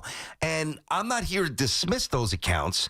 I'm not even not giving them some credence. But the most powerful tool is what you saw. And what we saw and what we have seen from Ohtani, rather than what we think may have happened with Ruth, that works more for me. Forget Babe Ruth for a second. I know we're going to take a break, and then we'll get back and get to your calls. I know you guys want to get in on Ohtani, 888-808-1019. Do you think Babe Ruth, like in comparison to, say, Jordan, or whatever, forget Babe Ruth, it's about Ohtani, Jordan, Gretzky, whatever, right? You can talk about the greatest NFL players, whoever you think that is. I've said Lamar Jim Jackson. Brown, somebody like that, okay. LT. Is Ohtani, in your mind, that level in baseball? Like, no, he's not. Okay, but it's harder to be better in baseball. Okay, give me who you have, like off the top of your head. I know we've talked about Griffey. Well, I think Judge better. Oh, you're talking about all time? Well, yeah, that I've seen, Mantle. So that's kind of my point. Like, Ohtani is talked about as the greatest ever. And I could argue Judge, Griffey Jr., Bonds, Mays, Mantle, guys who played in the elite level in center field. You know what I'm saying? Pujols, that's all. Cabrera with the average. That's an interesting way to look at it. I certainly haven't. I don't think anybody's saying Ohtani's the greatest ever. I think where it gets hijacked and distorted is when people say he's the most unique ever, which I would obviously co-sign, and then some people, like everything else, maybe push an extra few steps in the wrong direction. BT and Sal on the Fan. Every Saturday at 8 a.m., it's Kickoff with Boomer and Mike Valenti, where the guys break down the biggest headlines and storylines from across the NFL. I think what's happening in New England is legit. I think now they can win the AFC East. Kickoff with Boomer and Valenti is brought to you by Nationwide. For your insurance and financial needs, Nationwide is on your side. The Fan, 101.9 FM, and always streaming on Odyssey, TuneIn, and the iHeartRadio app. I'm Michael Jenkins, helping you beat the books with BetMGM Network. We're taking the Dodgers -1 or the run line tonight against the Blue Jays in Game 5 of the World Series. Blake Snell on the mound for L.A. Pitched in Game 1, and the Blue Jays were all over him, allowing 5 runs on 8 hits in 5 innings. Worst performance of the season, but we don't think the Blue Jays can do that again. We're backing the redemption story of Blake Snell, taking the Dodgers -1. I'm Michael Jenkins from the BetMGM Network. Bet smarter and beat the books, and download the BetMGM app today. Please gamble responsibly. Now that I'm a dad, I can't stop thinking about what would happen to my kids if something happened to me. Like losing the house or not affording college. Yeah, that used to keep me up at night too. It's why I finally got life insurance from Ethos. It's 100% online. No medical exams, just a few health questions. I got $2 million in coverage for around $2 a day. I never realized it was that simple. Get your free quote at ethos.com/game. That's ethos.com/game. Rates may vary. Bill monthly. Sample rate 10-year term life policy for a 35-year-old healthy non-smoking male. Sitting in the driver's seat of the Nissan Kicks is like the best seat in the house. You're in the action.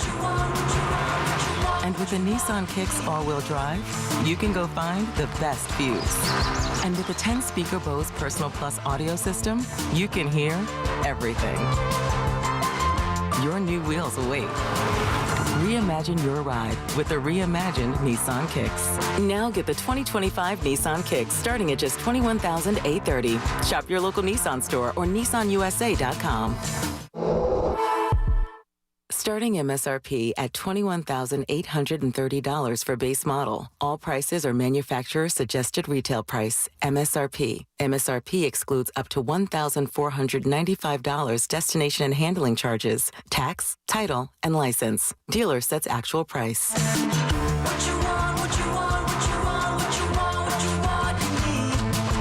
Listen to You Better You Bet with Nick Costa Sunday morning at 8 right here on The Fan. Nick will preview all the football action and get you ready for kickoff, presented by BetMGM. Make it legendary. Please gamble responsibly. Gambling problem? Call 1-800-GAMBLER. Let me tell you about this new Pretzel Cheddar Club. Hey, I'm Carlos. And I'm Ebony. And a little thing we love about the Chick-fil-A Pretzel Cheddar Club is the tangy Dijon with the pretzel bun. It takes it to a whole nother level. It goes perfectly with the chicken and the cheddar cheese and the bacon. Man, you know how much you love bacon. And I love the different varieties. Grilled, spicy, original. It gets you nice and excited for fall. Order the Pretzel Cheddar Club with Cherry Berry and Sprite for a limited time on the Chick-fil-A app. Real guests paid for their testimonials. Every morning, we rise and shine. Make breakfast and brush away the night's rest. These routines help us start the day off right. Nature-Made vitamins are a simple step in that daily care regimen. Multivitamins with daily essentials, clinically studied probiotics for gut health support, magnesium to help relax the body. Nature-Made is made to care for you every day. These statements have not been evaluated by the Food and Drug Administration. These products are not intended to diagnose, treat, cure, or prevent any disease. At Straight Talk, we know the holidays are your time to say yes. So why put up with a wireless company that makes you say Out of data? Or no service here? Switch to Straight Talk and say yes to real unlimited data on a reliable 5G network covered by Verizon. And with a free 5G phone when you activate select plans, someone else in your family can say yes! Available at straighttalk.com and Walmart. Based on RootMetrics State of 5G Report United States 1H 2025. Experiences may vary. Not an endorsement of Verizon. For network management practices, visit straighttalk.com. Injured in an accident? You need help. The Rothenberg Law Firm. Lawyers that have built a legacy of victory over 5 decades, winning billions for their clients. The Rothenberg Law Firm. Call 1-800-624-8888 or visit injurylawyer.com. Lunch was great. Greenwich Village is a fun spot. Can we stop at a bathroom? Are you all right? I keep having stomach issues after eating, like diarrhea, gas and bloating, abdominal pain, and sometimes oily stools. Sound familiar? Those stomach issues may actually be a pancreas issue called exocrine pancreatic insufficiency, or EPI. Creon pancrelipase may help manage EPI. Creon is a prescription medicine used to treat people who can't digest food normally because their pancreas doesn't make enough enzymes. Creon may increase your chance of fibrosing colonopathy, a rare bowel disorder. Tell your doctor if you have a history of intestinal blockage or scarring or thickening of your bowel wall, if you are allergic to pork, or if you have gout, kidney problems, or worsening of painful swollen joints. Call your doctor if you have any unusual or severe gastrointestinal symptoms or allergic reactions. Take Creon as directed by your doctor and always with food. Do not chew capsules as this may cause mouth irritation. Other side effects may include blood sugar changes, gas, dizziness, sore throat, and cough. These are not all the side effects of Creon. Call 800-633-9110 or visit creoninfo.com to learn more. That's CREONinfo.com. I'm asking my doctor about EPI and if Creon could help. Long Island is brewing some spooky fun at Jake's 58 Casino Hotel. We're celebrating this October for our $50,000 Witchy Wednesdays drawing. Be here on Wednesday, October 1st, 15th, and 29th from 3 to 7 p.m. when 2 winners will be drawn every hour to pick a witch's hat and win up to $5,000 cash. Club members can conjure up to 5 times entry multipliers. Fly over to where Long Island wins at Jake's 58 Casino Hotel. If gambling is a problem for you or someone you care about, please call the 24-hour toll-free helpline at 1-877-8-HOPE-NY or text HOPE-NY. Get the scuttlebutt on your favorite team, the Fan, on the Odyssey, iHeart, and TuneIn apps.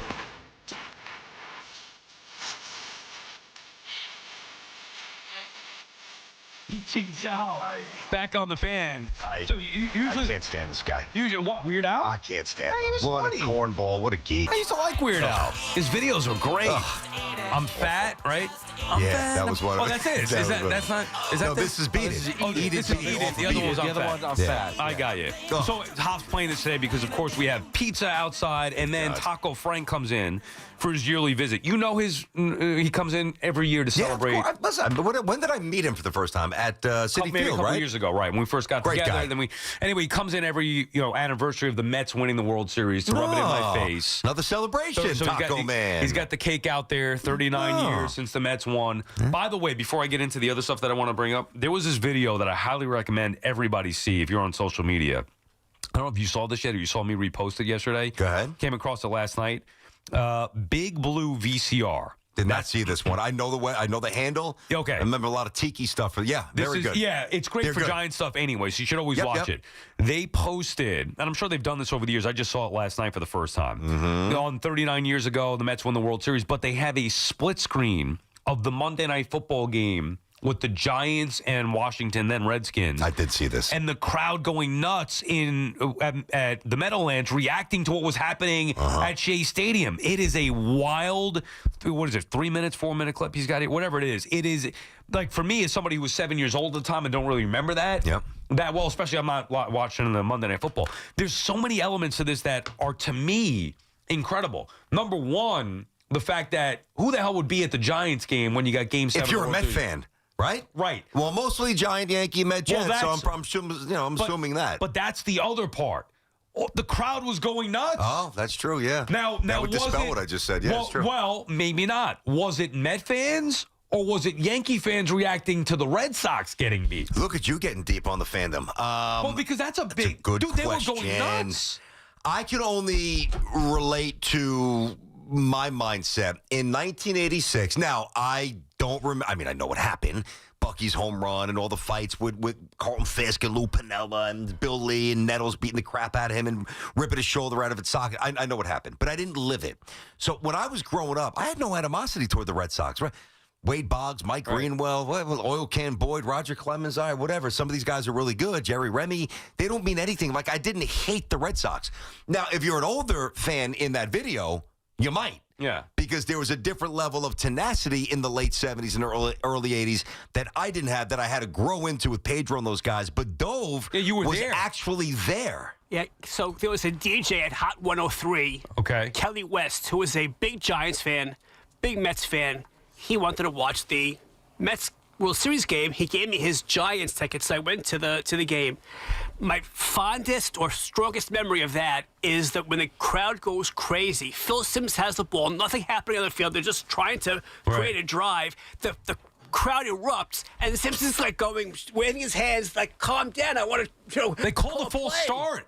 Did you see the video, Dove? Did you watch that video? No. You've got to watch it. They got a full start at the Meadowlands. Yes, That's because crazy. of what happened at the Met game. Wow. The announcers were reacting the football announcers, Al Michaels and I think it was Frank Gifford. Wasn't Cosell wasn't there in 86? I don't think so. Okay. I think there was just Michaels and Gifford, and they were reacting to the crowd going nuts to Dove's point. I think that it caused a false start. Wow. Like, it was insane. You've got to watch the video, so check it out on Big Blue VCR, at Big Blue VCR I love that stuff. on X. Well, Sal retweeted it so you can see it. That's a good point, too. You can go to my Twitter feed. I posted it 16 hours ago, so there's only one tweet ahead of that one. Easier to find, and then give Big Blue VCR a follow. Okay, so back to the Taco Frank thing. So he comes in, gives us all the food and tacos, all that stuff. He also brought in some old school baseball stuff for us with cards and the baseball coin. Do you want to open the baseball coin pack here? You know what? I've never even seen these in my life. You remember these old school baseball? I don't remember these. I do remember them. I don't remember these There's at all. 3 per. I remember, obviously, baseball cards. I remember the sticker book. You get a good one out of the chute, didn't you? No, I'm looking at that gum. Look at that. I'm showing putting it up on YouTube. Huff, did you eat? Now, look at Huff. What do you got? You got to be kidding me. I got a taco. He had 2 slices. You got to be kidding me. Who'd you get? Donnie? Look at the first one that I got. Oh, Donnie Baseball. Wow. Yes. All right. That is sweet. I didn't get anybody good here. I got some good ones. Go ahead, I give got me 2 your 3. more in here. How many? 3 Hold on. total. 3 total. I've got Tony Gwynn. No, you got a good pack. BT, you've never saw those before? I've never seen these in my life. BT put his hand in and he took like 15 of them. He wants to bring him a Colt. I did. Yeah. Yeah. Are they for Colts or for you? And Fernando Valenzuela. This is a little bit after Fernando Mania because this is what year? 80. These are cool. This is 88. These are really cool. I never saw these once in my life. I definitely had them, but I might have had a pack or 2. I never collected them. I got Danny Tartable, Devon White, Dale Murphy, and then the second pack, Gary Gaetti. Oh, Gary, by the way, Tartable with the Royals at that point. Young Danny Tartable. Yes. Absolutely. Another Danny Tartable. That sucks. Oh, and wow. then a George Bell, which looks to be like Toronto. Yeah. Anyway, these are pretty cool. So Bo Jackson? No, not yet. Don Mattingly. Oh, man. That boy Don. All right, so now the game that I wanted to play is which players of these that we just pulled is Ohtani actually better than? Everybody except Donnie. That's my default answer. Danny George Bell at his peak? I don't know. Get the hell out of here. Yeah. Come on. All right, BT and Sal on the fan. Steve is calling from Bayside. What's up, Steve? What's going on, guys? How are you, Steve? I wanted to talk about Ruth and Ohtani and all that stuff. Ruth, in a nutshell, was an innovator. He was a big man playing a little man's game with an uppercut swing when the entire league back then preached level swings. Correct. So, in the initial stages, he was a separator from the rest of you. You were talking about how Ohtani's not a big separator. Well, Ruth was a big separator initially, but then other teams started finding guys like Hank Greenberg and Jimmy Fox, and even the Yankees found Gehrig. And then, you had guys hitting 50-plus home runs. So I think the better comp, I think of Ruth more as the comp would be to Judge, because Judge is a guy, because of his size, he's not really – he's supposed to be Richie Sexton. He's not supposed to be able to hit like this, but he's got the physical talents and ability to do it. And I think that, in Ruth's era, guys were not supposed to be able to swing with an uppercut swing, but he had the physical ability to do it. I think, and Judge is able to do things that guys his size are not supposed to do. So, Steve, hold on, Steve. Here's what I'm hearing, Steve. You are blaming Babe Ruth for the launch angle and chasing hitting balls in the air is what I'm hearing. I'm obviously being facetious. He is the originator, yes. He was the innovator, yes. All right. Thank you for the call, Steve. Appreciate checking it. So I'm still on his Baseball Reference webpage, Babe. They've got him listed, and you see this, finagled in every sport. This guy's, they put him at 7 feet. He's really 6'10" and a half. It's been like this forever. They have Babe Ruth listed at 6'2", 215. I'm 6'2" and a tick more and 220. And look at Babe Ruth. He just looked, I know society is, the average human has grown tremendously. So, but I look at Babe Ruth and I think he's 30, 40 pounds heavier than me. Right. It's insane. You would think, all right, 215 is not heavy at all. No. For a guy who's 6'2", especially. It's not Alejandro Kirk. I get it. Maybe part of it was the baggy uniforms. Maybe it was because of, like Steve said, back then, who the mankind, I guess, was smaller, right? For sure. Humans were smaller, so Babe looked like a different animal. Antonio calling from Manhattan. What's up, Antonio? Hey, what's up, guys? How you doing? Real quick, there were. I know that you said that there were not people, basically minorities playing back then. There were, in the early 1900s. There were a number of Cuban players playing, like 20 or 30. But I just want to make this point real quick.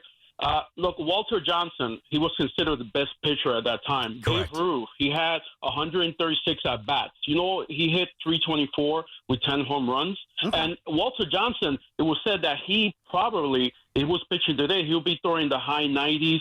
Yeah, he'll probably touch 100. Yeah, he was the guy. You were saying, Also, how are they judging velocity? I'm going to tell you how. They actually had a train. They did a doc about him, and they were saying that. So I think, with BT saying, well, if Babe Ruth were to come in today, he will not even, he'll be, this hit or whatever. Vogelback. He'll probably hit. Because, again, he hit Walter Johnson, was the best pitcher at that time. Yeah, but... Yeah. 324 for 10 home runs. Yeah, understood. And Don Mattingly, and a good call, and Wade Boggs had basically lifetime averages of over 400 against Randy Johnson. Listen, you're also, Antonio, I appreciate the call. You reference a few things historically. I don't know. You never saw Walter Johnson pitch. Neither did I. So we can sit here and say, well, everybody says he was the guy who threw the hardest back in the day. Maybe back then hard was 89. It doesn't necessarily mean that it was 99 or 100. And by the way, if it was 89 and Babe Ruth owned him statistically, and Antonio, I'll take your word for it, that the numbers are the numbers, you still need to give him credit because I'm sure the other guys weren't hitting Walter Johnson's 89 or 90 like Babe Ruth apparently or allegedly did. I do think, though, you said Babe Ruth would be Daniel Vogelback. You get the point. Look at the numbers from Babe Ruth. But what's worse, me calling him Vogelback or you calling Mike Brown a clown? I think easily you comparing Vogelback to Babe Ruth. Come on. Mike Clown, what has he done? Oh, man. Look, you put Vogelback back when Babe Ruth played, I still think he's the same guy. He can't use a glove, and he barely uses his bat. Yeah, he likes to walk. Vogelback was playing in the 20s and, mid-20s and early 30s, he'd be a 15-time All-Star. Vogelback. No 100%. way. If you dumped him, then he would dominate. Hold on. Now, I'm not saying his stats would be quite like Babe Ruth. Yeah. He would be one of the best players in baseball. Not a question in my mind. No way. Guaranteed. Dude. Let's see, Vogelback. They didn't throw. They didn't throw cutters back then. They didn't really throw splitters. Now they threw spitters. They didn't have cutters. No circle changes. No lefty righty matchups. He would have crushed it. Danny Vogelback. Vogelback 6 feet 270. So what? Dude, come on. That's a rough dimension. I'll give you that. His batting average significantly lower than his weight. All right, I've been teasing you about the dream that I had all day long. We didn't get to that yet. Oh, good. Hopefully we're going to forget. Yeah, no, I got to tell you about it. You were in it. I got to hear it. Somebody else in the sports media world was in it as well. I got to get to that. Francesa. No. No, not I was thinking about Mike. Yeah, well, that is true.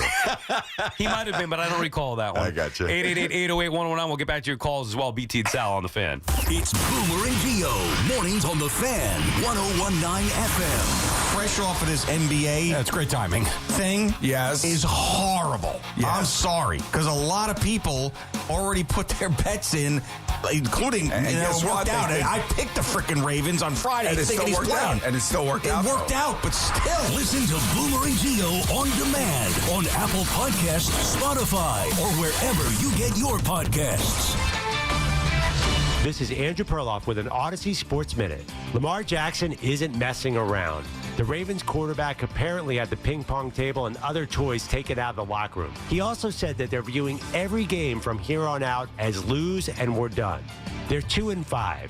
There's a thin margin for error, but with Jackson back healthy on Thursday night, counting out the Ravens would be a major mistake.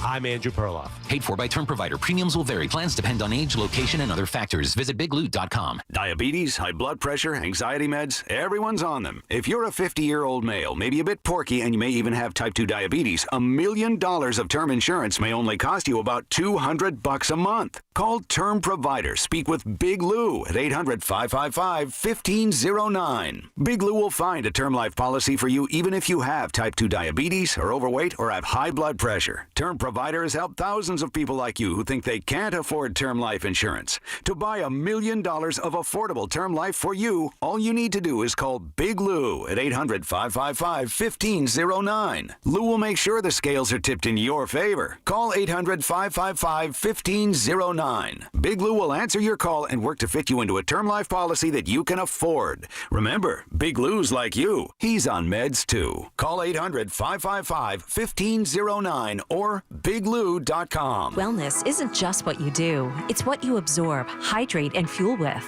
At Terra Origin, we combine ancient Ayurvedic wisdom with modern science to support your whole body from the inside out.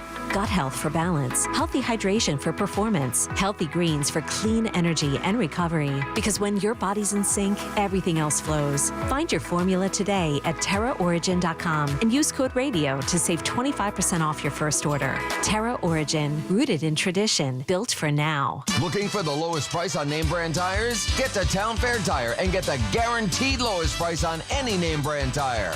Nobody beats a Town Fair Tire deal. Nobody. Town Fair Tire.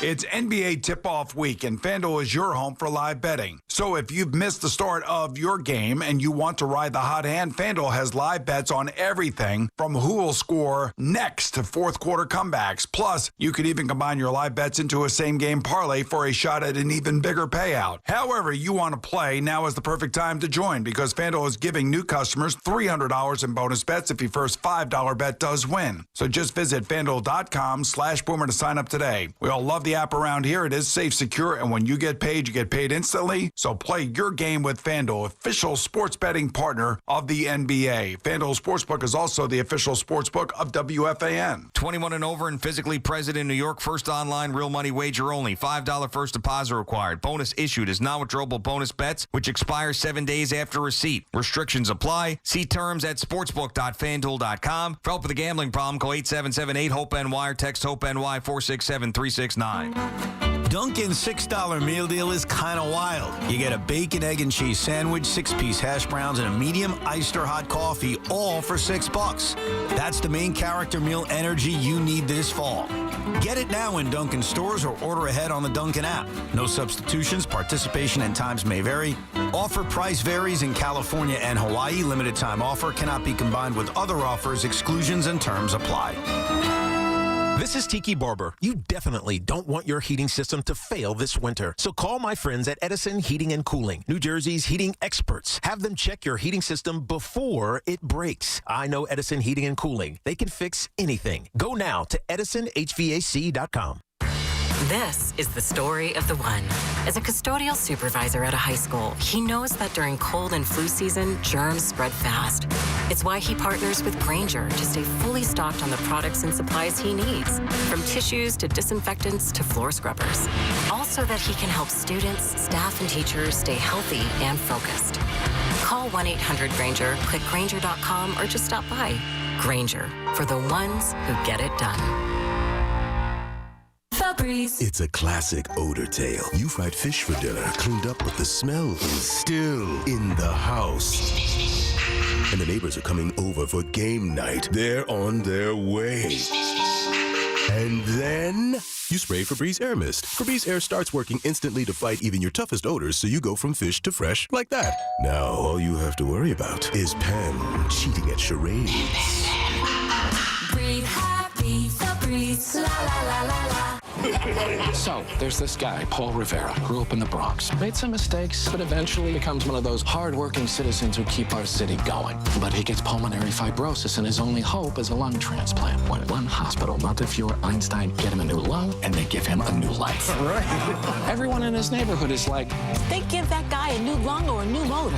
the story, Mr. Giamatti. Well, you ought to know, Mr. Rivera, you lived it. Everyone loves a comeback. Montefiore Einstein, national leader in transplant.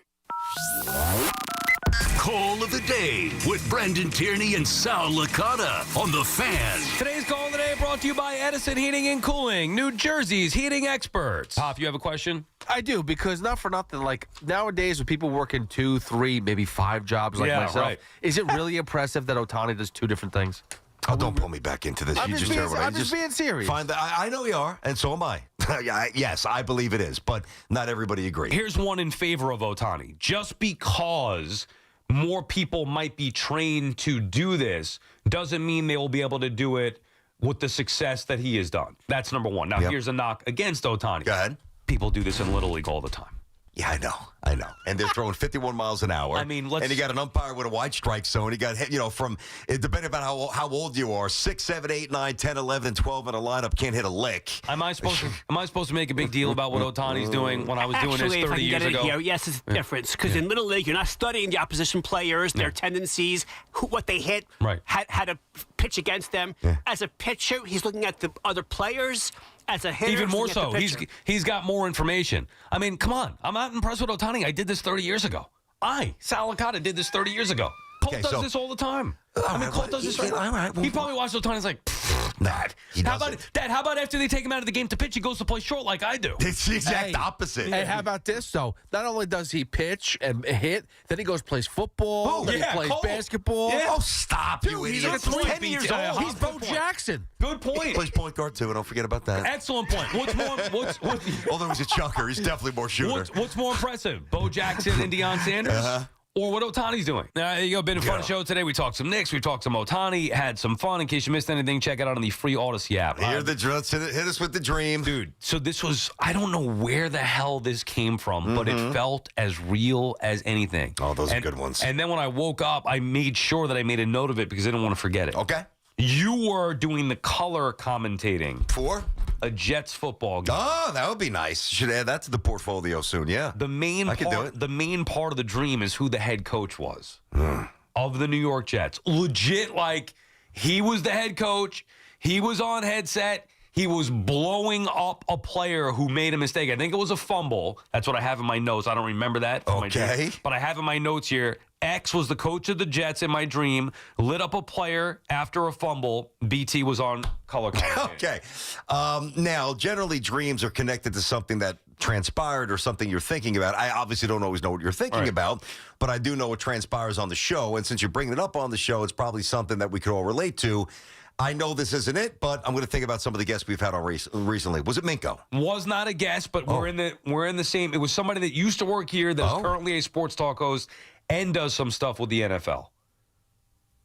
I should say does some stuff with the NFL on CBS.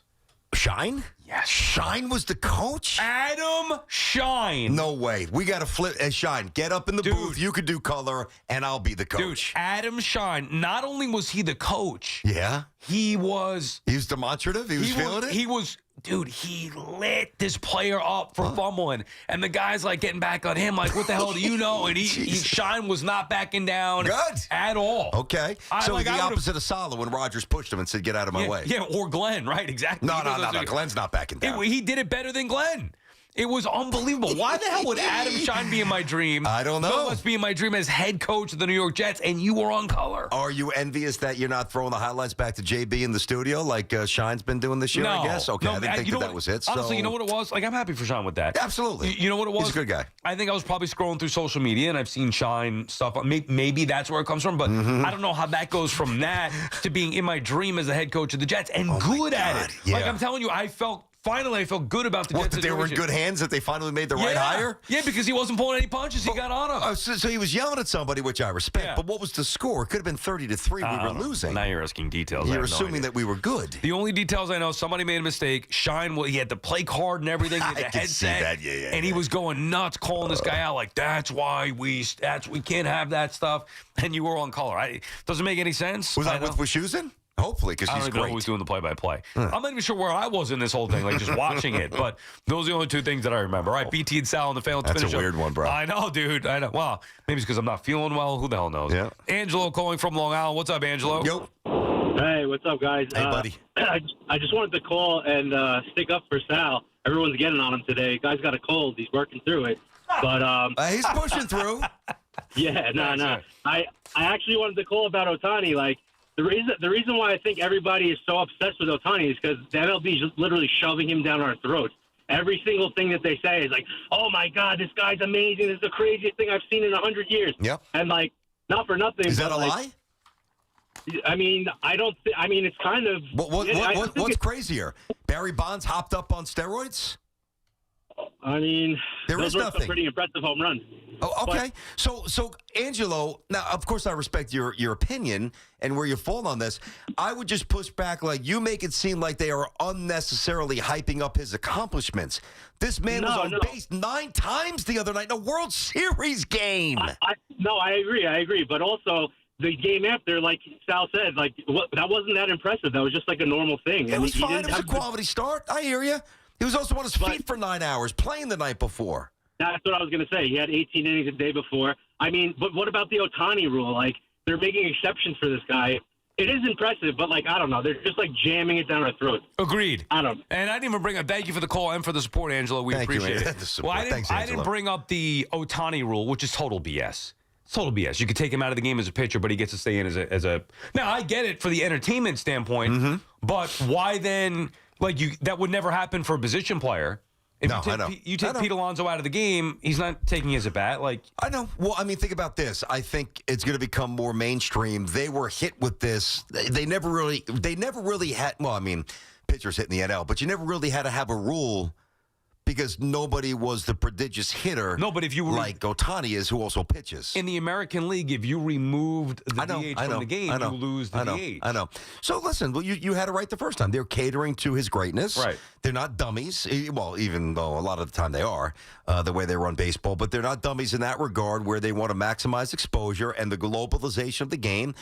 Listen, Judge is better. He's the global pioneer. That's indisputable, Ohtani. And the only time that they tried to minimize anything that was going on with Ohtani was... What? Oh, the gambling. Ooh, oh, that we don't want to get into. Well, I didn't bring that up. We can't get into that, Sal. I don't, and I'll be naive and say that I really don't think. I think it was his interpreter. Although I would say, like, common sense would probably tell you. Yeah. Where there's smoke to that degree. Well, I mean, the whole forest was on fire. It wasn't a little matchbook. Correct. I don't. To what extent? And I want to be careful here. I want to throw out baseless and reckless claims here. No, but it was a thing, dude. Like, I know, but I'm saying interpreter, his best friend. Yep. But he came. Like, got nailed. I know. Big time. I know. It wasn't 5 dimes on the Giants. I get it. Let me say. Were you just supposed to forget that ever happened? Like, I'm sorry, I can't do that. We haven't. They would like you to forget it. Yeah. We never will. I would say that I think it's incredible. I'll leave it at this. It's very naive to think that he's clean as a whistle. Yeah. I mean, that's all I'll say. Fair enough. Pat is calling from Bayside. Pat? Yeah, that's fair enough to say. His buddy there fell on the sword for him. He did. And I'm more than sure he's going to be taken care of for the rest of his life once it's all said and done with his prison term. But that's not why I called. I wanted to call about. Go ahead, Pat. I wanted to call about the Babe. You know, it's really ridiculous to compare generations of players, right? Boxing, football, whatever it may be. You know.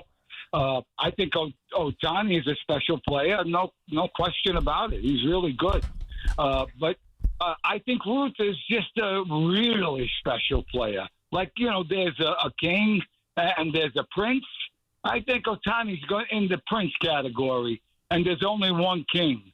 And I do believe it's Ruth because this is what I'll say. When he hit his 60 home runs, he out-homered the entire league. True. Is that correct? Yep, that's true. Okay. Yep. So if you took Tom Brady and he happened to throw 100 touchdowns in a season and he out-touchdowned every quarterback in the whole league, Tom is going to be the king.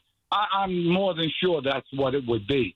And to compare Ruth and the league that Ohtani, the baseball he's hitting today, you guys know, it's like a golf ball. The little guys are hitting it all over the place. Ruth played, the ball was dead, dead. Yep. You know, it's just you can't compare it. Probably used one or two balls for the entire game. Thank you for the call, Pat. We appreciate the insight. That's why it's impossible to compare pound for pound. 100%. I would even think that back then, like if you hit a foul ball in the stands, you probably had to throw the ball back.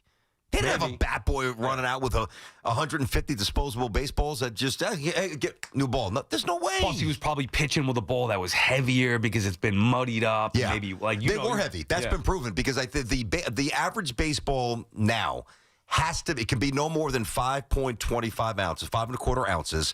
And the variance could be like 2 or 3 tenths or hundredths of an ounce either way. So it's got to be within that threshold. But back then, the balls were like 6 ounces, 6.5, 7. And not because they were wet, because they were constructed differently. Like the laces were thicker. And which means the ball wouldn't go as far and you couldn't throw it as fast. My real issue with Ohtani is just that I'm jealous. Yeah. Well, it's not just that he didn't want New York. It's that I'm jealous. And do you know why I'm jealous of Ohtani? Look at this, dude. You show me his girlfriend? Nope. Oh, I thought you were. That's our girl, Sydney Sweeney. Yeah. Making her entrance into Dodger Stadium last night wearing an Ohtani jersey. And boots. And really. And Daisy Dukes. And the jersey was open. Yeah, it was. It was. You know what I'm saying? No, trust me. I'm looking at it. I know what you're saying. Not bad. Yeah, I got a big bone to pick with her. Yeah. You do. I did too. I told you that before. How come she couldn't just say she's a Dodger fan? Tell us that she was doing a huge promo for Game 4. How about that? Maybe she had to sign one of those, disclosure. What the hell? Well, she couldn't say. You know what I'm saying? She could have told us she was going to the game. Yeah, I guess she could have. I'm going to say something that's wildly unpopular, and I don't mean this to be mean. I really don't.